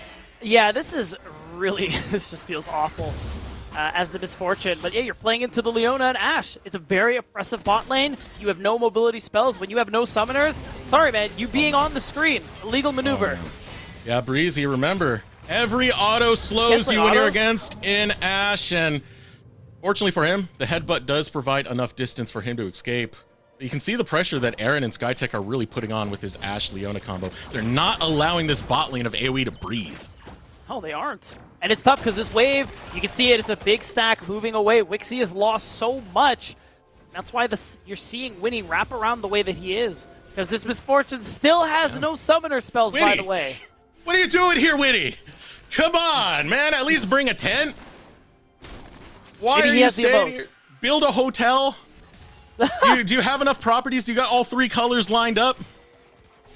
I mean, goodness gracious, man. He really is charging them rent. Oh my god. Yeah, I mean, this is just brutal. And then there's really no response there. NXI has shown up. He is level 5. They also don't know that he's around. So maybe this is the angle. All right, here we go. 3-on-3. Looking to join the fight will be Winnie. NXI is getting a lot of damage in. Aaron's getting a little bit too close. Gets slowed up and chopped down. Wixie looking for that revenge kill, but shut down. That's a shutdown onto the support. Winnie grabs that kill. He's happy to cash in, but doesn't have enough to continue the fight. Wixie will finally grab a kill. Oh my god, that's got to feel like such a relief for the 80 carry of AoE. Being able to finally get something, maybe even get a turn plate to his name. It isn't going to change the fact that getting a shutdown off the Alistar, that's something that Winnie is very happy about. I will say, Winnie, this is what we know of him as a player. He is better suited to these gank metas where you're playing the tanks, the Sejuanis, the Vi's, the things like that. And even when he plays the farming junglers, he kind of plays them like those tanks. But this time around, it is costing him a little bit. He is down 20 CS to NXI. So even though he is farming kills, and NXI is going to be able to keep up the gold, and he still does Zyra. He still does a lot of damage. So Winnie does need to be careful with how often he's ganking. Well, for a moment right there, NXI was 2 levels above Winnie, so it kind of shows you how much Winnie has been committing to these ganks and trying to get the bot lane ahead. He is farming behind in that farm, as you had mentioned, because I got the inside scoop on the Winthrop playbook. It just says bot lane die. I mean, that sounds pretty accurate, given the last couple of matches that we saw from these guys. Here we go, Scatter the Weak lands on the Q pick. There's that poke that you get from the, I was about to say the Cubby, the Corky. Corky. The Cubby? It goes together. Maybe we should make a skin. Corky for Cubby. Plays golf. Instead of rockets, you just tee up shoot the golf balls. Yeah. Okay, yeah, I'm sure he'd be really into that. I don't know if he's watching, but there you go. You gave him an idea for a tweet. You're welcome, Matt. Very welcome. You're welcome indeed. We'll Photoshop that one later. Taking a look at this. Yeah, me and you. We're doing this together. It's a team effort. What? It's a team effort, just like this broadcast is. I want to look at the CS beatdown. All right, to point out the difference between Aaron and Wixie. It's brutal. It is brutal. It's really tough. It's tough, too, because Aaron, I mean, the way they've been playing these waves, the way they just played onto Wixie over and over again has resulted into a pretty insane lead. So now, I mean, Wixie is under a lot of threat. I'm expecting Winnie to be able to show up bot lane and just kind of repeat the game plan he's been going for the first 5 minutes of this game. That's why you're seeing NXI walk the path that he is, because he was actually concerned about his bot lane. And so far, the neutral control going over to Winthrop, they were able to grab the 3 grubs earlier on the top side, now converting that over to the dragon. AoE are lying in wait, but this is a tough one. Breezy does have his ultimate, so he can absorb a lot of damage, but NXI doesn't get close fast enough, has to flash out from the solar flare. Wixie under pressure as well from Darkwings. Breezy holding the front line. Oh, wow. Meanwhile, on the flank, here comes Cupid looking to find Winnie. Winnie will doke it out with Cupid. Here comes the arrow, but Cupid still gets the kill. Ultimate comes out from NXI and make the pain come through. Wixie doesn't have enough damage to find too much. Darkwings, however, is ready to bring the hurt. Zenith Blade onto Wixie. Wixie tries to get out, but Wixie, he will flash out from the orb. Aaron still standing on NXI, but he doesn't have a damn chance. A double kill for NXI and AoE. They lose the drag, but they'll take the team fight. I mean, this team is Winnie's through and through because the only way out is through Eric, and we're going to see this one again. You secure the Drake, you get NXI's flash. This is fine. Can we be happy with this? Because this fight is actually really hard. The fact is, Breezy, he's just soaking up so much damage, making space for Cupid to get so much work done here. And guys, remember, this is a Zyra we're talking about. Yeah, I know Wixie's in the dirt right now, but it doesn't change the fact that NXI, he's dropping these plants. He's getting so much damage out, and now this magic damage jungler, who is the strongest on the patch, had just picked up a double. On top of his teammates getting plenty of kills. You got to give a lot of respect to that combo because, you know, remember back in the day when we had Curse of the Sad Bullet time? It's kind of the same thing when you have the Zyra ultimate. It really does set up for that barrage of damage. And right now, Winthrop, hey, I told you what the playbook was. Bot die. Winnie's back down here trying to put some pressure, but now there's two members ready to respond from AoE, and Winnie die instead. It's just too easy. They've read the playbook. They were listening to us. So AoE were prepared for it this time around. And fair enough, it's a good adaptation. And this game just continues to get that much harder because this Zyra, who was already ahead in farm, is now ahead in kills. And is just going to continue to be able to cycle her camps and just get that much further ahead of Winnie. So even though Wixie is kind of in the dirt, he was able to catch up in CS. And this Zyra is monstrous. Now looking for the setup in the bot lane. Skytech eyeballing Wixie. Doesn't realize there's some fog of war going on that's benefiting Wixie as Breezy comes out from the side. Shield of Daybreak able to stop the ultimate. Wixie still pumping some autos into Aaron, but Breezy being in the area will dissuade Aaron from getting any closer. Denethor's going to be able to dodge the gank, but I gotta say, I was confused for a moment, thinking there was like some kind of bug in the client, simply because it is just insane to me how much of a lead Aaron had in that bot lane. And just like that, Wixie has been able to catch up. They actually have the same scoreline as well. So it really just feels like everything we saw those first few minutes, it doesn't matter. Didn't happen. Fake news. Now, the news right now that I'm looking at, not too fake. Take a look at that counter over on the top of the screen. That's a route to read a 6. Grubageddon just got picked up by Winthrop. They've been pretty on top of a lot of these neutral objectives, and if they're able to get pressure in some of these side lanes, if Denethor can get some alone time with the tower, it's a lot of damage to these towers. It sure is, and especially if Barrack, I mean, will have an opportunity. He'll be able to potentially fight out that 1v1. But right now, I mean, between that and the Demolish, Denethor, he is just raking it in. Oh my god. And already 2 plates back to back. Trying to go for an extra one. Keep in mind, Barrack does not have teleport. He burnt it, so he has to miss this wave. Yep. He loses a lot for that. Denethor is still incredibly strong, and gonna get another plate. Yeah. This Renekton's going to be a problem, guys. And we know that Denethor, when he's put in these positions, he can carry. He can be a big monster on the Rift. He gets the first brick all by his lonesome. Yeah, and he already had the Black Cleaver, and he just picked up, I'm not even kidding, like 1,500 gold or something close to it at that since he bought it. Yeah. So he's in a great spot right now. He's feeling very happy. Barrack, definitely thinking about game 2. You know, he'll still be useful in teamfights, don't worry. You're just hoping the rest of the team does the job for you, and then, you know, I'll do something in game 2. It's okay, because as long as he gets a takedown while he's ulting, he gets the dopamine sound that Aatrox has, you know? That's what we play for. That's the whole point of League of Legends, not to win games, but to win dopamine. I mean, I wish that was a joke. At least if we're talking about solo queue. Yeah. Absolutely not. Oh, well. For Denethor doing so well in this lane, as CS lead, got first brick all by himself.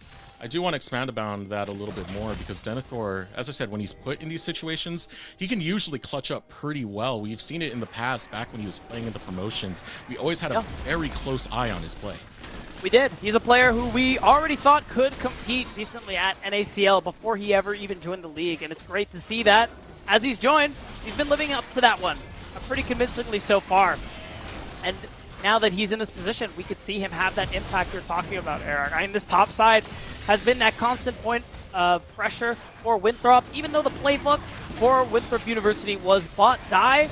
Hey, Denethor, he had his own playbook, allowing Winnie to get that grub again in, allowing him to get the Rift Herald as well, and maybe set up, look at the minimap, this dive on the top side. Rift Herald plus 6 grubs.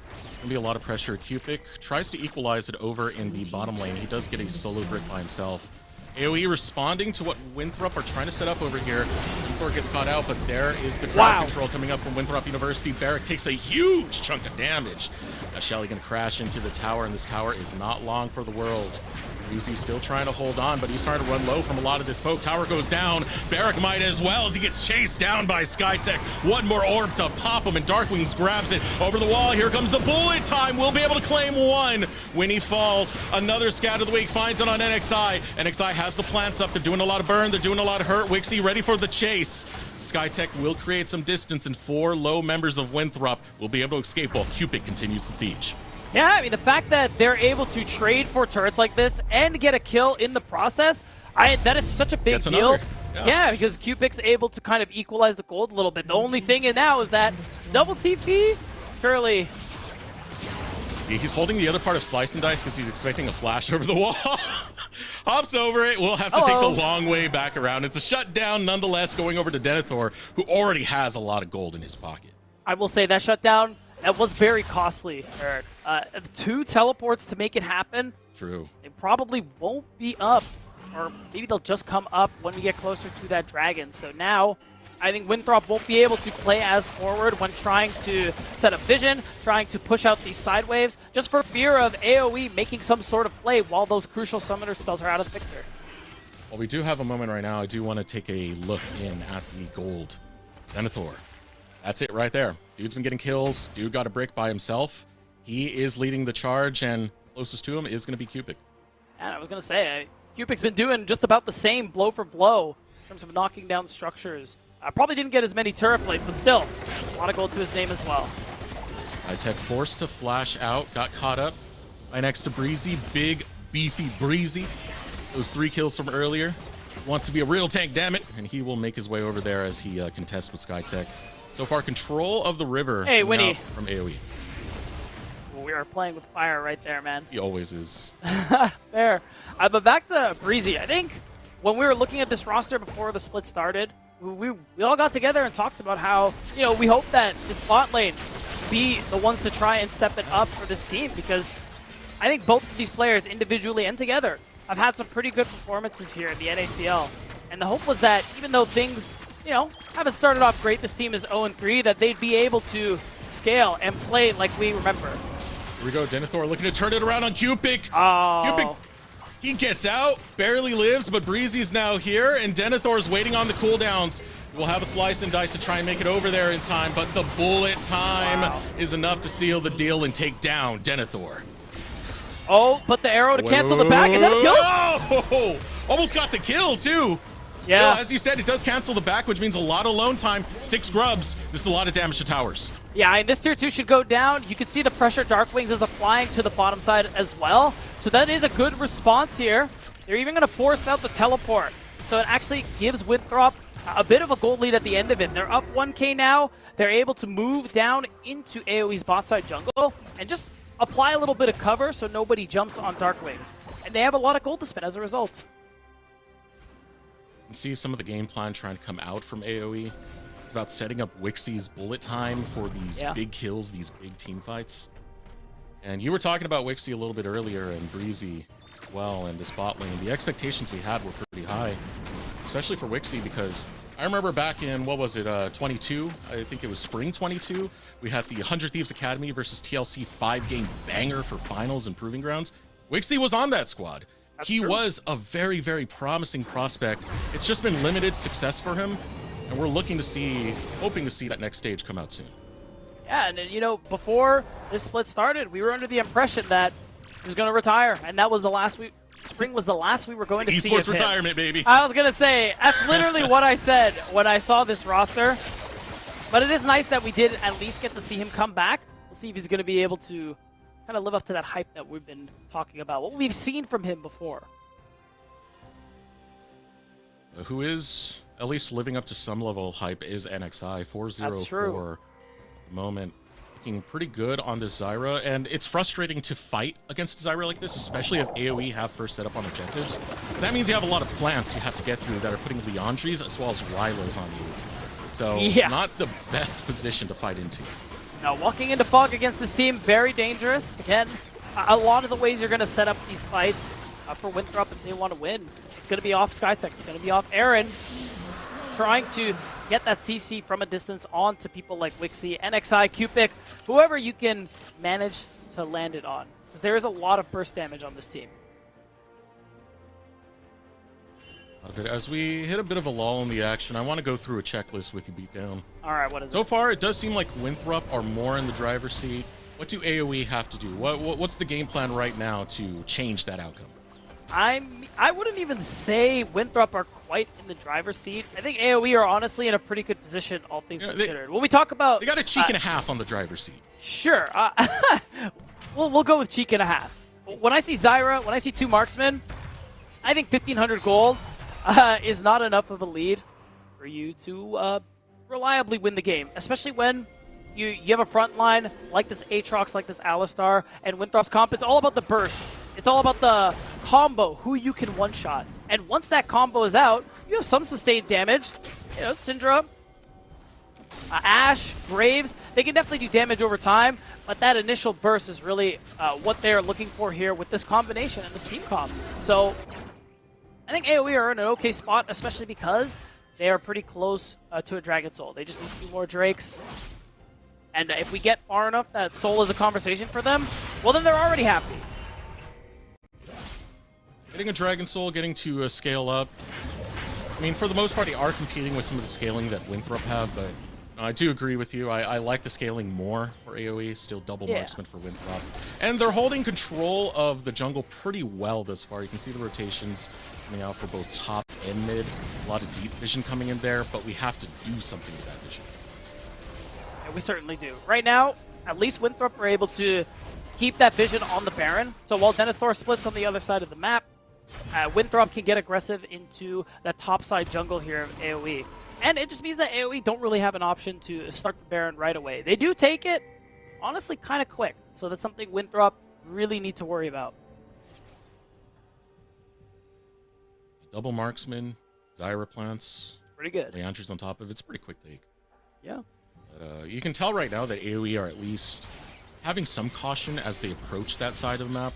Look at their vision line, for example. They're not pushing it all the way into the Baron area just yet. They're trying to slowly get it over there because they understand the pick potential Winthrop have drafted. Yeah, they do. And that's why you're seeing a lot of the times it's Breezy who's doing that base checking. You can cleanse one bit of CC instantly with that Unbreakable Will. And of course, your ability to soak damage is so crucial to AoE's ability to teamfight. That's why you're seeing Winthrop get aggressive, playing for those picks that you mentioned. But again, Breezy's not ideal. NXI is. Flash coming out from NXI, gets burnt out. It's one summoner down as more pressure coming out from Winthrop. Currently surrounding this tier 2 of the bot lane as well as grabbing the blue buff. All that said, it's the same play out of AoE. Last time, it was a play in the top side for Winthrop. Cupic went bottom, grabbed towers. Now he's going top and grabbing towers. Yeah, so this Corki, really strong. Definitely has a lot of gold to work with here. But you need to be there to make use of it. Right now, Winthrop, in exchange, they're getting a tier 2 of their own. They could be working towards another. They did send Denethor back, so he will be the one to reply. At the same time, Cupic is channeling that recall. No, did cancel it. Denethor is going to be there. Tower gets taken by Winthrop University. Going to grab 2 towers, both the mid and bot inners. Now here comes the arrow. Let's follow it through. Is this money? Do we find it right on the mark? It lands. Woo! whoa, nothing happens of it, but whoa, look good. It doesn't matter. Aaron's the GOAT. That's what we're all here to see. That's what matters. Yeah, it's a flex arrow, man. Yeah, exactly. I can hit you anytime I want. Never forget that, Cubic. That's what he's saying. It's getting in his head. Yeah, it's all about mind games. Speaking of mind That's games. what you expect to see from him. Yeah. Dark Wings. Oh, Eric. Okay, do the bit, Eric. You want to stay updated with what's going on in NACL, all things NACL? Well, I got you, man.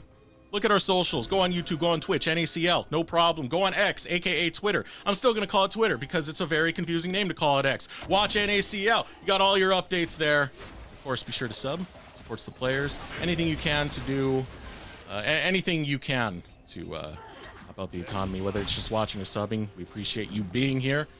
Right now, Winthrop in game number 1. 25 minutes into this, they have a 3K gold lead. They've been manipulating a lot of these waves to get the inner towers. Can't quite crack further, though, as they start going towards Drake. That's right. And this should be an easy Drake there for Winthrop. You see Denethor is hanging around the river area, clearing up a little bit of vision here just to make sure no funny business is being taken part by AoE. And it's going to be a Drake for Winthrop University. So now both teams halfway towards the Dragon Soul. And yeah, it's as you say, Winthrop doing a pretty good job keeping AoE onto their side of the map, really not allowing them to get through to a lot of these neutral spaces. So, I mean, this slow game again is fine for AoE. They're okay with that. It's just going to be tough if we get to a point where, okay, Winthrop are about to get their Dragon Soul. Maybe now we fight them. All right, Beat. All Say right. Dragon Soul. I did. We still got 2 Drakes that we need to get to the Dragon Soul. Of and course. that's counting if you don't get contended for one of them. Uh-huh. So we got to start asking questions.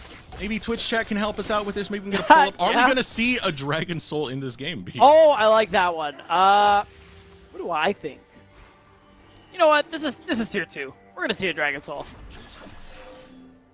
The real question is, how many dragons will we see total? Dragons will it be 6 or 7?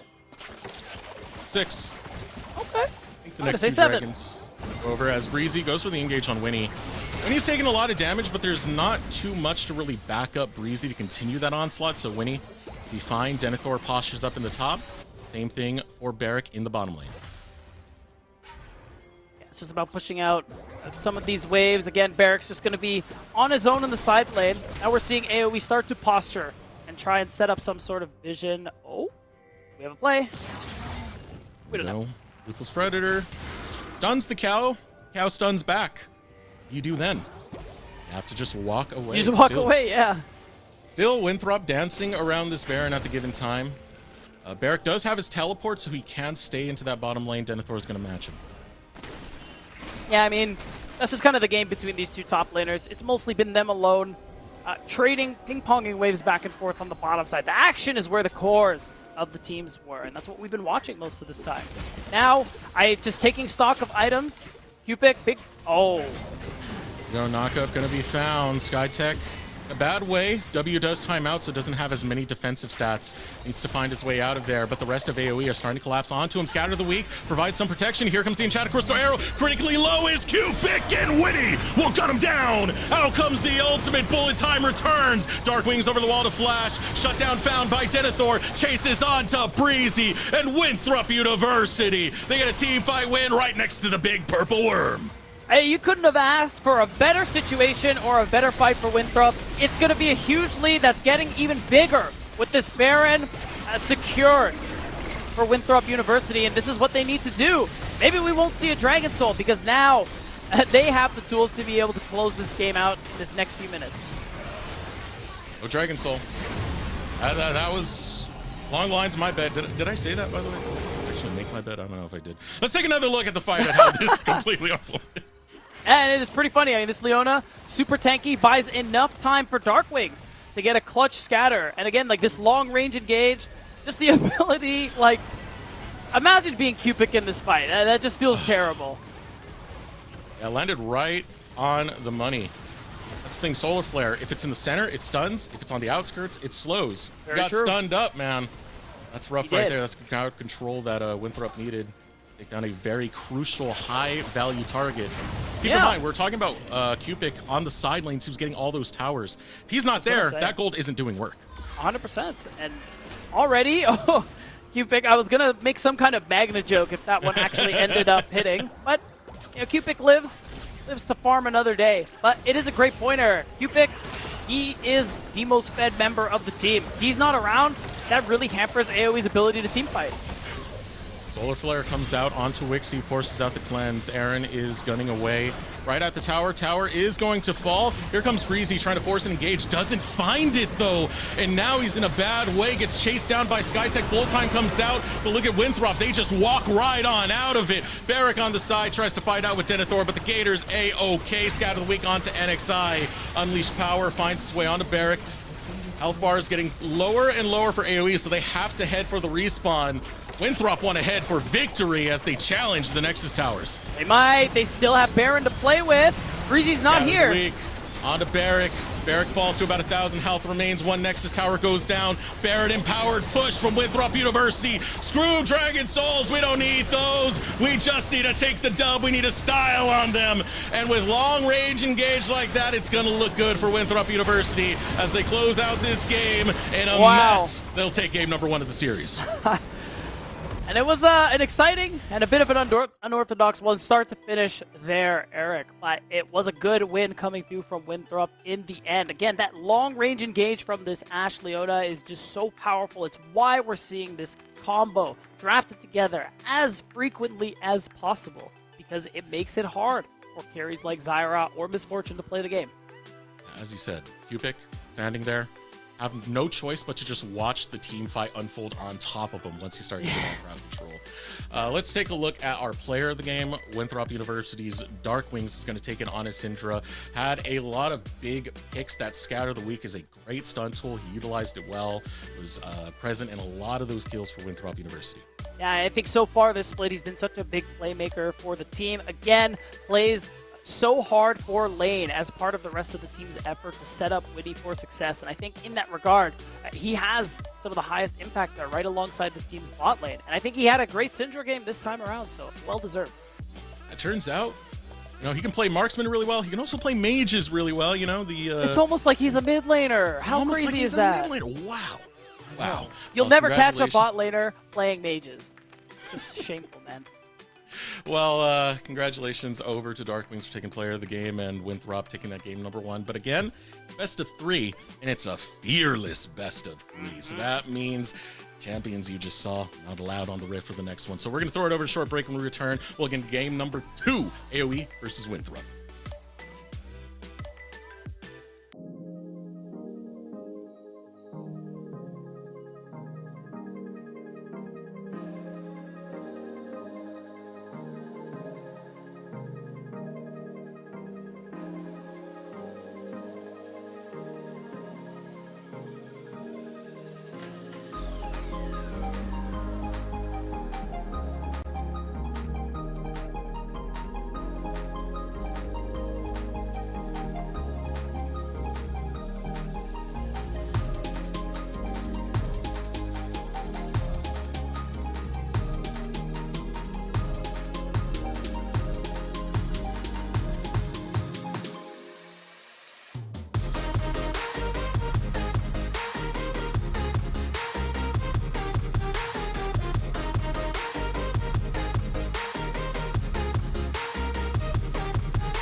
right, Butter! You heard it, Butter! What do you want for your birthday, Billy? Butter! A SmackDown so big, we needed 2 weeks for the fight! Money Mania! For weeks 4 and 5, teams will have 2 of their series upgraded to Money Matches! Where a cash prize will be on the line! Catch bangers like who's the best LCS affiliated team? Who's the better new kid on the block? Which university will reign supreme? Money Mania! Weeks 4 and 5! Miss it anyway, money!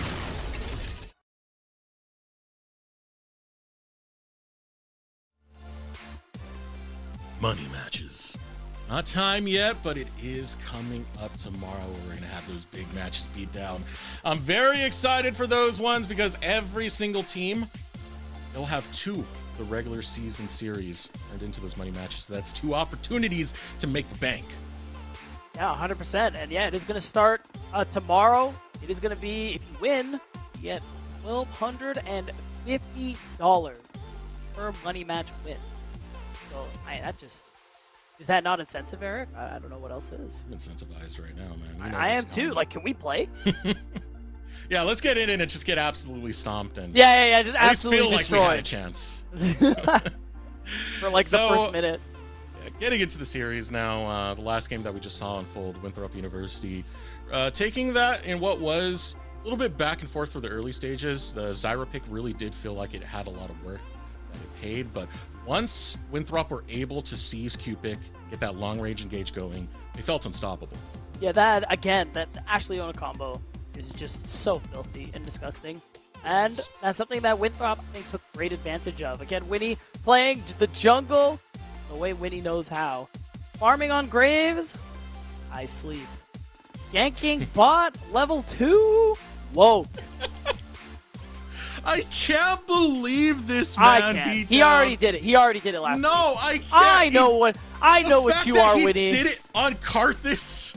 Yeah, it's so Level funny. 2 in the bot lane dive. Like the Graves, I'm still against it, but it at least makes a little bit more sense than the damn Karthus, man. Winnie is that meme. Like, you can keep the stats. I prefer the magic. You can keep the strategies. Let's pull up, what was Mazel calling it? The Titan Traumatic O Desi Beatdown O Grafto. I just keep putting O's in the middle of things. Do you got it? I can tell. Super special, awesome, fearless draft. Special awesome fearless draft. That works. We'll take it. There it is. If you know, you know. And these are our band champions from Game 1. Hey, good news, guys. You're sick of Ashley Ona. They're gone. And I know AoE are sick of it. That's got to feel good. Fortunately for AoE, one of the things they did is deny that misfortune. It was something I was talking about in the last draft that Aaron loves that champion. He's been spamming it up in solo queue. It looks fantastic on it. So it's one of the things you can play around with this fearless draft, not allowing some of those power picks through by just picking them yourself. Wixie will be able to deny that, but one of the other things that's not going to be on the Rift, which you were hoping to find success with, was the Zyra. Yeah, or the Corki. Again, another premier, a champion on the current patch here for 13. It's just out of the picture now, not able to secure a win with it. And we'll see how things are going to shape up. AoE chooses blue, so we will have a side swap. Maybe if there's an opportunity, they could get themselves a strong pick to start things off, like maybe the Tristana, if Winthrop will allow it. Yeah, that's one thing I've been pointing out a lot from Darkwing's champion pool. And I even talked about it right before we went into break, was how many marksmen man's been playing in the mid lane. The meta has been dictating it, but he's been slotting very, very well into the role. He looks tremendous when he's able to play those champions. Yeah, absolutely. And I mean, again, don't get me wrong, Darkwing's fine mage player. Even last year when he was struggling a little bit in those previous splits, the one exception was that Tristana game. When she popped back up into the mid lane meta, he would pound on that. So if that gets through, I think either team would be really happy with it, just because it is really good, Eric. This is maybe the first time you've heard me say this. Good champ. And if he does get forced towards the mages, I've seen plenty in the past that he's really good at. LeBlanc was one of them. If you want to flex around with the Twisted Fate, that's another one that Darkwings is capable of playing. So definitely has a pretty diverse champion pool they can come into this draft with. Same thing can be said about Cupic, as we mentioned the last time around. First bound coming out, going to be Karthus. Yeah, which they're paying it even more respect, especially since Zyra's unavailable. That might just be the AP jungler that Winnie goes for in this next game. So a lot of respect paid there. I think other than that, wow. Blue side Tristan, I mean, considering Cupid is really big into the mages, it's fair, but man, blue side Tristan just feels so bad. See what other marksmen get taken off the rift. No Trist. Another champion I'm kind of looking at is Rumble. This is one we've seen banned many times. It is a very solid B1 to go for. And I know it's within the wheelhouse of NXI. Barrick Capable too. Flexing that over to him and Barrick on top of 100%. that. But as we mentioned it, there it goes. Yeah, maybe another Lux ban over into Cupid in the mid lane. But now I want to start thinking about what this B1 is going to be. A brand is still up. When we talk about the AP junglers, if you say Lilia first pick, I will come to your house. We will have a problem. So yeah, only brand exists to me right now. Nidalee, I never heard of her. Just because music, jungle diff in that game 2 of the last series, I don't care. It doesn't count. You can't do that, man. Yes, I can. Yes, I can. NXI's old days on FlyQuest Academy, Nidalee, Lee Sin, a lot of these like carry champions, Viego. That's fair. That was within his wheelhouse. Just don't be man. one it. Just don't be one it. Okay. Just don't be Play one it. Okay, Nidalee. fine, It's fine, a fine champ. I'm just talking about first pick. Ezreal. There you go. That's fine. That is acceptable. That is even respectable. I dare say. Flex. It's fine mid. It's fine bot. That's what I'm talking about. And so now you have the Ezreal, which does open that flexibility, as you'd mentioned, both between the mid and bot roles, and even the opportunity to take double marksman with Ezreal. Lucian is a combo that we've been seeing a lot in NACL this far. Winthrop University, they're going to start responding with Oak and Lilia. Hey, it's not B1, it's R2, so nope. Because the problem you might run into is like, how do you just not insta pick Nautilus here this game? Because the problem Lilia runs into. Look. I'm not gonna talk about that right now. Like it's really easy for you to pick a lot of CC tools. Thank you. See, at least something. Okay, we got some sanity back. Yeah. Because the thing with Lilia is that she wants to move around a lot in these fights. She gets CC locked. She hates her life. She wants to go next, and that's why Nautilus is good here. Ooh, you know what else is good is Camille. Denethor's Camille. This was a champion he really made a name for himself on when he was coming up throughout a lot of our qualifiers. I remember all the way to Tempest Gaming, which is the first time I actually spoke with Denethor. He had some fantastic Camille games under his belt. That means the Jace will be going into the mid lane, and Denethor is going to be on comfort. Yeah, 100%. And it's a nice pick, too, when you think about slippery champions like Nidalee, like Ezreal, that you throw him in that Hextech ultimatum, you get him in the cage match, and there's really no way to escape. Because Nidalee, she's always best when you have someone to hold down to set up that pick. And Nautilus, of course, always does well to that. Well, speaking of holding down, I mean, if you want Lilia to have someone held down for you, Ultimatum's one of the best ways to do that, to find the backline and just focus fire onto them. Yeah, absolutely. Now just looking at that last ban for the bot lane. Again, Rel eating a lot of bans today. Between pretty much every game in all the series we've had thus far. Just removing another engage option for Skytech. I'm trying to think of like what else he has available to him. Rakan is something that popped up a little bit. I think this one, especially paired with the Camille, is nice, but the Galio I actually like a lot too. I mean, this is what we saw Kim Down do early on. Surely this is the Galio support. So what's the you saw the game, so talk to me about the Galio. What's the main objective when you actually pick this up? I mean, for one thing, it makes it pretty hard to dive bot lane, just because, I mean, the taunt is really good. There's so much CC that he has in his kit. You have Camille Galio, which is a really powerful combo, and just in general, the opportunity to make plays the side lane with that heroic entrance, I actually think that's something we might see pop up a lot more as time goes on. Interesting, going for the counter pick. AoE over on the top side there. Going for the Jax right now, and how that works out is as long as you time things pretty well with the counter-strike, you can't deny a lot of this Camille's damage. So it's up to Denethor to be aware of that and find those counter-engages. One more pick coming out for Winthrop. Yeah, that's right, and this is just going to be the verdict for what the marksman is actually going to be in the bot lane. We still don't know what Aaron is going to be playing. I think something mobile would probably be nice, but I mean, Ezreal's been picked. it's going to just end up being the Varus. So you do have some poke combined with that Jace, and you do have lockdown with that ultimate is really nice. Because you have some CC set up here. If someone gets slept by the Lilting Lullaby, someone gets taunted, it's so easy for you to go with that Chain of Corruptions and get a lot of damage down. To be honest with you, B, I've never seen a game where both teams so desperately want Ocean Soul. Look at both sides. There's so much poke. That's so There's specific, so but you're right. much poke, man. True. Kaisa and Italy, they'll be poking for days with missiles and spears, shock blast, as well as the piercing arrow from both Jace and Varus. We got a lot of poke we need to get through. We do, and both teams just have a lot of damage. So this is going to get bloody, especially with that Nidalee there in the early game. So we do have confirmation. It is real mid. A lot of poke, a lot of skirmishing, and all-in power on AoE's composition. And you have double marksman, so you do scale, I think, pretty nicely into that late game. And as you mentioned, bloody, I did want to bring this stat up because we talked about it a little bit before the game. Oh, yeah, here it comes. Winthrop are the bloodiest team in the league right now. Second most average kills per game and most average deaths per game at the same time. So when they get into these games, it doesn't matter if they're winning or losing, they're going to be violent. They're fighting to the end.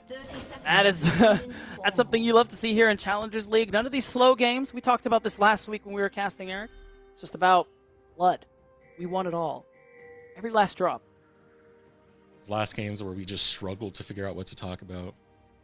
That was tough. But it's okay. We're past that now. We're free. You have found freedom in this game. And Chad, you also have freedom. There we go. Decide there who we you go. think is going to win the series where you get it, man. AOE, WU, hashtag AOE Slumu fans. if you're fun. Okay, the AOE fans are showing up. Oh my god. Finally here. All right. Hey, let's go. AOE, 80%. You know. Oh, that's quickly swapping. Okay. Well, the Slumu fans are now starting to come out and enforce. Good reason. Again, this Winthrop University team, this is made up of 4 champions from the 2024 CLOL this year. That's right. And then as well as Denethor. And Denethor, who was, again, it might not be a CLOL champion. He was still top 6 in CLOL, which is impressive to its own right. Yeah, absolutely.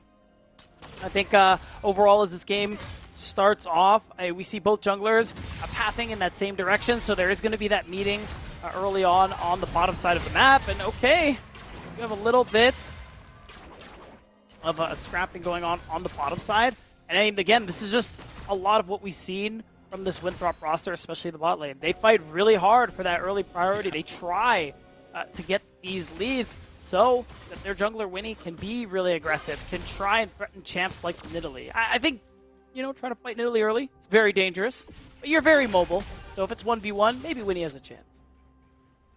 Speaking of, both the pathings coming out from our junglers, Winnie and NXI are starting on the same sides. They'll be ending on the bot side. Seems to be looking for full clears. Yeah, I mean, these are both farming junglers, so I wouldn't be surprised if you were right in that assessment, Eric. And again, my eyes are on that bot Scuttle Crab. See if there is going to be a fight. And Wixie and Breezy, they have that push, so they're going to go ahead and roam. They're going to get some deep vision and just make sure they get eyes.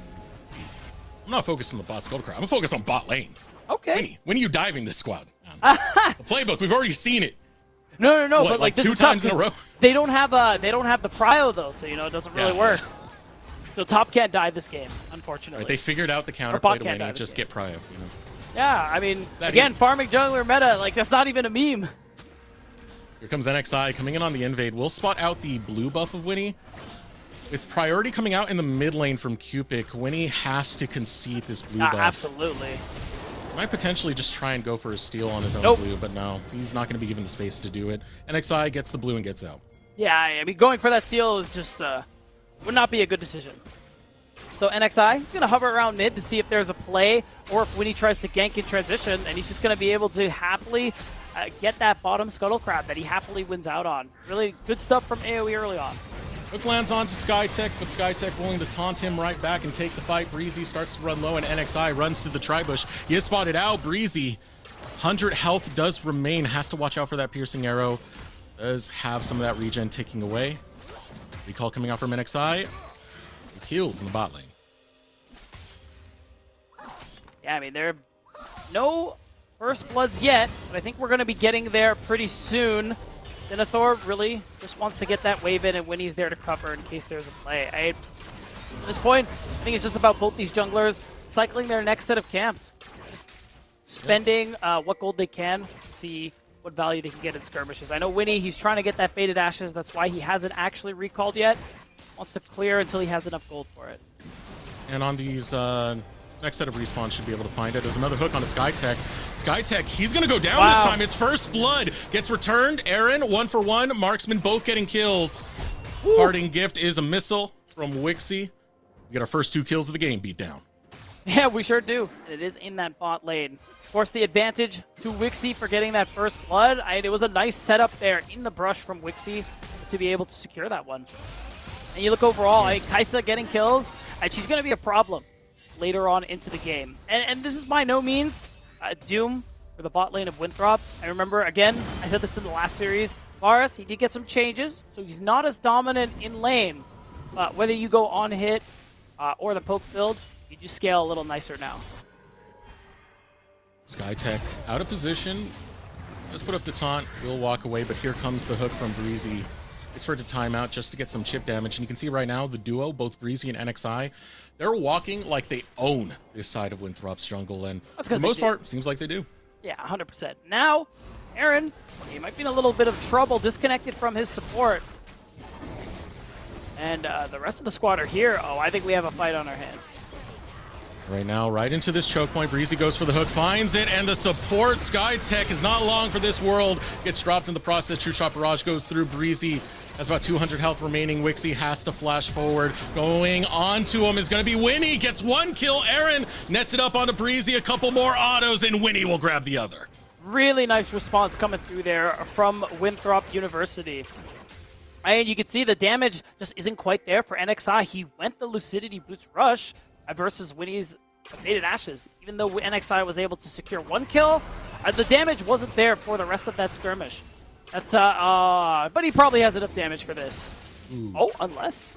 All right, that was nice right there. Aaron doesn't get hit by the spear. I don't even think he was trying to dodge it. It was just like, oh, what was that breeze? I'm gonna walk back to my turret now. It's like, yeah, oh, Nidalee here. Anyways. And off that recall, let's see what he gets off of this, because he's been getting a lot of gold, has the most gold in the game currently. Already had his boots completed, so just a few components, the pickaxe as well as the longsword. And that's going to do wonders, the tier 2 boots specifically, for those trades in the bottom lane. Less so if Nidalee's around, but against the Kaisa, the Nautilus is pretty nice to have. And that extra AD means they should feel pretty good about trading a little bit. But right now, SkyTech isn't anywhere near his 80 carry. He's actually right there. Hiding in the fog of war. Trying to jump scare Cupid. Cupid keeps his composure. He's all right with it. NXI starting up the grubs. In the meantime, we'll be able to grab the first one. You can see Winthrop softly replying as they lead in a wave in the mid lane and start to rotate over towards those grubs. I mean, you saw that swap come through from Denethor and Aaron. So now having this Varus here on the top side before Wixie gets here does mean that you got to concede the rest of these grubs. So it is going to actually be 2 in favor of Winthrop, which is going to feel really nice. If Denethor can get the better of Varric in the 1v1 inside lane, then he's going to get a lot of value if Winthrop get just 2 more grubs and get access to those Void Mites. Same can be said the other way around. Of course, you're not going to get the 5 grubs or Barrick, but Jax, very potent side laner at the same time. Now here comes the ultimate from Aaron, able to land it. We'll find 1 pick.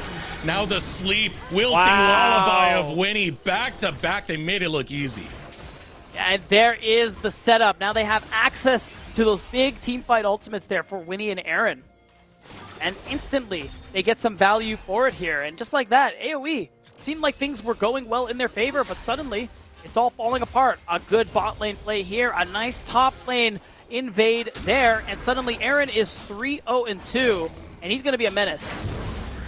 It's definitely big time on the Varus as Winnie looks for the escape from Breezy, but there's another member he has to get through. Looking for the sidestep, doesn't get caught by the spear, but does get caught by Cupid. Darkwings might have given up his life in the process, gets away from the spear, will not be caught out, but still loses his jungle. Yeah, almost a clutch defense there, blocking the spear. Cupid is able to clean it up nicely. was a good response coming through here for AoE to be able to get something back. Most interesting thing to me is that no one's really even looked at the dragon yet so far. We see Aaron is back bot lane, and Barrack is also, both top laners just going for the recall. Because Aaron is there first, I'm wondering if we do see an attempt at the break. But with Darkwing's health being low, maybe not.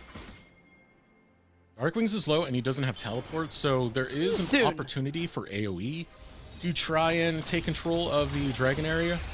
Skytech comes to just alleviate some of that pressure that Darkwings is experiencing and clear that wave. Skytech doesn't realize what awaits in that brush. 2 members of AoE flash forward from Breezy, finds it right on the money. Winnie gets caught out, and with a killer instinct, Wixie joins the fray. Aaron has to flash away. Hero's entrance is a heroic exit as AoE will grab the drag. Yeah, I think that timing, a little greedy there from Winthrop. My original hope was that they would just pull the Drake, waste time until Darkwings could TP and join the fray, but I mean, look at this. They actually try to sneak it. They don't have enough vision to know this play is coming. And with Wixie jumping in there with the killer instinct, it was just too easy for AoE. Gotta feel bad when you're using your ultimate to escape these situations. Kind of funny that it worked. Winthrop University do get away, and that's very crucial as well because Aaron had a pretty significant bounty on him, so he needs to stay alive. He can't afford to give that gold to AoE. Yeah, absolutely. Now he is that much more threatened with this flash down for these next couple of minutes, so there's a greater chance for that gold to go over to someone just salivating at the thought of it on the side of AoE. But for the moment, probably not many chances as long as Winthrop are careful, because I mean right now there isn't really a whole lot to fight for. I mean, the second grub spawn is coming up soon, and I was about to say Aaron is nowhere near that, but I just can't help but notice that he's recalling right now. And if I see him walking towards topside, hey, maybe someone collects that bounty after all. Oh, take a look. Take a look. He's yep, there he goes. He even gave you the thumbs up. It's like he can hear us. Wow. And it's definitely not that he's spamming the thumbs up. Nope. But yeah, that does put him at a significant risk if he is here to contest. Especially considering the way the map is opened up, you have to walk around to get towards that. You're not on the blue side like AoE is, so this is a rough position for a contest for Winthrop.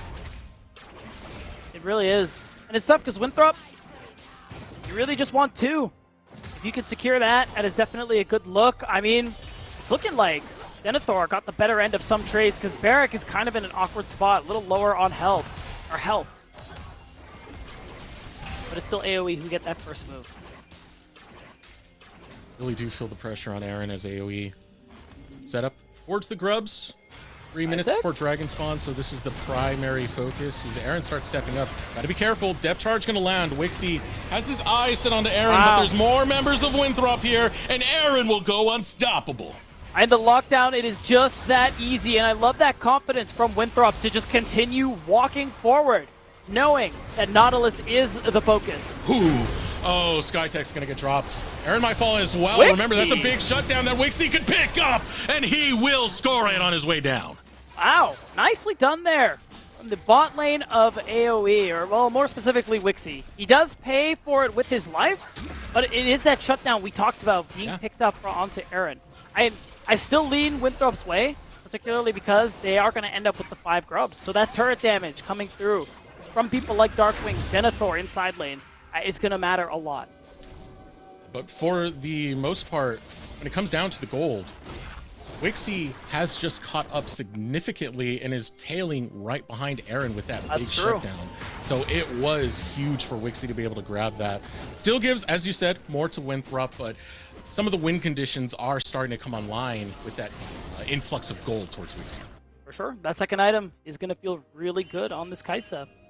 So anything to get him there faster feels great for AoE. Now, I think we should set our sights on this dragon. It's a minute 30. That's why you're seeing a little bit of attention paid mid lane to see what they can get onto the still flashless Aaron. But if they can't get anything, it's just going to be that 5v5 for the Drake. Careful down there, Cupid. You're lucky Denethor doesn't have ultimatum yet. That's why he knows, you know? He's like, what are you going to do, kill me? Says the guy who got killed.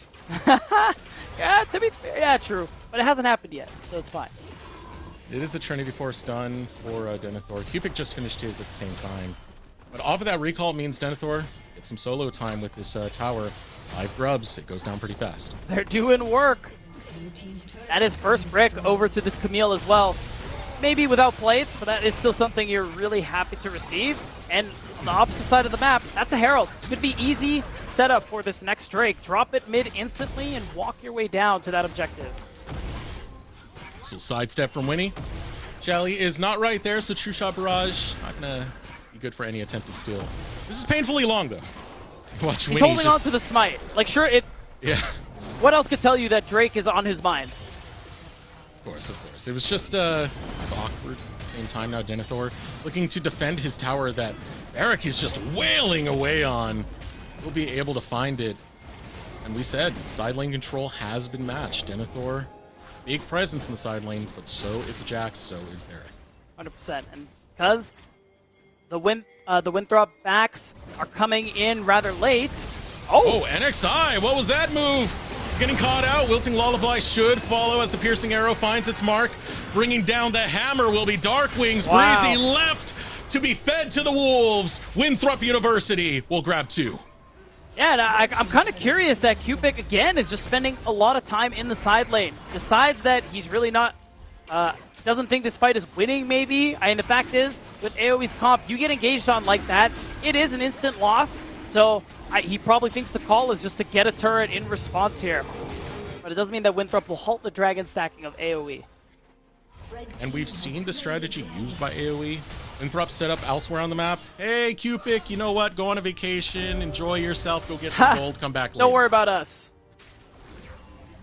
Fortunately for Cupic, he was still able to grab that tower. And as we do take another check-in on the gold, I'm going to be looking at this pretty often because it's so close right now between all the carries. Yeah, it is. Hey, again, Cupic collecting the side lane gold like he did in game 1. Hopefully, I mean, because there is no Ashe to worry about, going to be able to use that gold a lot more effectively this game. But you look at, I mean, the rest of the game so far, it's an Infernal Soul that both of these teams are looking to play for. And I think AoE are in this position where, again, late game looks pretty good for them. When you think about their comp, how well it scales, how they want to team fight, it all looks pretty good. The only problem they have to run into is Winthrop's ability to get picks. I think we've seen it twice now. That if they are not careful, AoE can lose a fight very, very quickly. And most of these picks have been done without Denethor being there. Sure. Denethor's in a team fight. Again, he is going to be one of those crucial key members that can hold down Wixie and stop him from escaping these engages. Cool. That's going to be worrisome for AoE. Right now, Winthrop University, they have their eyes set towards this top side as they start sapling vision. Eric's over there, though. Comes in with the Counter-Strike. Ultimatum comes out, able to get the dodge on the stun. Breezy's still in the area. He's watching very closely, but knows that Winthrop are waiting in the wings, so he does not go for the hook. Yeah, but I mean, Denethor goes for the fake out there, forcing Barrick to flash. And we're finally going to see that Herald drop for another turret in favor of Winthrop University. Oh, Denethor! Wow, Denethor's deep in there. 3 members of AoE as the teleport starts to come through from Barrick. Barrick comes in with Counter-Strike, able to find it right onto the support. Aaron and Denethor in a good spot, though, as they fight in the sidelines. Darkwings able to join in. 1 kill, 1 for 1 thus far. Breezy looking to bail alongside NXI. Here comes Cupic, finds Aaron, and is able to pick him off. Now AoE turning the tides. A hook from Breezy. The killer instinct of Wixie will chase down Skytech. Slaughtered as AoE take the team fight win. And the only downside is that there isn't a Baron to play for, because that was a great fight for AoE to be able to collect so much and for Cupic to show up and pick up such a crucial shutdown on top of it. They're going to be able to get more as well as that mid-tier 1. Look at this one more time. It was Denethor who jumped a little bit too far ahead. This allows Barrick for an opportunity to just teleport in and start this fight up. And I want to give some credit to Winnie. I like what he was trying to do with that Rift Herald to split up the fight and give his team an opportunity to keep playing it out. The problem is Winthrop not respecting how low their health bars are. They stick around just a little too long. And as soon as Cupic shows up, it's lights out. Thing is, it was a winning play. They overstayed. And AoE capitalized. They could have just got the tower and got out. It was a great engage coming out from AoE, and Barrick with that teleport once again. And it makes this a rather competitive game. Almost 20 minutes into this, and the gold is still even. Yeah, dead even, in fact. And we're looking at carries. I mean, Cupic, he's hit that second item power spike, which is really nice for the Ezreal. Wixie is on his way to item number 3, so he's feeling very good this game. And you're seeing a similar story on the other side. So it's really just going to come down to this execution where Winthrop, they need that dive to go through. They need to get a pick with the Swirl Seed from Winnie leading into his ultimate. Denethor at an angle. Aaron with his ult, something needs to work. Together, man. Just bring it together. At 15 before Dragon comes up. No one really pushing for that Dragon Soul just yet. It'll be very, very late into this game. Yeah. We do have that come down.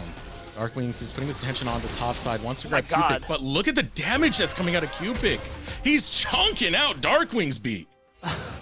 And just like that, Darkwings, he's got a lead. Chasing everyone away. He's in a great position again. 2 items. Man. Great for the Ezreal. Cupid, he's doing a little bit of styling, which VTuber hands, man. Yes, that's how that works. You're right. You never see them on screen. You don't know what they're doing. I mean, do you see any of your opponents on screen? Oh no, but I'm talking like the VTuber models. Yeah, like what information is there versus a person? Their war face. You know? Yeah. Their stank face when they're in the zone. That's what I'm gonna go with. All right, man. Anyways, Dragon, 10 seconds. Let's talk about that. AoE, I mean, feeling pretty good about their chances, only if they can get into the river first. Luckily for them, Eric has that inside track. He's actually going to be able to show up first mid. Ooh, here we go. The engage on to Winnie. Winnie goes golden, but he's only buying time for the inevitable. He will drop down. It's returned. Support falls. Skytech has to bail. Breezy going down. It's a 1-for-1 trade. Jungle for support. Yeah, I think that's a little bit of an unbalanced trade there, Eric. And this is what we were talking about in Champ Select and why I don't like early Lilia, because a champ like Nautilus can ruin your entire life with just 2 buttons on his keyboard. And that's allowed AoE to get their second Drake of the game and gain another small advantage. Breezy doesn't mind if he goes down as long as he can take someone vital down with him. And taking down the smite, I would call that vital. Lets you build your way over towards that Dragon Soul. Now here's the story we've seen before, Beatdown. Cupid is going over towards this top side. Darkwings, be careful. Yeah, I think he learned his lesson. He's just waiting for that wave to come back to him. And he's just going to farm it. Pay his respects. Outside of that, I think we're in a position where Winthrop are under a lot of pressure. They are the ones who have to make plays. They're the ones who are going to have to find these angles and get these picks. AoE, they love this status quo right now. Doing nothing, hanging out, farming waves. They're probably just chatting to each other about, I don't know, the weather. Whatever. What do gamers talk about? The weather. Hey, fair enough. Same wavelength. And I do want to give a lot of credit over to Cupid so far. I mean, he is debuting in the NACL. We didn't really know too much about him other than he was a VTuber and had these very strong poke picks that he can do. Showed a diverse champion pool. He's shown the ability to carry. The Anivia game was outstanding. Also had a good Talia game on top of that. Sure. And now he's on the Ezreal. It's another champion added to his champion pool, to his champions played, and he's looking fantastic. Yeah, we're probably at a point where I think the champ pool discussion is over. I think he's all right. No complaints so far. 9 unique champions in 9 games. Yeah, not bad. Denethor. Oh, wow. He is in trouble. He's getting a beat down from Barrick. Imagine if it was a real weapon, Denethor. Wants none of that. It's out of there. It does give Winthrop an angle around the mid lane, but there's not really too much else they can find with this. Still, that vision setup is really nice. I mean, for Aaron, they just have no info on where most of Winthrop is. In fact, oh, wow. Engage onto Breezy, though, the support. They don't want to continue that. Commit too much resources, it leaves you vulnerable for the next setup. Instead, Winthrop just going to back out. Yeah, and it's too bad. It was a good vision setup. It was a good opportunity for a pick here, but once they recall, there's a good chance that AoE are just going to be able to remove it all. In fact, these recalls getting delayed because they're a little too far forward. So a little bit of extra time wasted there in favor of AoE. Still dancing around over by the Dragon Pit. It's going to be a while before that Dragon's up. The bigger thing we have to pay attention to is how AoE set up the side lanes. Send Cupic over to the side lane. They've been doing it time and time again, and he's been getting a pretty good job done with Winthrop looking for these opportunities, but coming up empty. And who capitalizes? Cupic. Just takes towers. Yeah, I mean, Cupic, Wixie, two big carries at this stage of the game, are doing perfectly fine for themselves in terms of gold generation. And all things considered, I think things are going to stay quiet unless Winthrop make a move until this next Drake. I'd be really surprised if AoE actually risk and start the Baron unless there is a really sweet opportunity where a Winnie just happens to show on the bottom side of the map and everyone's top side. But otherwise, I think you're just really focused on Drake stacking. Be very high risk for both teams, really. If either team is in the area when you start up Baron, you have to deal with the poke. Doesn't matter if you're AoE, doesn't matter if you're Winthrop. Both teams have a significant amount of poke. Really pick you off there. So right now, for Winthrop University, it's still about sending Denethor into these side lanes to get some control back, but it really does feel like they're replying to what AoE are doing. Yeah, there aren't very many opportunities that Winthrop can find. Oh, Here we wow. go. Tower goes down, hook lands, but it's on Skytech. He's tanky, he is beefy. Cupic. It's a piercing arrow, also about half health. Yeah, the poke? Poke is definitely no joke. The side of Winthrop. Oh, hello. Breezy has just been loving being the one to face check all these bushes because it works out for AoE, man. Teleport comes out, Winthrop starts, joining up in the mid lane. Again, it's responsive and you're not getting anything. Yeah, that's two big ultimates blown for Winthrop, and all they really got out of it was Wixie's cleanse. So AoE feeling really good about their ability to even contest this dragon. It's coming up in 20 seconds. I still don't think Baron is really the angle for them. As long as they get this Infernal Soul point, they're just going to feel fantastic. And it's the right steps, right? They already have the priority of the mid lane, which means it's an easy walk over to Dragon. Now you get the vision control. Now Winthrop is at the threat, getting caught by some of these spears, these mystic shots. So they're not even gonna bother on that side of the map. Instead, they put their attention towards Baron. Yeah, this is the position you're in. It's time for that YOLO Baron, especially given that NXI is on that bottom side of the map. The hope was that you could try and force something, maybe a fight, but instead Dragon goes down for nothing. All right, engage onto Barrack, ultimatum. It's found Hero's Entrance. Ooh, camera going a little bit wonky, but we find our way back to Barrack, and Barrack finds his way to the grave. Able to get the hook shot onto Breezy. Breezy falls. So far, two going by the wayside. AoE looking to find some vengeance. Forward, jumps Wixie with Killer Instinct. Skytech's low, another missile goes out. Does not find the money. And AoE still posture forward, but it's 2 picks found by Winthrop University. Yeah, that ends up being super clutch. The nice thing, too, for Skytech, he's got the Warmogs. And as soon as it comes off of cooldown, he's going to be able to come back. You're to full health. You're seeing the teleports come through. They want more. Oh, here comes Denethor. Doesn't find the hook shot onto NXI. He's looking to take down that smite, but he might get dropped in the process as Wixie slays Denethor. Oh, he's Winnie so strong. hops in, has to go golden. Here comes Skytech. He's able to find the taunt. Is it enough to protect Winnie? Winnie does not burn down. He's able to just survive. Wixie falls. It cost Denethor in the same vein. Wow, I mean, Winthrop, they are clawing with their fingernails to every opportunity they can find. And this is important for where they're at in this game. And that's the Camille Galileo combo we were talking about at Champ Select finally ends up coming to fruition. And it's great, too, because you get a high-value pick like Barrack and Breezy right after it. That's the front line here for AoE. So you feel good about this. You want to walk it out without losing everyone else. And that's honestly perfectly fine. You get that most value you could out of a pick like that, and then Denethor TP's in for the next fight. You can tell he was trying to get that hookshot stun. Brilliant time flash from NXI. Yeah. All things considered, though, it did sacrifice Wixie on both his flash and his life. That's the dangerous part. So going into the next objective, Wixie, he's not going to have flash. He'll only have the Killer Instinct to play with. Darkwings, he's in trouble. Barrack's hunting him down. But just enough of a slow to stop Barrack from getting the kill. Woo. Splash, too. Ooh. Yeah, big deal. I was holding my breath there for a moment, but it was very nicely played. You get flash from Barrack out in the process too, so that's another thing the carries of Winthrop won't actually have to worry about here. So even though Winthrop are in a position where they have this slight gold lead, maybe just above 500, this is still a hard game for them to win. It's still high execution. It's still about whatever pick Denethor and Skytech can set up alongside Aaron with that ultimate. So there's still Winthrop aren't out of the woods yet. Still a lot of boxes they need to check.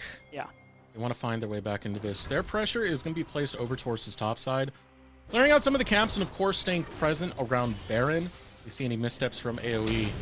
Side lane that Barrack is currently in, so he has to play very, very cautiously. Can't get caught out at a time like this because it would give too much map control over to Winthrop. It is, and AoE, they need as much map control, as they can muster because their Dragon Soul's up in a minute 30. That's why Winthrop, I'm maybe looking for this Baron setup, hopefully playing for a turn, because if AoE get that Soul, that would be super impactful for them. Instead, yeah, they're just going to start it. Oh, just a bait. Just a tease, you know? So Missile comes in, True Shot Barrage. Find a bit of damage. Breezy gets engaged on. Ultimatum's used onto Breezy. Breezy will fall. Barrack's in the sidelines, able to get a triple counter strike, but he goes to sleep courtesy of Winnie. Dark Wings grabs the kill and goes on a rampage. And it's, again, Barrack and Breezy, the first two picks in the last two fights there for Winthrop. The target selection, it's just so good from Winthrop University, and it's going to get them the opportunity to do Baron. Yeah, Skytech, he's full health.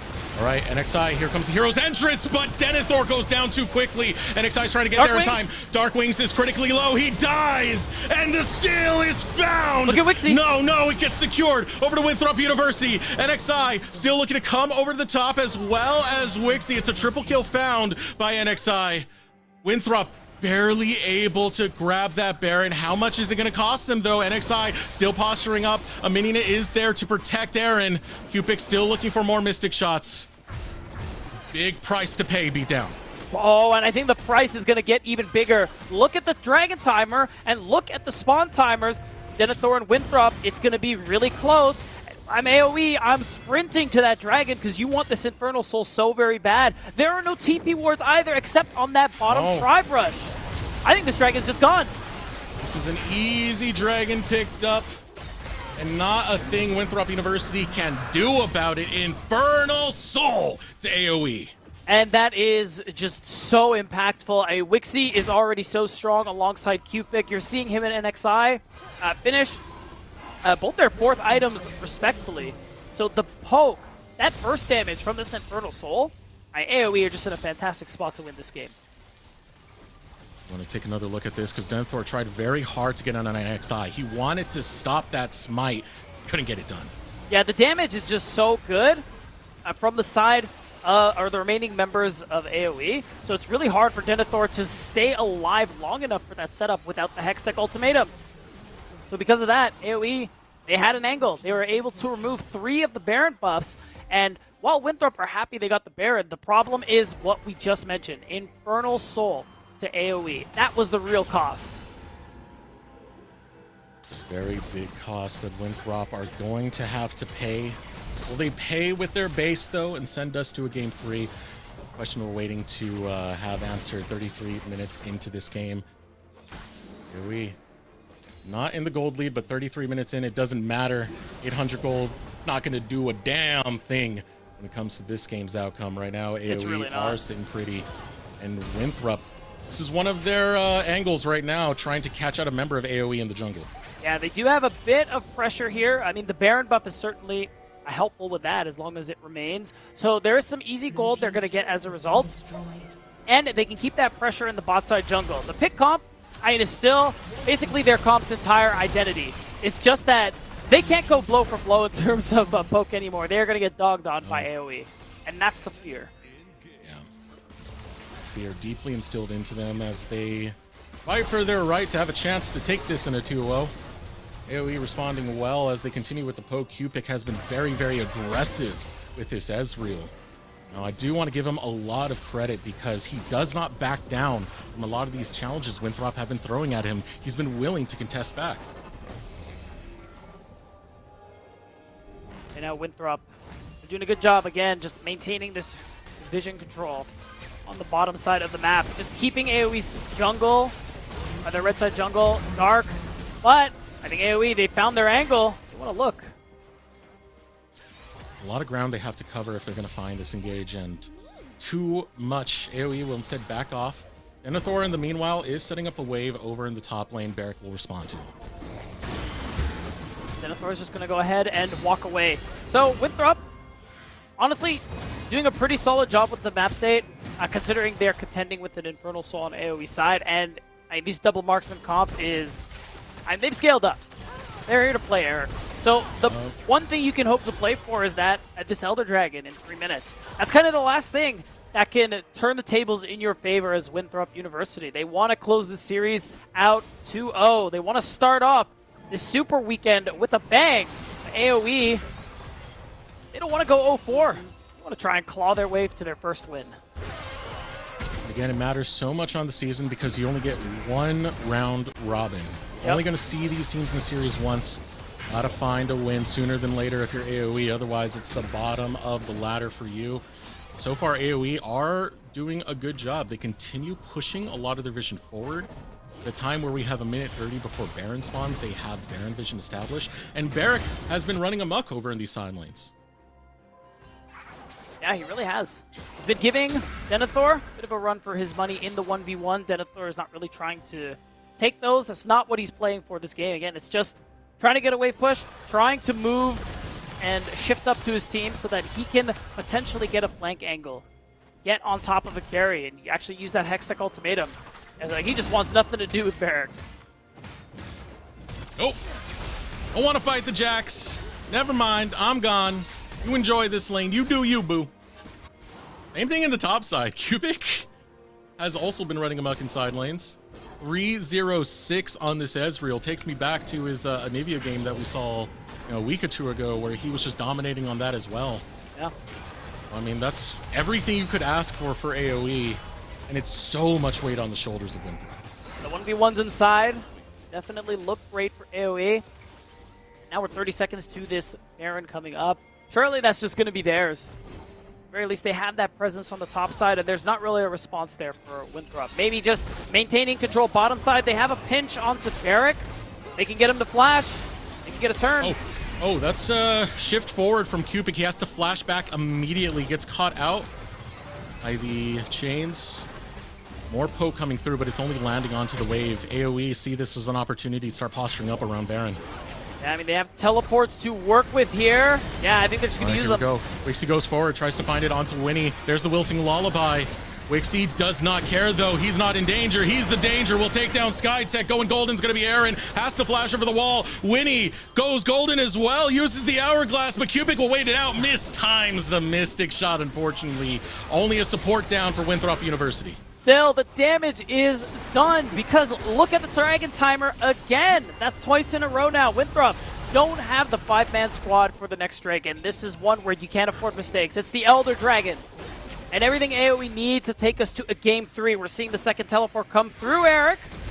Here we go. Where's Denethor going to focus on to? He gets poked out before he can even hook shot forward. And now Aaron, hey man, it's a virus. He don't got much mobility and he gets cut down. Cupid caught by the ultimatum, but Denethor will give his life to land it when he's able to return one. It's a shutdown going to be found for Winnie. A shutdown found for Denethor. 2 down for AoE, but they're still marching towards the base. No, still, that's a tremendous fight. You're going to make this Elder actually really hard to play for because now Cupid and Wixie are here. It is a little Rixie. Oh, no, you're right. Okay, never mind.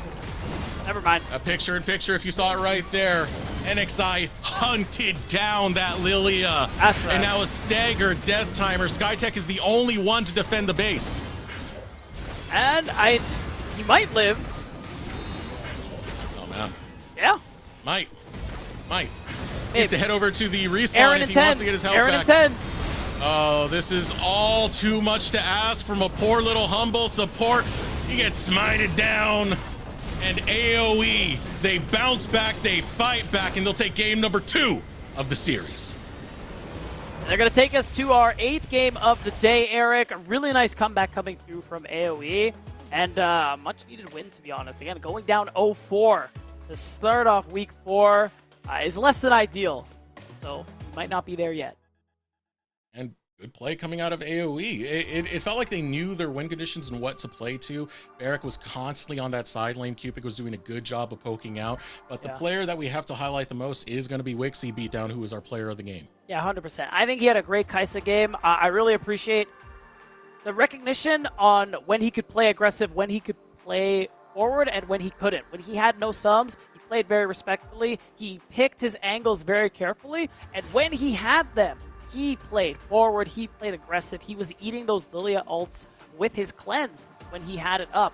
And it's just such a smart team fighting coming through from Wixie. This is what I had expected from this player. I mean, when we saw him last split, going into this split as well. So it's nice to see him have this kind of performance. Highlight to Wixie. Also, a side note over to Cupid. I really did like him on that Ezreal. He looked fantastic. And I did like the fact that he was willing to brawl it out with some of the members of Winthrop when he was chased. But overall, it's a statement game coming out from AoE saying, we don't deserve to be in the bottom of the barrel. We're going to fight our way back. Can they take the series? We're going to answer that question right after this break. We'll be right back. Game number 3.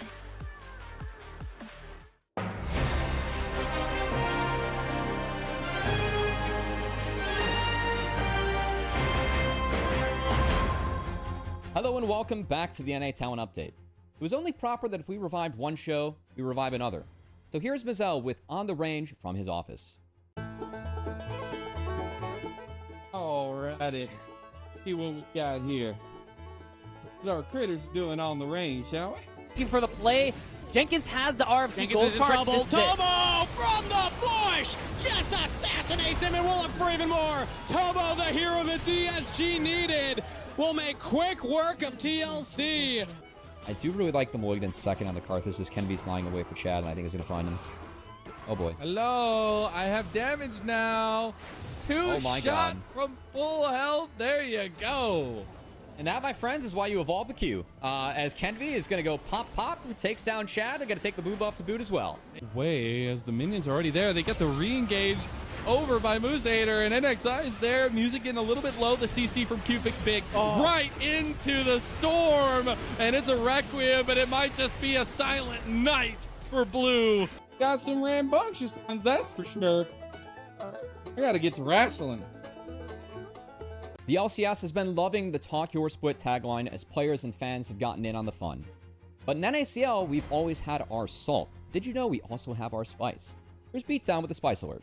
Hello and welcome to Spice Alert, where I bring you the spice from Salt League. First off, Fear X Starforge handed a big loss over to Disguised in their first match of the split, followed by their star jungler and Mr. Loves His Girlfriend himself, XU, revealing on socials that he originally wanted to play on Disguised before getting dono-walled by the owner. Next time, check your DMs, Toast. In other news, Winthrop signed most of this year's CLOL champions, Slew, to play for them in Summer Split. However, after a devastating loss against FlyQuest and ZXT, their old top laner and solo queue monstrosity Surdy laments in all chat how lost they are without him. I think top lane mattered this game. That's all the spice for now. Back to you, Cubby. We've got some more stakes on the line this week as money matches start in NACL. Here's Desrex get you hyped up. SmackDown money matches. That's right, Butter. You heard it, Butter. What do you want for your birthday, Billy? Butter.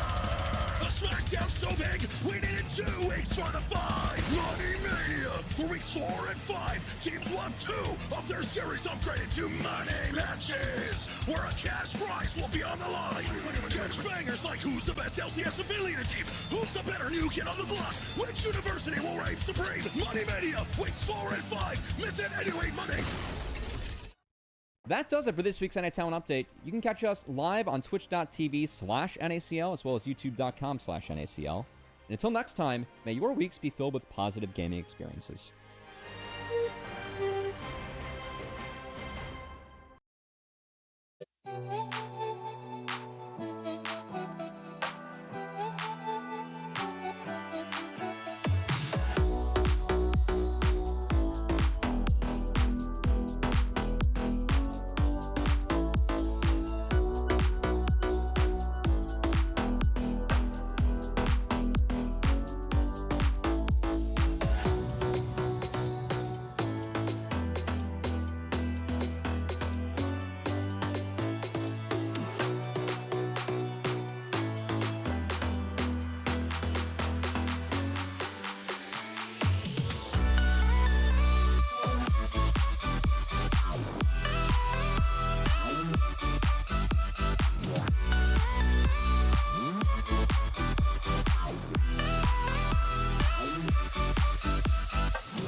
Welcome back to the NACL and beat down, draft be damned. We're seeing Italy's, we're seeing Lilia's, and AOE, they bounce back. Yeah, they sure did in a pretty fantastical fashion, I gotta say. Really exciting game. A lot of team fights back and forth. Let's just take a look at the breakdown and just see what information we can take from that one. We've had some long games today. This one being almost 40 minutes in itself. We broke a record for the longest game of the split earlier on today. It was actually our first game, funny enough. And yeah, man, we've had some bangers. The gold graph. The gold graph is funny. I'm looking at Wixie's damage numbers. This guy owned this game. Respect to Wixie, but I want to point out the gold graph because it was a very close game for a long time. Yeah. It felt like it could have been anyone's up until Dragon Soul came up, and that's when I was just like, yeah. Even before that, like I'm the liking Baron that. fight before the Dragon Soul was kind of what did Winthrop in. And the game was already a difficult part of the game for them to play. I mean, props to AoE for keeping it as slow as possible, minimizing the amount of picks Winthrop could get, even if Breezy got caught out a couple of times. Sorry, what? Huh? What? I don't know. Weird. A lot of these times, Breezy was taking someone with him, at least. Not all the time, but you know, there were All times. the time. I said a lot of the time. Not a lot of the time, but there were times. Okay, you know what? We need a Twitch poll for that. Who's right? Is It's it me, but- or is it not me? Okay. Yeah, okay, man, whatever. Heads I win, tails you lose. I see you. I know what you are. Right, you're right. Let's pull up what our fearless bands are going to be, because this is game 3. And one of the things I did set up a little bit earlier is I'm very curious how Lux plays into game 3. Caitlyn, It's gonna be bad, bro. I'm sorry. I know Caitlyn is you very, like very Kate low Lux. presence. I want to see her again. I know she's low presence. She's only been banned in 2 games thus far, which means maybe there's a chance. Yeah? To see that Is there something? Are you excited about Arcane Season 2? What is this Caitlyn fascination? I've casted. This is my 3rd cast with you. You gotta walk me through this. So it's not Caitlyn, it's just Caitlyn Lux. If you watch St. Louis University from last year when Aaron was with SkyTech once again, that was a champion combo that they would pull out from time to time in the bot lane, and they actually had pretty decent success with it. So I'm sorry, man. I'm just All right, fair being enough. a little bit. Hey, don't I just wanna apologize. see it, man. I just wanted to know what you were super excited about. And What are you excited about, B? I'm excited. I wish SkyTech would play some of the crazy stuff he played in support last year, like Vi, Lissandra. That stuff was hilarious. Oh, I forgot about all How that. could you? The moment you said Vi, like memories, just core memory, just rushed in. No, man. see, bro, you're excited for a standard bot lane double range duo. I'm excited for junglers and mid laners as supports. We are not the same. Not the same at all. Same. That's okay. Everyone's got their own flavor. Beatdown is head into the draft of game number 1. This is going to be Winthrop choosing to be on the blue side, so once again prioritizing that very strong B1. And it's not going to be Tristana once again. I think teams are just realizing, you know this champ? Don't say it. It's kind of Don't say sick. it. Say Say what? it. I see the ban. I wasn't. It's crazy because I wasn't going to, and now you got me thinking about it. Like, whatever. We're just gonna keep it moving. And by that I mean it's your turn. Okay, I mean I can. Petty right now. B. Marksman bans out the wazoo. I actually That's like my the Zeri ban because Wixie's also very good at the Zeri. With Nautilus out of the picture, I actually think that would have been a really good shout. So respect Neos, my man. Man, we're heavy on the marksman bans. Zeri, Lucian, Jinx, all taken off. And remember, we still have the champions that were played earlier. Ezreal, the Kai'Sa, the Varus, the Misfortune, the Ashe. There are so many marksman bans. So I do feel like trying to get your ADC, at least in the first phase of this draft, is going to be pretty important. Yeah, unless you get banned out even further. I mean, we're trying to think of like what else is available in the bot lane. I mean, there's Aphelios, there's Smolder, there's... What else? That's all. I can't remember any others. Remembering there's so many champs in this game, bro. It's hard, okay? But Udyr, I remember that champion. Remember him? He's good. Probably Udyr jungle. Could be Udyr top, but, you know. You know who has an interesting pocket? No, I'm not going to say Caitlyn. Top heavy. What? It's Aaron. Aaron has Kog'Maw that he's played before in previous games. Last so when week. we get deep into this pool, I'm very curious if we're going to go down that road. Even more so now that Senna's been taken away, because that was another big champion that he played when he was paired with Noxa. So Marksman pool is shrinking. What are we going to get? It really is. I don't know. I mean, we could easily see that one picked up here as Winthrop want to round out that first rotation already.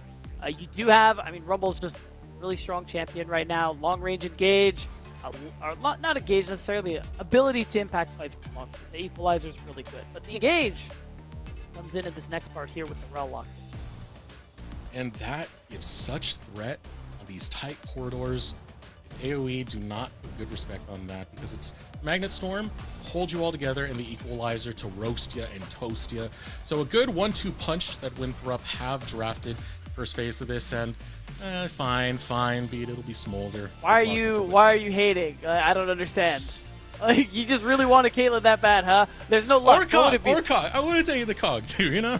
All right, man. We just hate winning. It's fine, man. Oh, come on, man. It's remember how much we used to clown on Smolder for the fake pentakills Smolder used to get? Do we still have that energy? Smolder pentas are fake. That doesn't mean the champ is bad. It just means it's really easy to get pentas. There's two different things there. Sorry. Well, we got a strong front line now drafted for AoE, because with the Senna, it means you can take a tank down there and have that be your primary tank. It's going to be a fasting Senna, so a lot of beef for AoE. Yeah, absolutely. A lot of ability to create space. I mean, it's nice, too, with the all-in that Winthrop have there with the Rel. I think Horn likes that one a lot. That Call of the Forge gun will get a lot of value.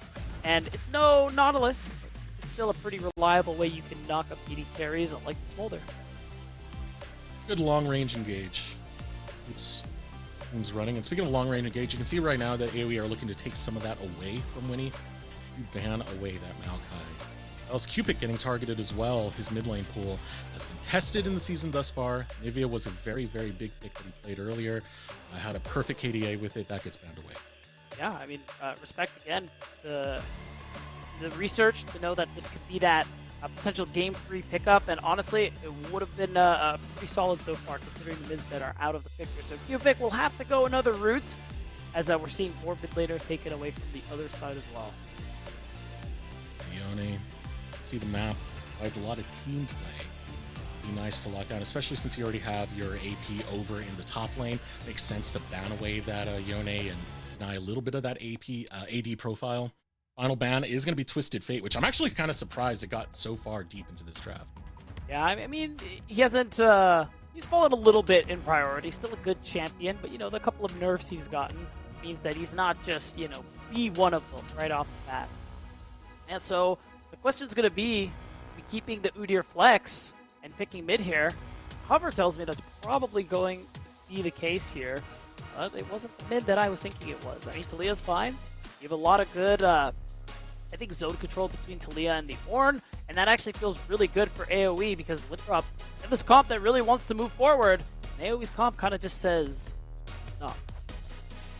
And for AoE, I mean, Cupid is on Talia. This is a champion he played in his last series against Fear Starforge, a team we do hold in pretty high regards. Yeah. He did well in that game, man. He actually did pop off, so a good pick to have. Provides a lot of pressure onto the map if you want to roam out with that Weaver's Wall. For Winthrop University, it does tell me that we're going to take that Rumble, put it into the jungle. Nara is locked in for the top. Yeah, and I mean, Rumble Jungle, we saw it earlier on the day, popping up in priority. Oh! Arkwings! Arkwings! I apologize. I was not really familiar with your game because he's just locking in the Zed, which I'm going to need a minute to think about, but I'm excited, at the very least. Yeah, this is a pretty spooky assassin. You're going to have to deal with the pressure he's able to apply. Very early on, when we saw Zed first come into the meta, it was part of his side lane control that helped out, and now primarily it's been that assassin focus, and we're just getting picks all over. Barrack takes out the Vayne as well, B. I mean, you have plenty of CC, you have plenty of a front line on the side of AoE and disengage, so I think going for another marksman on the top side, that's perfectly fine. It really just adds to that damage profile you have for yourself, and Vayne's ability to kite out of these team fights I think is going to be very valuable. And I've given some more thought to the Zed. You know what? I'm with it. Because the cool thing about Zed, I mean, for one thing, lethality items are in a good spot right now, and I think your ability to just absolutely incinerate a carry once you get to like 1 or 2 items, I think cannot be understated. And I mean, if you're really practiced on the champion, you're really hard to pin down. So we'll see if Darkwings has the stuff. He probably asked for this pick, so now he's got to prove it to us. A lot of ways you can play with the shadows and outplay AoE on this Zed pick. He also has some pretty juicy targets. Go after the Vayne, go after Flea, go after the Senna. We got a Zed on the Rift, ladies and gentlemen, as Winthrop University, they start posturing up towards this top side beatdown. All right, just trying to see if we can get a little bit of baiting going on here, but nothing's really going to come of it. You just want that little bit of vision, make it harder for Barrick to do a little cheese level 1 push strategy here. Just looking across the board at runes, nothing really too exciting, other than that Zed is in the game. Yeah. Yeah. Everything's exciting now. Look at that. You're attacking a bush, no wards in it. I don't care. I'm excited. There's Zed in the game. Yeah, talk me through it. It's exciting. Okay. Why? So back in the day, my first one of my first mains when I played ranked was Zed. Really? I actually had an alt account that was called Walking Zed. Wow, that is not a champ I'd expect you to play. That is interesting. I mean, a lot of it is because you suck, but like, still. Hey, I got to Plat 5 on that account. Oh, my bad, bro. So some credit, okay? This was back before Iron was a thing, okay? Maybe I'm just. You're not helping yourself, actually. Yeah, let's just say Zed cool. That is cool. You're absolutely right. And he's especially cool and exciting at level 6.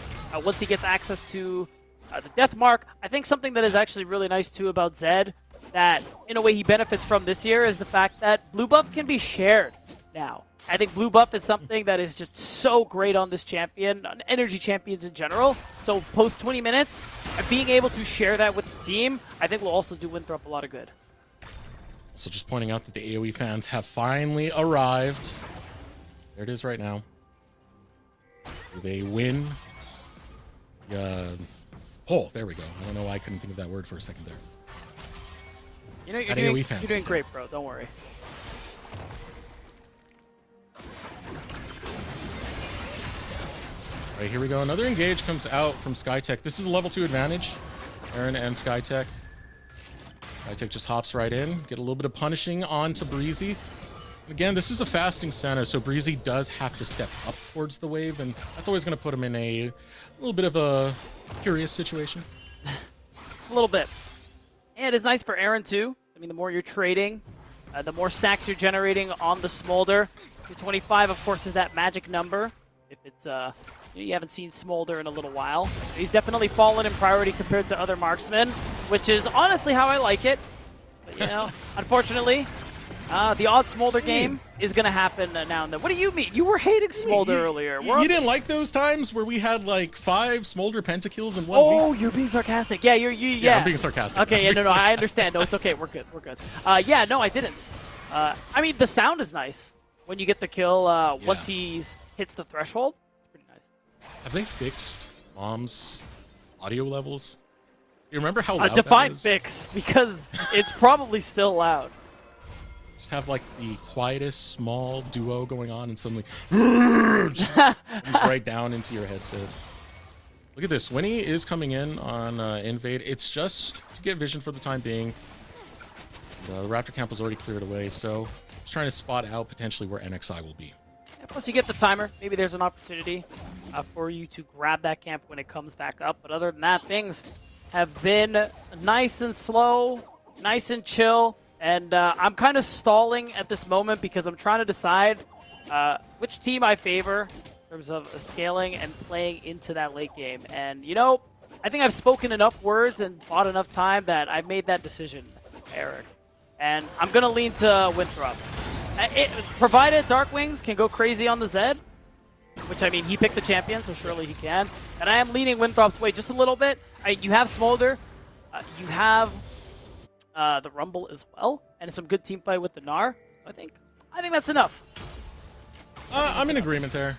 Nice. Smolder really does stand out for me. The later this game gets, like, there's a lot of ways for the Smolder to do damage that is more than just right-clicking. You get Mom down, you get the flap out. Yeah. A lot of things that can trigger that execute as we get deeper into the game. Just requires Aaron to farm well and not die a lot. Breezy getting chased down in the bottom lane. Winnie has arrived, and Flash burnt out from Breezy. Oh, I think we might not be done. Oh, we're trading everywhere. Yeah. All over the map, we're going to fight. We're going to slug this out. It is the money matches week, so we got to bring those heavy hands. Yeah, that's right. This is warming up. The money matches don't start until tomorrow. But of course, everybody, because this is a super weekend, is going to get an opportunity this weekend, next week, to win $1,250 extra dollars. NXI in the fog of war. We'll spot out both Winnie and Skytech. Pops out like the boogeyman. Slaps Skytech across the face because get out of my river. Oh. He's binded up. There's no escaping this anymore. A Skytech dead to rights. That's first blood going over to NXI. Yeah, that's a nice catch out there. I mean, Q-Pick getting that mid lane advantage, getting that level 6, means he is going to be able to have that impact and secure first strike for AoE, which is great for them. Being able to stack to that soul, especially this early, is going to feel good. That's the thing that is nice about playing against the Smolder. You're pretty weak early. And the fact is, if you have Smolder and you're securing early Drakes, your opponent is trolling. There's nothing else to say. The Denethor right there. Hops in, able to hide the wall up at the same time, catches out Barrett. And for AoE, it's a good start for them, man, and they definitely really do need it, because keep in mind, they're still winless on the regular season. That's right. Only going to face these teams once. You have 9 games to build up your ranking as much as you can.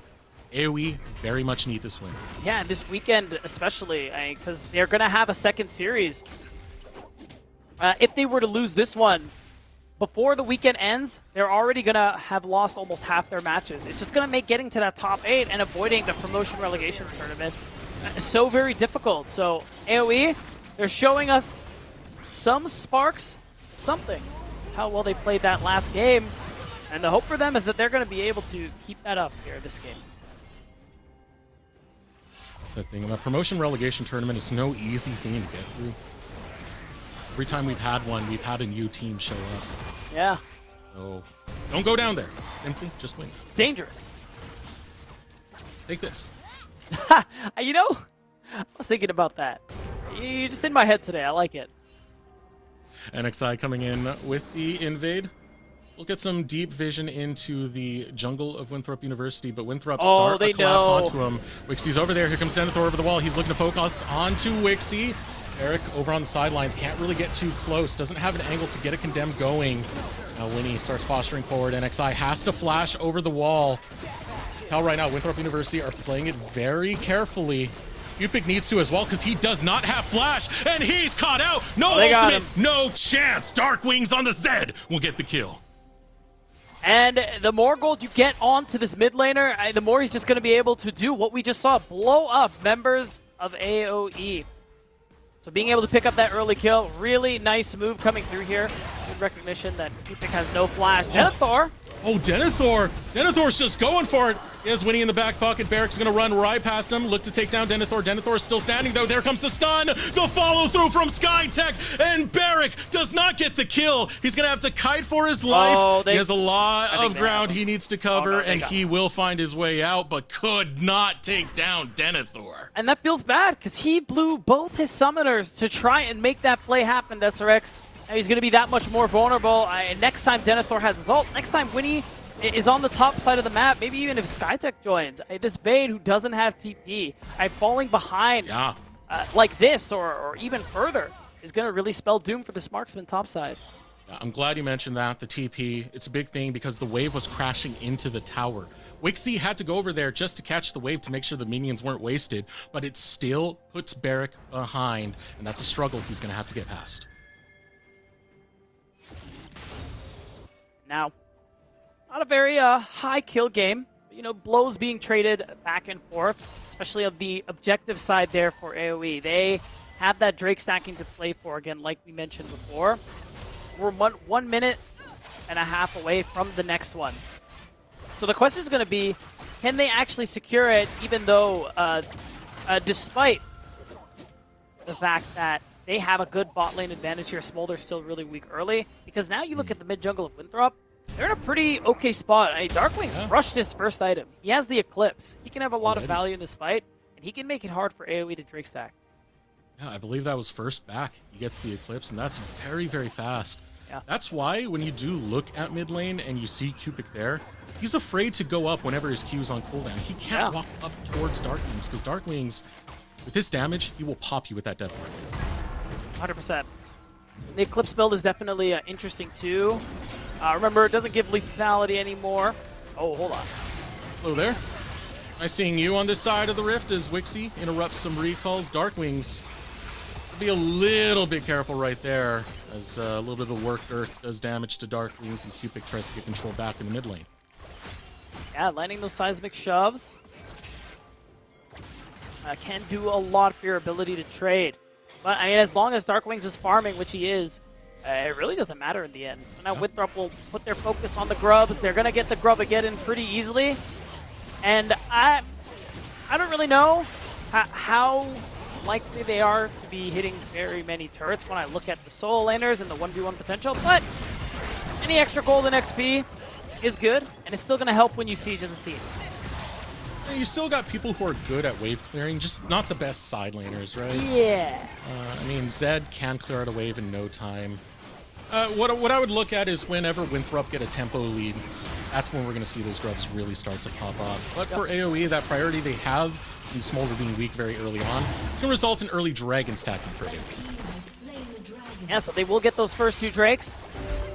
And now my question really is just going to be that third one. Oh, hold on. Ooh, nice knock up on Aaron. Going to find the snare right through. Aaron looking to create some ground, but the Call of Forge God will ram him right into the air. Now Skytech looking for his escape. Another knock up, just waiting from Breezy's cooldowns. Skytech will get far away enough, but that vulnerable baby dragon gets caught by AoE. Oh, he got cooked, incinerated. That's got to feel bad. He does have the TP to work with, rather. So he should be able to pretty easily come back and catch the majority of that wave. But the pressure topside has been something impressive there by Winnie for Denethor. And the fact is, Barrack has been under so much threat. Only now is his team here to help. Here we go, Winnie. A bad way, has to take the long way around, can't get too close to the wall because the Condemn of Barrack can find that stun. Equalizer gonna come out, Barrack steps away from it, but NXI is burning and Denethor will chase. Gets 1 kill returned in a 1-for-1 exchange. So it ends up being pretty well played. Denethor, I think overall, been having a pretty nice series and a particularly good Gnar game here. He's got help from his jungler, but still, it's gonna earn him the first brick. He's gonna get that lead early on to Winthrop. And when we think about how Winthrop has been playing this early game, away from the Smolder, leaving Aaron sometimes by himself, sometimes with Skytech, to trade and farm by his lonesome, I think things have been going pretty well. Aaron's only died once, he's farming okay, he's stacking okay, and Winthrop are finding wins elsewhere on the map. So this is pretty much how they want this game to be going for them, especially with a comp that fights pretty well late game. Yeah, I think that's one of the major things to take notice is even though they are putting a lot of pressure on Aaron, as you said, he's still farming okay, and what matters is getting those stacks as fast as you can on a Smolder. Yeah. That's what's going to get you to the late game, that's what's going to find those executes for this small little baby dragon. Yeah, I mean, Aaron, he is definitely scaling. Just completed a call. He has the Essence Reaver finished as well. You know, more haste means you can spam Q more often, you can get stacks. So now, I'm curious whether or not Winthrop are actually going to contest this next Drake. You can see Darkwings, he's approaching that second item. He'll be in a really strong position. Aaron won't be where you usually want Smolder to be. I mean, with how strong Denethor is as well, if you bring the full 5, there is potential for Winthrop to halt that dragon stacking at 2 Drakes. And if they do so, they give themselves all the time they need for this Smolder to really come online. Yeah, tell Aaron, hey, go talk to the dragons, you know, you speak their language. Ah, true. Stay away from AoE, stop allowing them to stack. Winthrop University will be utilizing some of that Rubageddon that they got. They'll be grabbing Shelly and look for a siege a little bit later on. What lane are you looking for the siege on? I think mid is the most obvious one, try and open up the rift. My money is definitely on mid lane, just simply because it's going to be a great setup for you to get the fast track to the Drake. That's what I'm kind of expecting is going to come through. We're still a minute away, so we'll see. Some last-minute camp farming, a last-minute lanes to push out and gold to spend, and then we'll see what the verdict really is. NXI is deep in the jungle of Winthrop. Denethor does not have vision there. They just spotted out their red buff. They know it got stolen away. NXI is long gone. It got secured. Still looking 15 minutes into this. Winthrop are gaining a lead more and more. 2.5k in the lead currently. Actually, red buff had even been taken there. Just wrapped around the bush, juked me out. He was gonna take it, but he saw Denethor on vision, so he was scared of the collapse. Didn't know where Winnie was, so I think that was just a very prudent decision there from NXI, and it prevented a potential catastrophe. So now, speaking of catastrophe, Eric forced off yet another wave. Oh, poor guy, he's down 40 CS. He's down 2 levels to Denethor. He has just been the source of Winthrop's ire this game.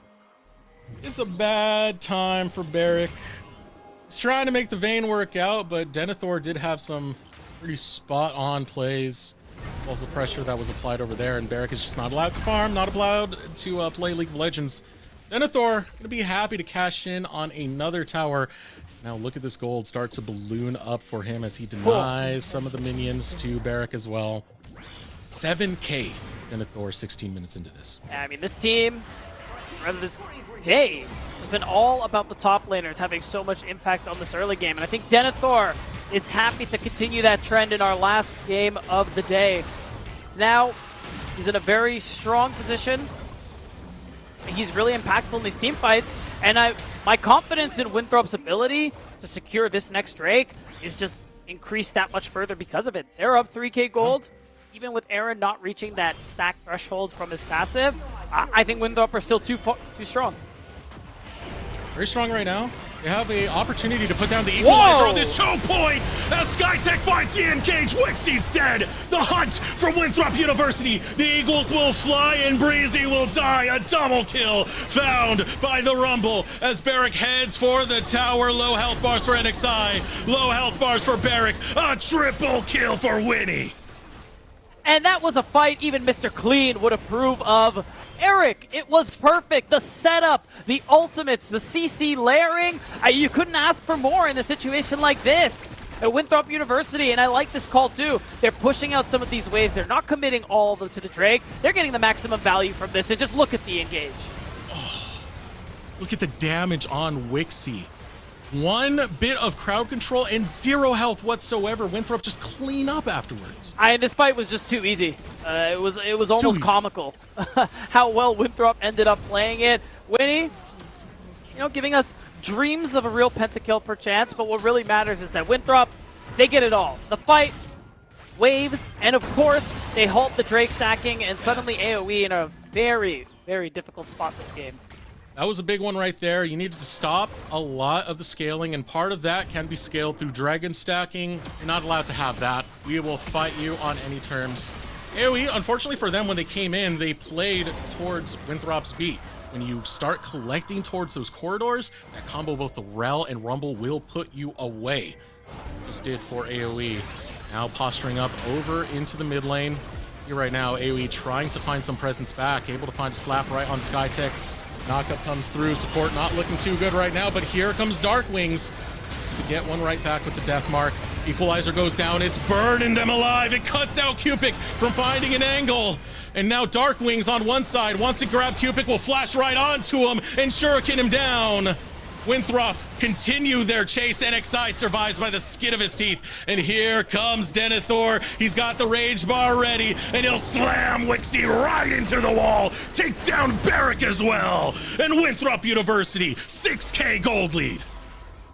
And that dragon take is really, or rather even before it, the fight before the Drake is really where this game just turned completely into Winthrop's favor. AoE, they don't really have anything going for them anymore. They are down 6,500 gold. The next Drake is unfortunately not going to be their soul.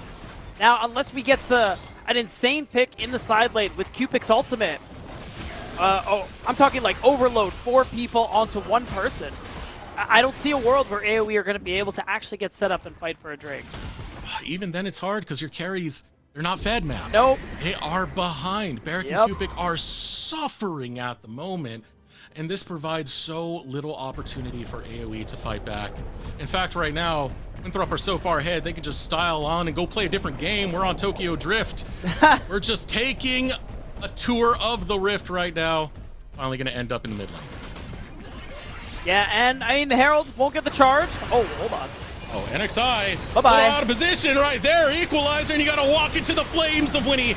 Aaron's calling for Mom, but Mom can't help you as Barrick will put a bolt right into him. Now here comes Darkwings looking for the death mark. It's hard to lock down a Vayne, though. As the final hour times out, Winnie will just burn her down. Denethor arrives and will shut down Breezy on top of it. Darkwings gets the kill, and Winthrop, they look unstoppable. It's just too easy, and they keep getting easier every time Winthrop wins it out. Aaron hasn't even hit the threshold yet. He's 25 stacks away, but Winthrop, they have enough gas in the tank to get themselves the Baron Nashor right at 20 minutes. Right off the spawn, AK lead. Baron now started up. Wixie's coming in this direction, but these are not friendly waters, man. You don't want to be here. Winthrop, they start to back off, though, because the teleports are now coming in. You got to be careful. Denethor looking for that Meganar, wants to chase down Wixie. Can't quite clean him up just yet, but is able to chase away the rest of the members of AoE. Here comes the Baron. It's going to go down. No smite available. NXI could not get there in time. Still looking for the long chase is going to be AoE, though. Sees how low these health bars are. When he's going to get caught by the call of the Forge God. NXI approaching rapidly to take down Winnie, but looking to play defense will be Skytech running right through him. Breezy grabs one kill. Denethor is here. You fuel a couple of those boomerangs going on to Breezy. Skytech looking for the run. Look inside. It's Aaron. He has arrived. And Mom just coming off a cooldown. Winthrop not going to continue with the chase. AoE find the long chase and get a couple kills off of it. They were able to secure who? What? Oh, hold on. Oh no, they're gonna find more.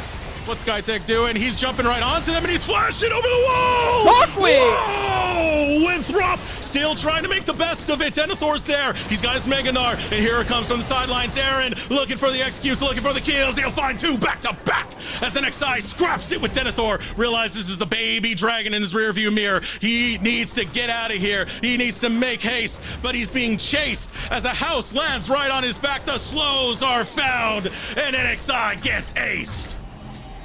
And Winthrop, it looked good for a second. The hope was AoE were able to get a kill and walk away, but they just wouldn't let it go. And it just seems like even with Skytech being caught all alone, enough members of Winthrop were here to make this a winning play. Look at Skytech get out. He not only engages immediately, gets out of it without issue, and this sets up Winthrop for a long battle, but one that they win out in the grand scheme. Yeah, and you can see the damage coming through from the Zed here. I mean, yeah, Darkwings doesn't always show up in the kill feed, but when you see those big ultimates coming through from the Rel, that WR combo, you just get so much value out of the Zed. Darkwings goes in. He gets the E on everybody. And he is just whipping out damage left, right, and center. That's Winthrop's second Drake, and a 10k lead almost. 10k, that usually is the point where we start saying, well, it's pretty over. Looking that way right now. Perhaps. Commanding lead. They even got Aaron back from all that pressure he was feeling very early on in this game when he was pressured in the bot lane. Look at all the towers falling. We're now at 11k for Winthrop University. And Eric responded to with the teleport by Denethor in the top lane as well, just to ensure that there is no objective bounty going over, no pity prize to be earned by AoE. Winthrop, they have their boot on AoE's throat, and they're just looking to press harder. Asphyxiation, Winthrop continue their momentum, continue their siege forward. You can see right now Darkwing's now setting up into the mid lane. Again, Zed does have pretty good wave clear. It's not that bad whatsoever, so he can act as a side laner while the rest of Winthrop set up on this top wave. And it's going to be a pretty easy top turret to take down. Not going to lie. Unless we get... Oh? Here we go, Call the Forge God coming out. Finds two knockups, but not going to find a fight immediately after. It's just clearing the way for the time being, but sorry. Not going to have this tower there for long. And it's just stall tactics. You're buying some time, trying to see if there is an angle somewhere else. But even Darkwings is just too slippery on the Zed. They can't make the play on him either. And that time AoE bot ends up getting nothing. That's the tier 2 down. All the Forge God down as well. So Possibly. AoE, I mean, you can't really take an engage. All you can do is do your best to clear these minions, clear these waves and wait for those cooldowns to come back. Window, it feels closed right now. I would say closed and locked at this point. And Boarded shut. Boarded shut. Perhaps some steel bars. I don't know. What do you think? A little bit of everything. I even got like tacks on the floor next to the window. You're not allowed. Did you say tax? Yeah. Yeah, true. Even if they somehow get in, they will feel pain. And it's a really tough spot to be in as AoE too. And again, going 0-4 at the start of this weekend would be so brutal for them. They have another match to play later on, but they're already in a really tough spot to actually try and qualify for playoffs, avoid that promotion relegation tournament. And conversely, Winthrop really just continuing to prove they are more than that loss to FlyQuest Challenger. They 2-0 DSG, looking like they're about to 2-1 AoE to top it all off. This is about more of what we expected from 4/5 of this year's CLOL champions. Exactly, 4 members of the CLOL Championship. And Denethor. And Denethor was that hyped up prospect that we had for the top lane, so we were still excited about him. It's great to see another collegiate squad in the NACL, and it's great to see them have performances like this where they're just on the cusp of going 2-1 on the season.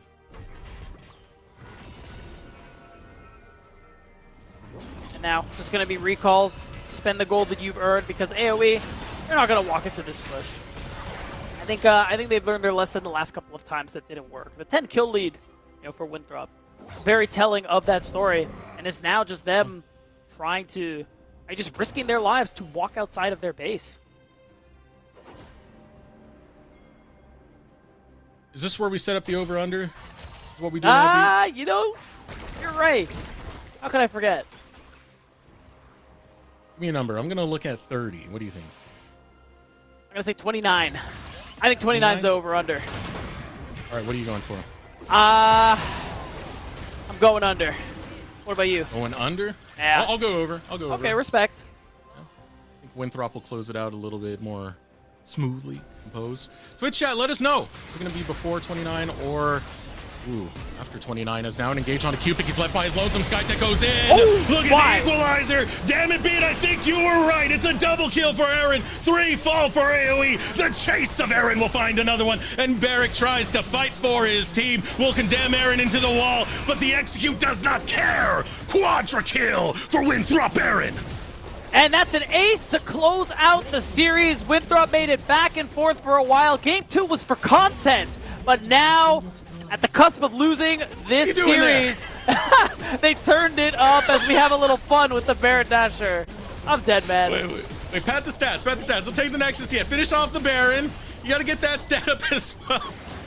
I actually might be clearing out the minions at the same time. They really are padding the stats. It is what it is, and what it is a clean win for Winthrop University, taking the series 2-1. Man, that was demolition against AoE, who unfortunately gonna start this weekend off 0-4. Really tough start, but for Winthrop, feels great. You're up 2-1. You got that positive win record. You're gonna be able to jump up a couple places in the standing. It feels really good for some of our CLOL champions and Denethor. But of course, nice win coming out of them as we look up the post-game breakdown, see what the story of this game was. And the gold graph really does tell you how exponential Winthrop were throughout this game.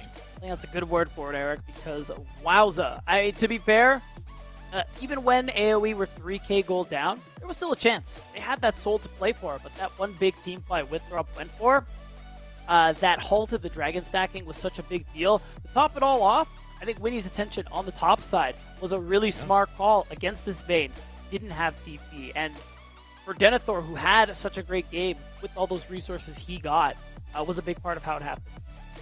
Yeah, he had some hops where he was max ranging the wallops just to take down Barrick. So even with the assist coming out from Winnie, he did show he has the hands by himself to really just shut down this lane and get Winthrop to a victory in this series here. Now, for the time being, we are going to throw it over a short break because we will have Aaron on the other side from Winthrop University interviewing him, so we'll be right back.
starting now. Okay. Welcome everyone back to NACL. We are joined with Aaron from Winthrop University. Congratulations on the win, brother. Thank you. Big win. Right. For the boys. Boys, man, for the boys. So first question I want to ask, we talked about it a little bit last time we spoke. It was about Denethor and how he's been slotting in with the squad. As we know, this is 4 members of St. Louis University. How's it been playing with Denethor? Honestly, it was a lot. Honestly, like during the CLO season, it's like we're always beefing the other schools, so it's like it was like kind of weird at first, but honestly, he's like really nice guy. He fits in really well with our personalities. Like obviously during the CLO season, we had to like Surdy was trash talking Denethor. We were like, yeah, like we're backing him up, and now he's our teammate. So but he's a really nice guy, and he fits in well with our personality. He's really cool guy. Yeah. Are you still rooming with Surdy, by the way?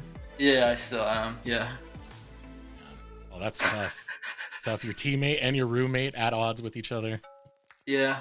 Well, off of that note, going forward, how are the vibes like on Winthrop? Before we had a talk, certain content piece is going to come out where you called yourself the master of the vibes. So, what is that like? Yeah. How does Winthrop communicate with each other and stay vibe? Well, it's chill. Like obviously, like you said, it's 4 of us already. We're like super close. Obviously, we had our CLO run, so. But like I said, like Denethor, he fits in really well personality-wise. Like. Honestly, yeah, I mean, he's just a chill guy. I don't know, it's just super easy. Obviously, it's like we know each other all pretty well, so yeah. Good vibes. Good to hear. Off of that note, good vibes, also good growth. Back from the CLG Faith days, people didn't really give you the time of day, but now, as time has gone on, you've looked better and better. What do you attribute to a lot of this jump in performance?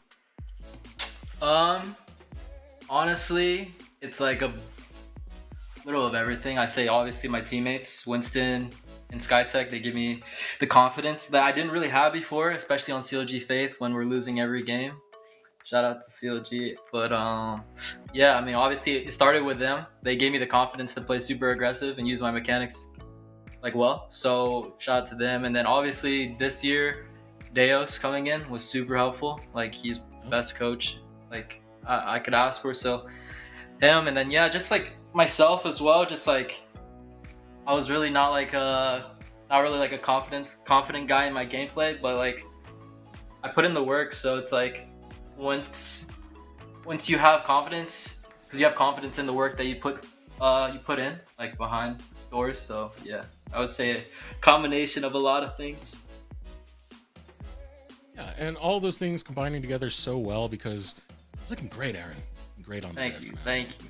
Appreciate it. This leads to the next question. I want to know, what are your goals? What are you looking to improve on next, and where are you looking to take your career in League of Legends?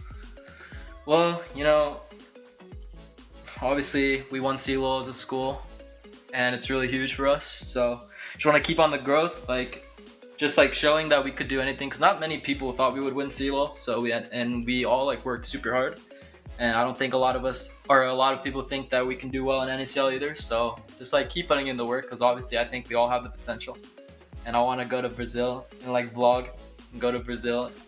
Yeah, just go to Brazil. But yeah, I mean, that's the goal for now. Obviously, going to an international tournament would be super cool. But we still have a lot of work to do, obviously. So yeah, just keep putting in that work. Yeah, one more question before we get into shoutouts. Your money match, it's against Maryville, aka Dragonsteel. Do you got any words for your future opponents?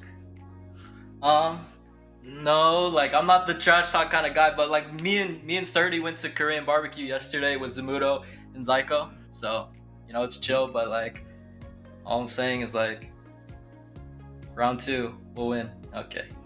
Let's get that money. Like it, man. Get that money. All right. You got any shout outs before we let you go, Aaron? Shout out to obviously my mom. I always shout out my mom because she's supportive. Always. Shout out to my teammates. Shout out to my coach. Shout out to people who watch my stream, twitch.tv/LOAron. Shout out to Blue Otter Levitate. That plug. Shout out to Blue Otter Levitate. He's a good guy and he's single. And yeah, that's about it. So shout out to the NACL stream. Can you mention how to? Can you spell out your stream, by the way? Because we know you've been jumping between two names. Oh yeah, LOLAIRREN. Link in bio. Twitch.com/LOLAIRREN if you want to watch more of this man. Well, we want to thank you so much for joining us, Aaron. We'll see you next time. Good luck on the rest of the season. All right, thank you. Now we're gonna pull Beatdown back in to close out this day. I always like having interviews with Aaron, man. He's always just so laid back. He's chill. He's cool about everything. Dude, he is chill. And yeah, it's been great to see his continued improvement. I like the attitude of a lot of players in the league so far. So it's always nice to hear from them, one by one as we go throughout the split. Yeah. I like the way you've used some of his rivalries. Just because your enemy's on the Rift doesn't mean you can't go get Korean barbecue together and it's just business. Have some good times together. It's just business. It's just business at the end of the day. Well, let's pull up some of our business, and that business is going to be the standings, so we can see how things have shaped up after this Friday as we get into the money matches. That is going to be tomorrow. Here is our standings right before that beatdown. Yeah, that's right. And with today's games, Winthrop have now claimed sole possession of 4th place. Of course, we saw earlier Fear jumped up to 2nd, and unfortunately AoE, sole owner of 10th, 0-4. Oh man, the rest of the split is going to be tough for them. But the rest of it, we're not going to see much more movement until tomorrow, where the money matches start. Ooh, money matches, man. I'm excited for that one. You got to talk your trash. As they say in the LCS, talk your split. And put up or shut up. You gotta get that cash, man. You gotta make that bag. So that's gonna be exciting. That's gonna be happening tomorrow. It's gonna be at the same time. So let's start wrapping up right here and right now. We want to thank everyone for joining us, of course. Shout out to all the players. Shout out to all the coaches. Shout out to all the staff. Of course, everyone working behind the scenes. Emery, Cynthia, Kai, Caddy. Everyone who comes together to make this broadcast possible. Of course, if you want to keep up to date with what's going on in the NACL, we have our socials, both our YouTube as well as our Twitch, NACL, and of course, our Twitter/X account, Watch NACL. For the broadcast desk, my name has been Desrux, and this has been Beatdown Boulevard. I want to thank you for joining us, and we'll see you tomorrow for NACL and some money matches!